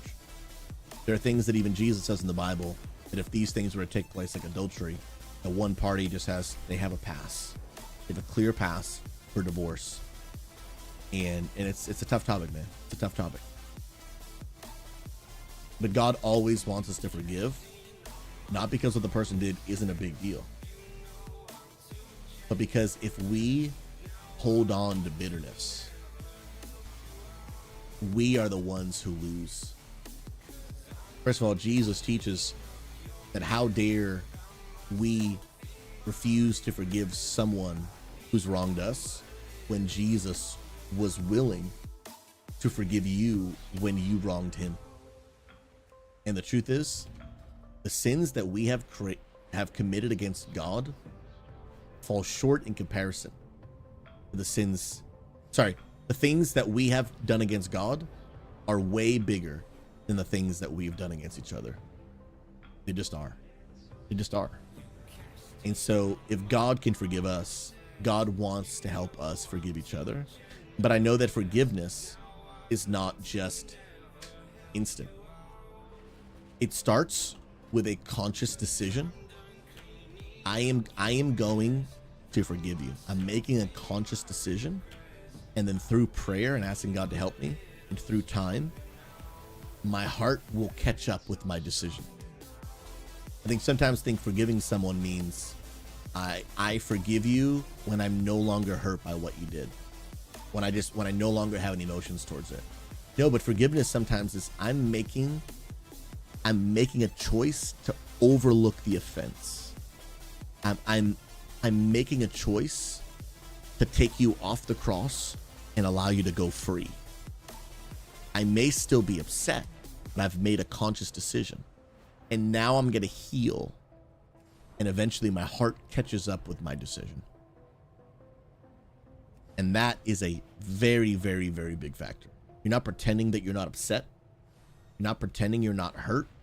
But I am choosing. Like, for example, if it's a husband and wife and we're going to stay together, I'm making a decision that your mistake will not be a weapon that comes out of my mouth.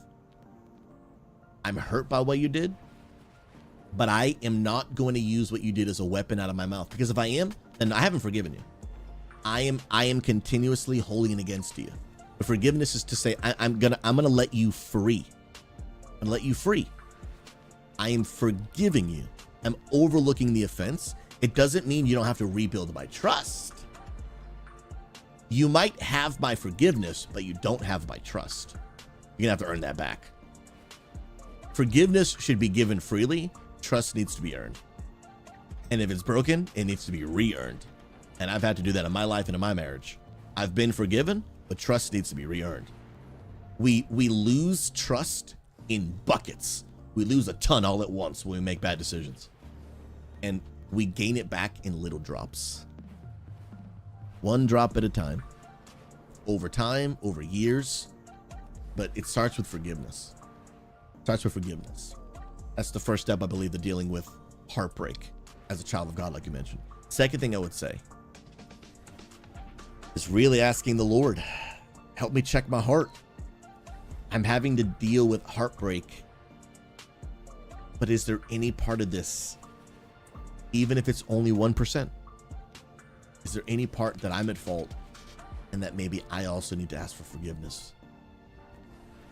Just because someone else is 99% wrong doesn't mean maybe I'm not 1% wrong. And you might not be. It might not be.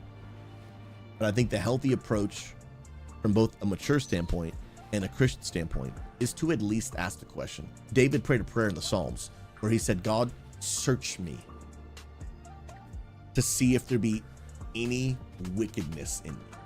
God, search me. I wanna so easily put all the blame on this other person. And maybe it is. Maybe it really is 100% their fault and I'm zero to blame. That does happen. But have you at least asked the question? Because being a Christian isn't just giving forgiveness, it's asking for it. So is there even 1%? And that's hard. Because especially when someone wrongs you, and the really hard part is maybe someone wrongs you and they won't ask for forgiveness, but you still should. There might be a moment where maybe a friend hurts you and they won't ask you forgiveness and the friendship is over. But if there's still something on your end, you may need to ask for, you may be 1% wrong and they were 99% wrong. Jesus is calling you still to ask for forgiveness and to forgive them. Why? So you can be free. So you can be free. Free of the bitterness. Don't hold on to it for the rest of your life. Unforgiveness, I've heard it put it this way. Unforgiveness, choosing to hold on to it, choosing to stay angry, choosing to hold the offense against them, harboring that bitterness in your soul. It's like drinking poison, but then expecting the other person to die. Unforgiveness, half the time when people hurt you, they move on. They just move on. Not always, but a lot of times. And 10 years later, you're the only one still suffering. They forgot even what they did to you. You're drinking poison every day. I won't forgive! You're drinking poison and expecting them to die. The only one dying is you. And my mouse. It literally just died in real time.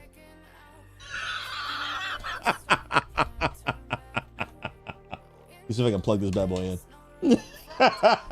You know, when I thought about charging it last night too, and I was like, nah, I think I'm good. I think it'll be fine. Not fine. Not fine. Not fine.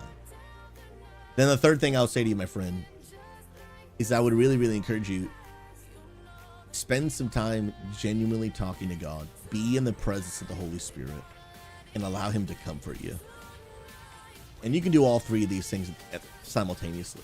And you should be simultaneously. Asking God to help you forgive, asking for forgiveness, analyzing, is there anything I did? But also, the Bible says God is near to the brokenhearted. Allow him to just comfort you. Allow him to give you peace and strength and wisdom and help. The Bible says he's a heavenly father.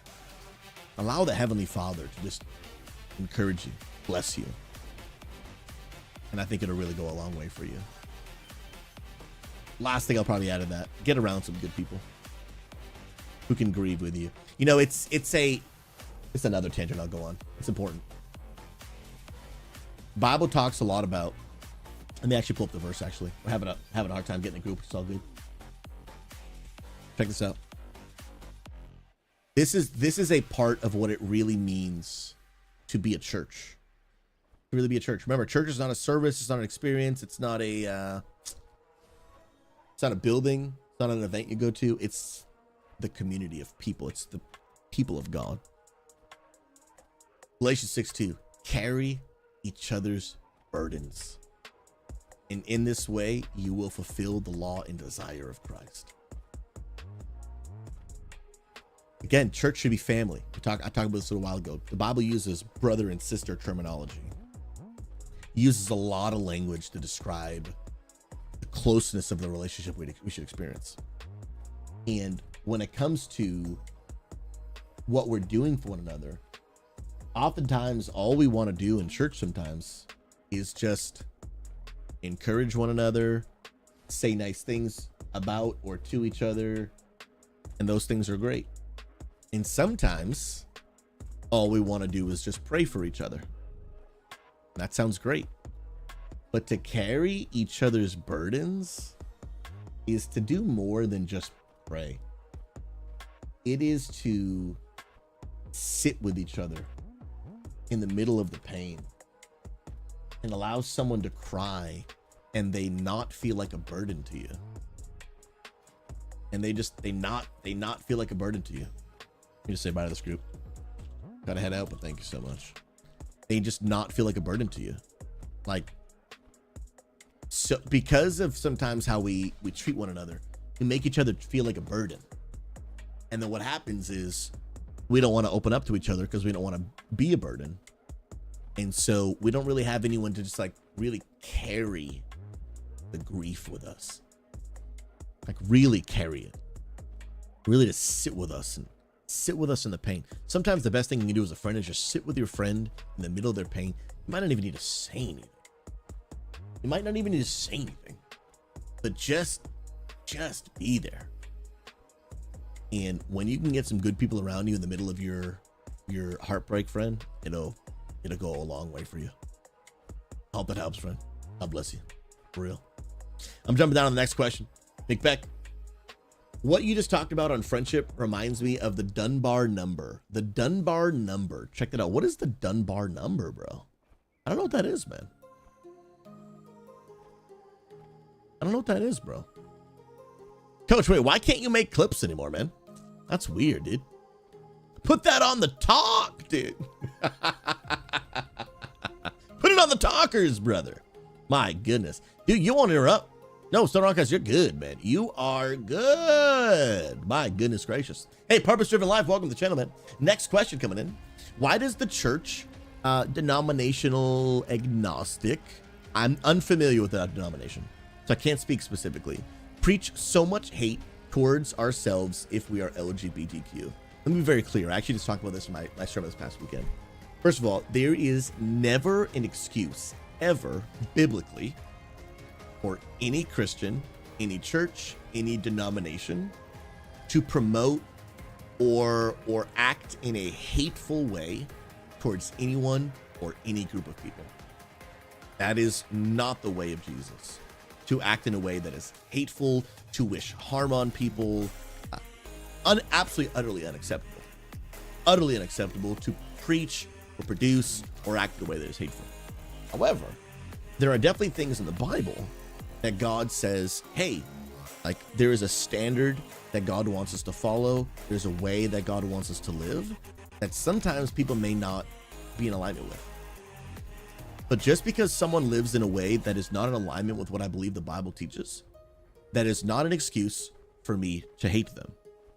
Now, we have to go a little bit deeper here, and I'm going to talk more about this topic. I just covered it on Saturday in my sermon, especially about this, you know, LGBTQ, IA+, transgender topic. We're going to get all that here in just a minute. But it goes a little bit deeper too, right? Because there's two sides of the coin, right? So let me talk a little bit from the perspective of the Christian. I'll talk about the perspective of maybe someone that identifies in those communities. And there's, in my opinion, I think an issue on both sides, right? There are moments where a Christian, unfortunately, is being hateful. Sometimes they'll even use that word. They're wishing harm on people. Utterly unacceptable. They're doing things that are flat out wrong in a response to these communities, whatever it might be. On one end of the Christian, absolutely wrong. But then on the other side of the spectrum, on the transgender community, LGBTQIA+, I think we also need to properly identify what is hateful behavior, right? I've spoken with a lot of people that because I do abide by what is a biblical standard, that marriage is between men and a woman, and that we are, I believe that we are the gender that we were born. Now, let me make a disclaimer here too. I understand that there are people that authentically and genuinely don't feel that way. You may be a man and you look at a woman and you feel no sexual attraction, but you do towards men. You may be here and you were biologically born as a woman and you just really authentically do not feel that way. I don't even want to ever for a minute pretend to understand that inner turmoil. I can't imagine what that journey has been or still is like for you. I can't even imagine. And I don't ever want to communicate, well, just like, stop it. Just like, change your mind. Well, it doesn't work that way. I really like my wife a lot in a very physical way. I can't just change my mind, right? I can't just be like, oh, I'm just going to switch to liking men. I can't just flip it. It's genuinely, authentically innate deep within me. And I think sometimes when we are talking to members of these communities as Christians, and we're just like, well, just like, stop it. Just like feel different. It's like them asking us, well, you just stop being straight, just flip it. It doesn't it doesn't work that way. For those that are being genuine and honest about how they're feeling. Now, do I think they get a bad rap? Do I think there are men who want to pretend to be a woman because they want to go into bathrooms and be a pervert? Do those exist? Absolutely. But just like there are pastors who have done wrong things, not all pastors are bad, right? So again, like one bad egg can't spoil the whole thing. We need to be mindful of that, all of that. But there are people that like they genuinely and authentically, they feel that way. They feel that way. And here's what I believe. Even if we feel a certain way, that doesn't mean that it is in alignment with the standards that God has for us because he knows better.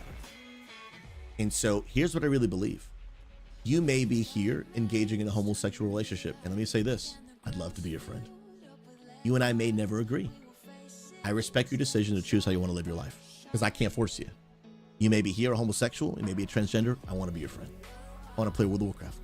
In the same way that you may disagree with me that Jesus Christ is Lord, which is the center of my whole life, I would die for Jesus. I would rather die than not follow Jesus. If someone put a gun to my head and said, deny Jesus, I would rather die. In the same way that many people would say, hey, I'd rather die than reject the identity that I feel.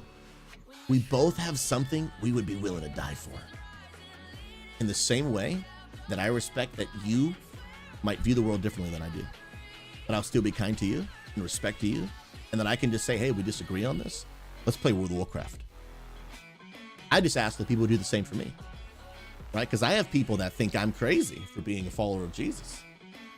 I might be like, hey, I think you're wrong for following Jesus. And on the same end of the spectrum, I'll be like, I might not agree with the fact that we can just change our gender, right? Totally respect that. I think it just has to work both ways, that both of us just think we're wrong about something. But can we still be friends? I leave that up to you because for me, I would love to be your friend. Even if we disagree, would love to be your friend. But it's up to you if you still want to be mine, right? That's totally on you. And I respect whatever choice you might make. But for the people that are really feeling these ways, following Jesus is about saying and trusting, even if I'm engaging in this relationship or I'm living in a gender that's maybe different than I was born, and maybe it really does genuinely make you happy. It might. Like, I've also had Christians, I'm like, dude, what? Like, we just out here just saying stupid stuff, man. I've heard Christians say, like, if you're in a homosexual relationship, you think you're happy, but you're not. Like, what are we doing? What are we saying? We're just out here saying stuff. Like, stop. How do you know what that person is feeling? How do you know? You do not. They might actually be happy. But here's what I believe. If we were in alignment with God's will, we would be even happier. So I'm not here to tell you, like, dude, I'll be honest, man. I'm a human. I've sinned. I've done things wrong. I slept around. And I'm not going to tell you, man, I slept around and it was just the worst thing ever, dude. No, like, there are parts of it that are good, that feel good, that are enjoyable. If they fall short in comparison to the joy and the happiness that we experience in eternity by following Jesus, nothing compares. I literally preach on this Saturday, nothing is worth forfeiting your soul. The joy from knowing Jesus far surpasses having the things that I want. Having things that I want, it far surpasses. Like, Jesus offers something better. I also believe that Jesus is able to help work through that. So you might not think that having same-sex attraction needs to be changed. Respect your decision. And you might even think something that I think is logical and fair. I think it's logical and fair for people to think that, man, so to be a Christian, God just wants me to be miserable and never get married because I'm attracted to the same sex. He just wants me to just be suffering and in pain and just like hate the rest of my life. No, that's actually not what he wants for you. When it comes for this topic, I believe there's two options. Maybe there's more. This is just my limited understanding. That either God is going to ask you, like he asks all Christians, maybe just in different ways. Whether he asks single men who are not married to not be sleeping around. Whether he's asking people who really want to cuss each other out to not do that. There's going to be lots of things Jesus going to ask you to not do or to do that you don't want to do. There's going to be lots of things. But a few things will happen. If we are willing to say, Jesus, I'm going to live my life in alignment with the standard of the Word of God, he's not asking you to be miserable. What he's going to do for you is one of two things, maybe even more. One, he's going to ask you to go on a journey saying, Jesus, even though I genuinely feel this way, I really do feel this same-sex attraction, or I really do feel a different gender than I was born. Like, I'm not making it up. I'm not faking it. Like, I really feel that way. That Jesus can take you on a journey of actually transforming even your desires. I know that might sound impossible, but the Holy Spirit is so strong. He is able to actually change our minds. You might not feel like, dude, I can't just turn it. I can't just change it. And you might be right. But actually the Holy Spirit can, if you're open to going on that journey. I can't promise that it'll always be the result, because I have actually talked with people who today, after years, like there's a man my wife and I spoke to who I think isn't maybe his upper 40s now, and he is attracted to men, but he does not engage in those relationships because he has chosen to live his life in accordance to God's word. And he says, even though I might not get to experience this physical relationship or this companionship with like a partner, the level of joy and fulfillment that I get through knowing Jesus far surpasses my desire to even have a spouse. Jesus doesn't want you to just live a miserable, unfulfilled life. He just wants to fulfill your life more than your actual desires. That's what he wants for you. And he can do that for you. But it does take a willing submission to say, man, if I want to follow Jesus, there are some standards that Jesus created because he knows better than me. There's a humility that I have to acknowledge that I'm not the designer, I'm not the creator, and I might not even fully understand why there are some standards, but I'm going to trust that he's God and that I'm not, and that I get to choose to follow him or not. And with all of that, I have no reason to get back to your question, brother, because I know we kind of opened up obviously a huge can of worms to really talk through, and I want to do the topic justice to the best of my ability anyway. We should never show hate. But with all that being said, there are going to be people who listen to what I just said and said, man, Pastor SouZy is so hateful. We would disagree on the definition of what is hateful.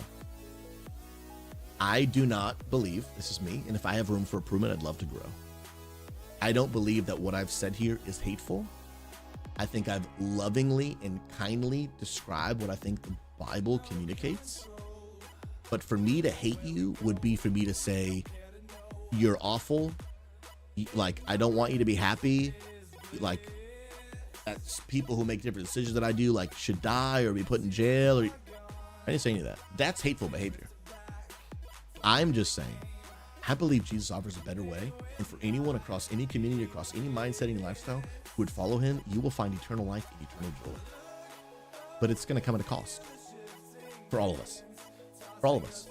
And even if you disagree, I would love to play a while with you. I'd love to play some other games, but I just play a lot of WoW. But it's up to you if you still want to be my friend. Jesus Christ being the Lord and everything I just said to you is so the center of my entire existence. Being a child of God is my identity. And if you deny that for me and think that's wrong, I still want to be your friend. And if you feel like I might deny your identity that you've chosen, that may be different than your gender, I would still be willing to be your friend. It's just up to you if you still want to be mine. And that's all I can do. That's all I can do. I just ask that it works both ways, you know? If people think I'm wrong and I think they're wrong, can we just think each other are wrong and be friends? And for some people, their answer is no. For some people, the answer is yes. My answer is yes. And as of right now, I've probably lost about 12 subs already. And so like those people are obviously like, their answer is no. And I respect that. And maybe one day you come back and we can play some more games. It's up to people. But to show hate, unacceptable. To show hate, unacceptable. But also to think that disagreement equals hate is, I think, immature. I think that's my 2 cents. I think we can just disagree and play a video game. But maybe not everyone will feel that way. I appreciate y'all taking time to listen. All right, I got 14 minutes. Let me fly through some of these. Kyle Talks, welcome, brother. How do you deal with God changing plans? I prayed for a good job and he gave it to me. Then he got laid off a week ago, feeling confused. Fantastic question. Love that question. I got a verse for you right here, brother. Come on, somebody. Let me just pull it up real quick. Dun, dun, dun, dun, dun. Here it is, man. I think it's this one right here. Oh, let's get a better view. Better view. Da, da, da, da. Here we go. Here we go. I want to address some of your language in that question, Kyle. You said, how do you feel about God changing plans? The Bible says that God never changes. He is the same yesterday, today, and forevermore. And you say that I prayed for a good job and he gave it to me. Oh, but do it. I got to try to go quick. So much we could say here. So much we could say here, right? Let me go full screen again. So much we could say. I love this question. I love this question. First of all, God never changes. He never changes. And then you might say, well, if God never changes, why did he give me this job? I think first we need to identify, was it God that gave you the job? Was it God that gave you the job? There's a lot of things that play in a factor in our everyday lives. There is the fact that we have free will and that we can just, accept the job, right? A boss offering you a job, I would not always say is a direct act of God. Why? Because that boss also has free will,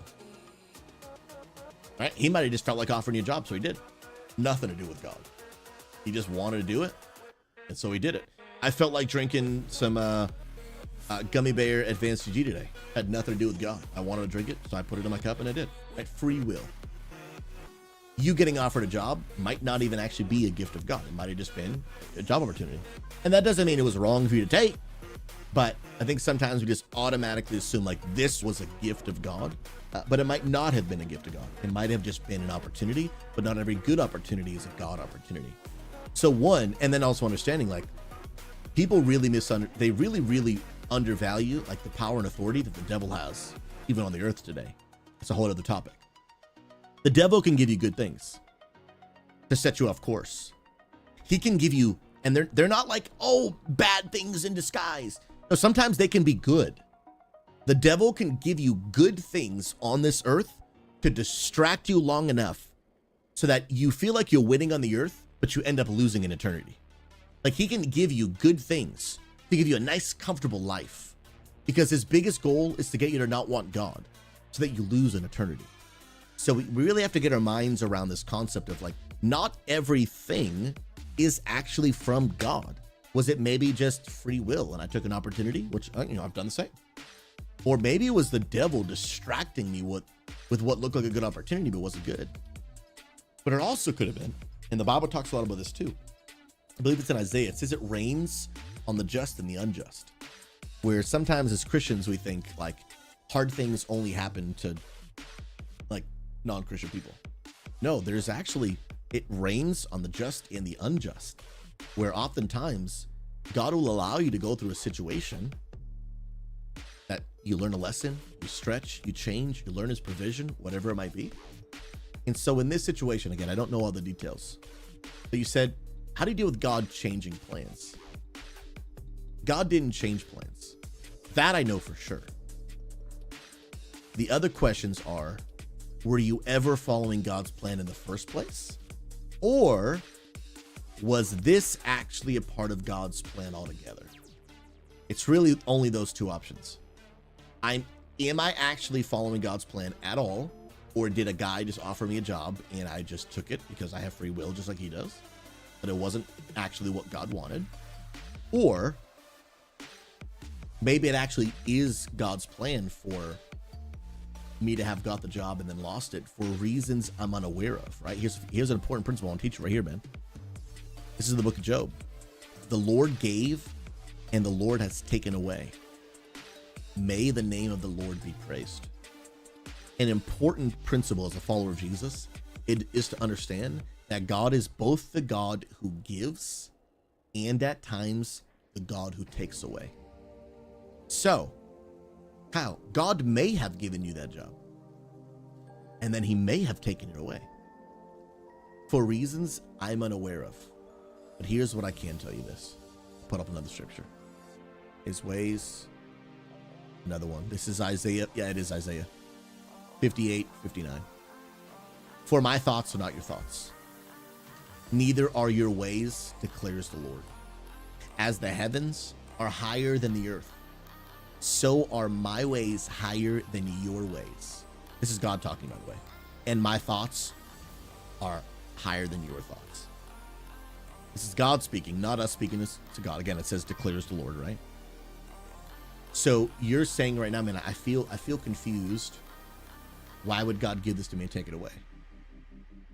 I can't tell you the reason. Obviously, I'm very disconnected from the entire situation.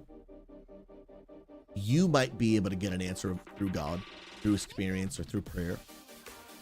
But there are going to be moments in your life where you might not get an answer.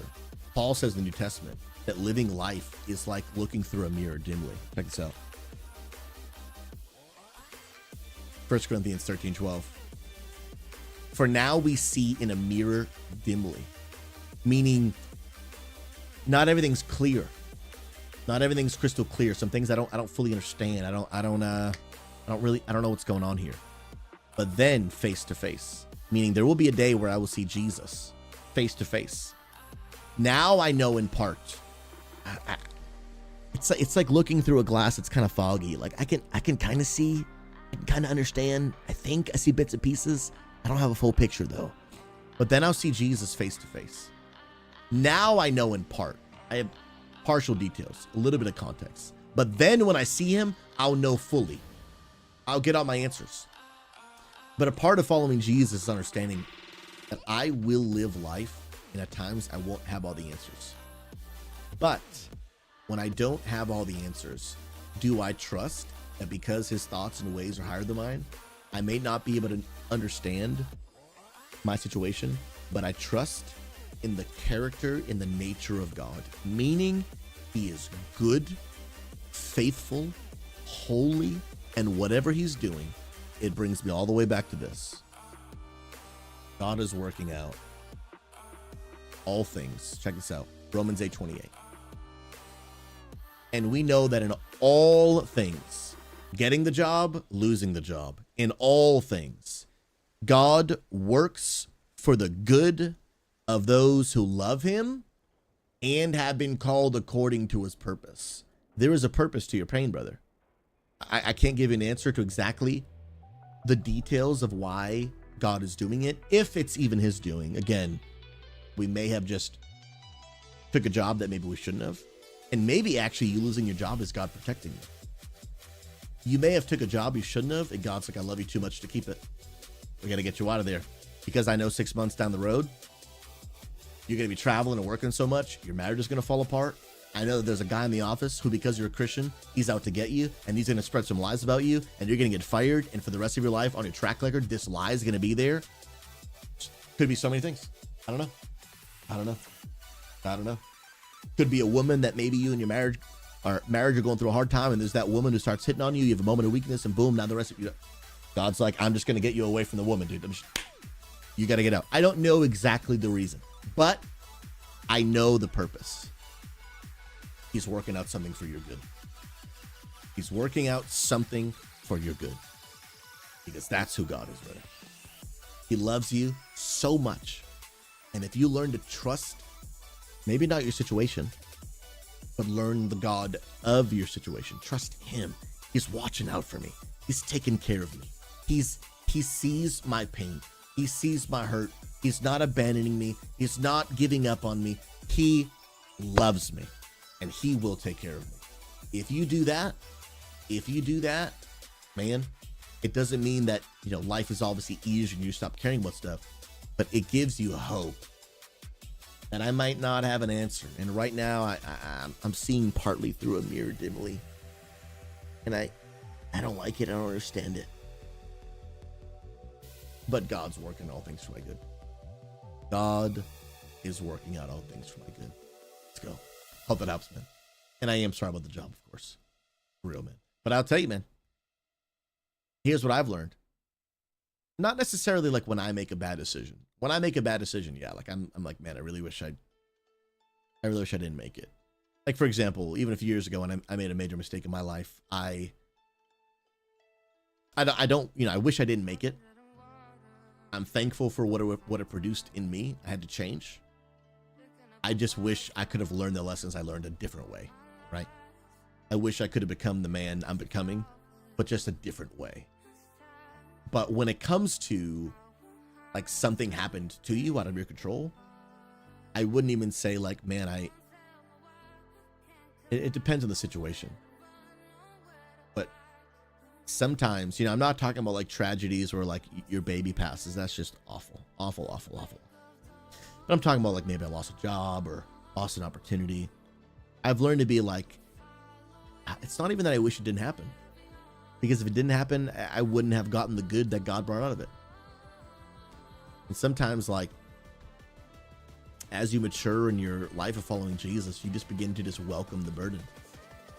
You just begin to welcome the suffering and say, hey, the suffering sucks and I hate it, but I love what it does on the other side. So God, thank you for as much as it sucks. Thank you for walking with me through fire.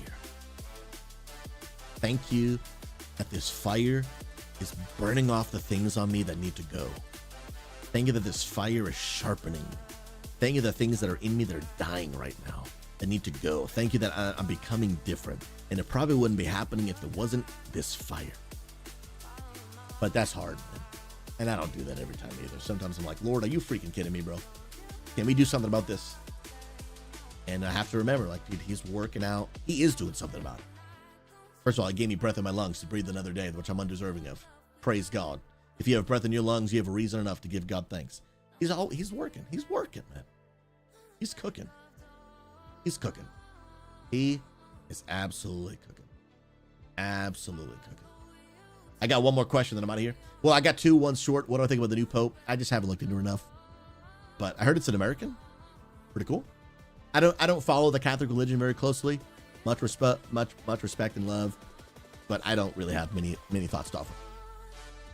But Desert Dwarf, last question was from I don't know Jack. First off, thank you for the runs of patience, bro. You got it, man. Let's go. Question is, what's a good way to improve marriage? At times, my wife and I are more quick to anger than listening. What's a good way to address that? Last thing, and then I gotta head out. I will say this is huge, man. Really helped my wife and I a lot, and I'm not super great at it. I gotta get way better at it.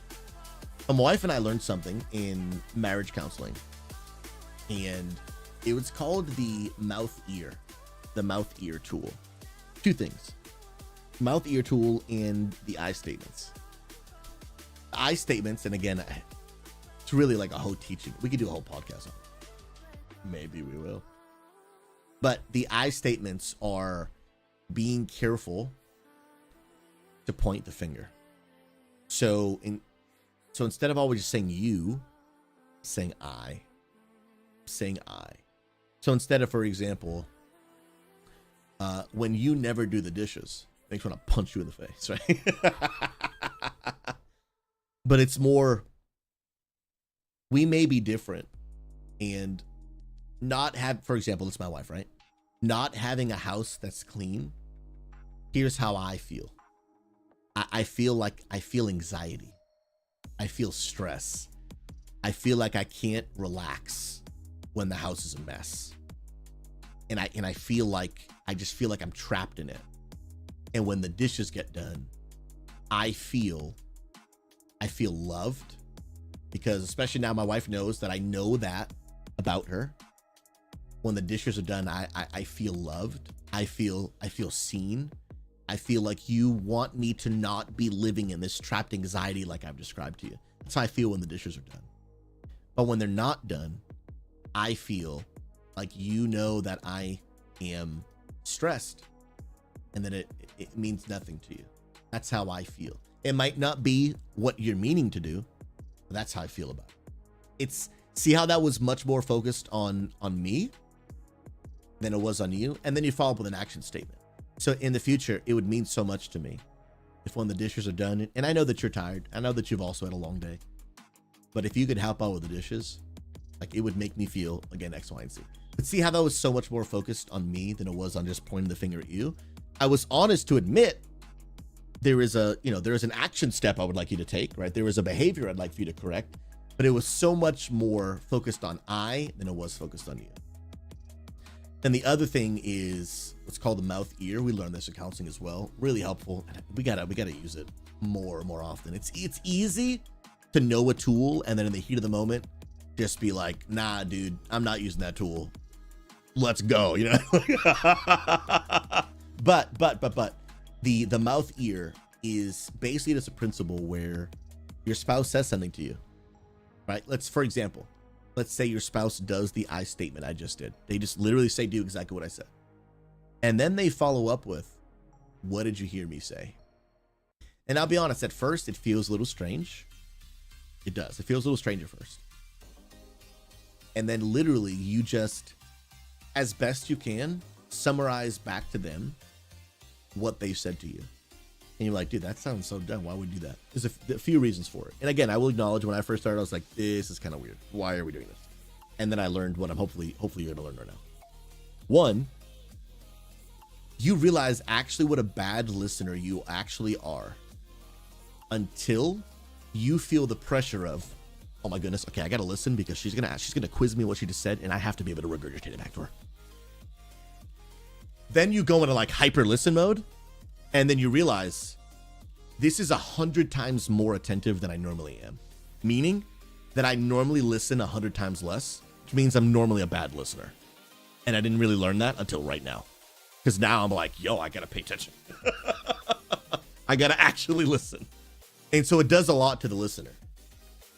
But what it does to the speaker is that then when I've successfully listened and I've said back to you, you know, babe, I heard you say that when the dishes aren't done and the house is a mess, you feel in a real deep state of anxiety, and you just feel like you can't turn your brain off and relax. And I heard you say that sometimes because you know that I know that, and I choose not to do them anyway, that I'm choosing to just put and keep you in a state of anxiety or stress, and it makes you feel like I just don't care. And then you literally say, like, did I hear you well? And then your spouse, one of two things will happen.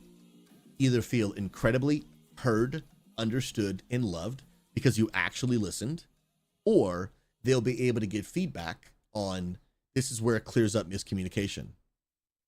I said what I said, and you heard something so completely different. And so then that starts to unpack some things. That either one, you're a bad listener, or maybe I'm a bad communicator. And maybe I really did a poor job of communicating what I'm feeling. And so that what you heard was something totally different.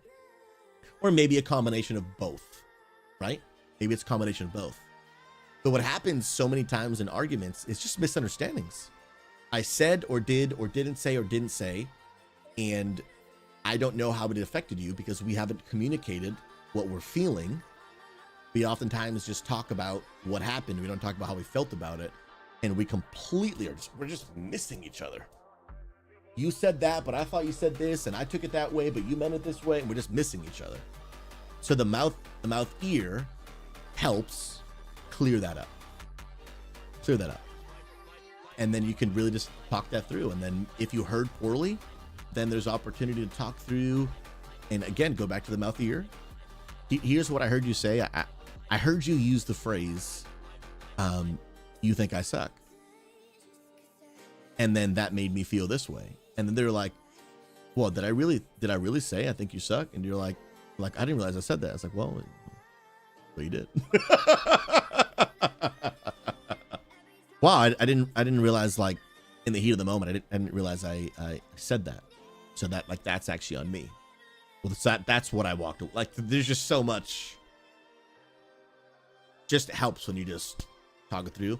And again, like, so my wife and I, we learned this, right? 2.5 years of marriage counseling, life-changing. We now know this. We still don't always apply it. Sometimes in the heat of the moment, we just say what we say, do what we do. So I'm still a student of stop. We learned the tool. Let's make sure I go into the toolbox and we just pull it out. And let's actually use it. Because guess what? Your screwdriver does nothing for you in the toolbox when you're trying to put a screw in the wall. Does nothing for you. Who cares if you got a screwdriver in the box? You got to take it out and actually use it.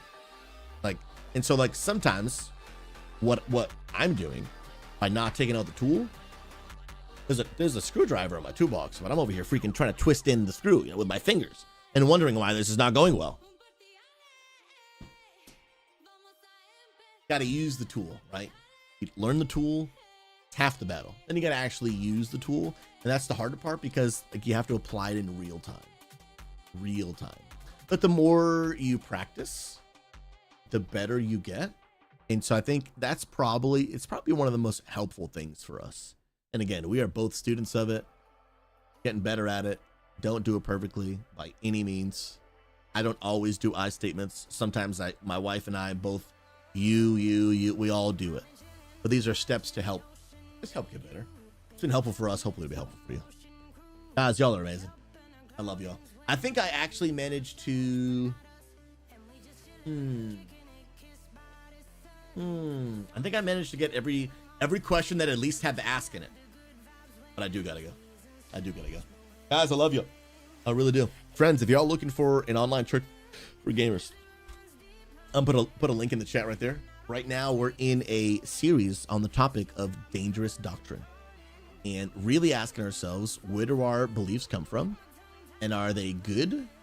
And are they good or are they bad?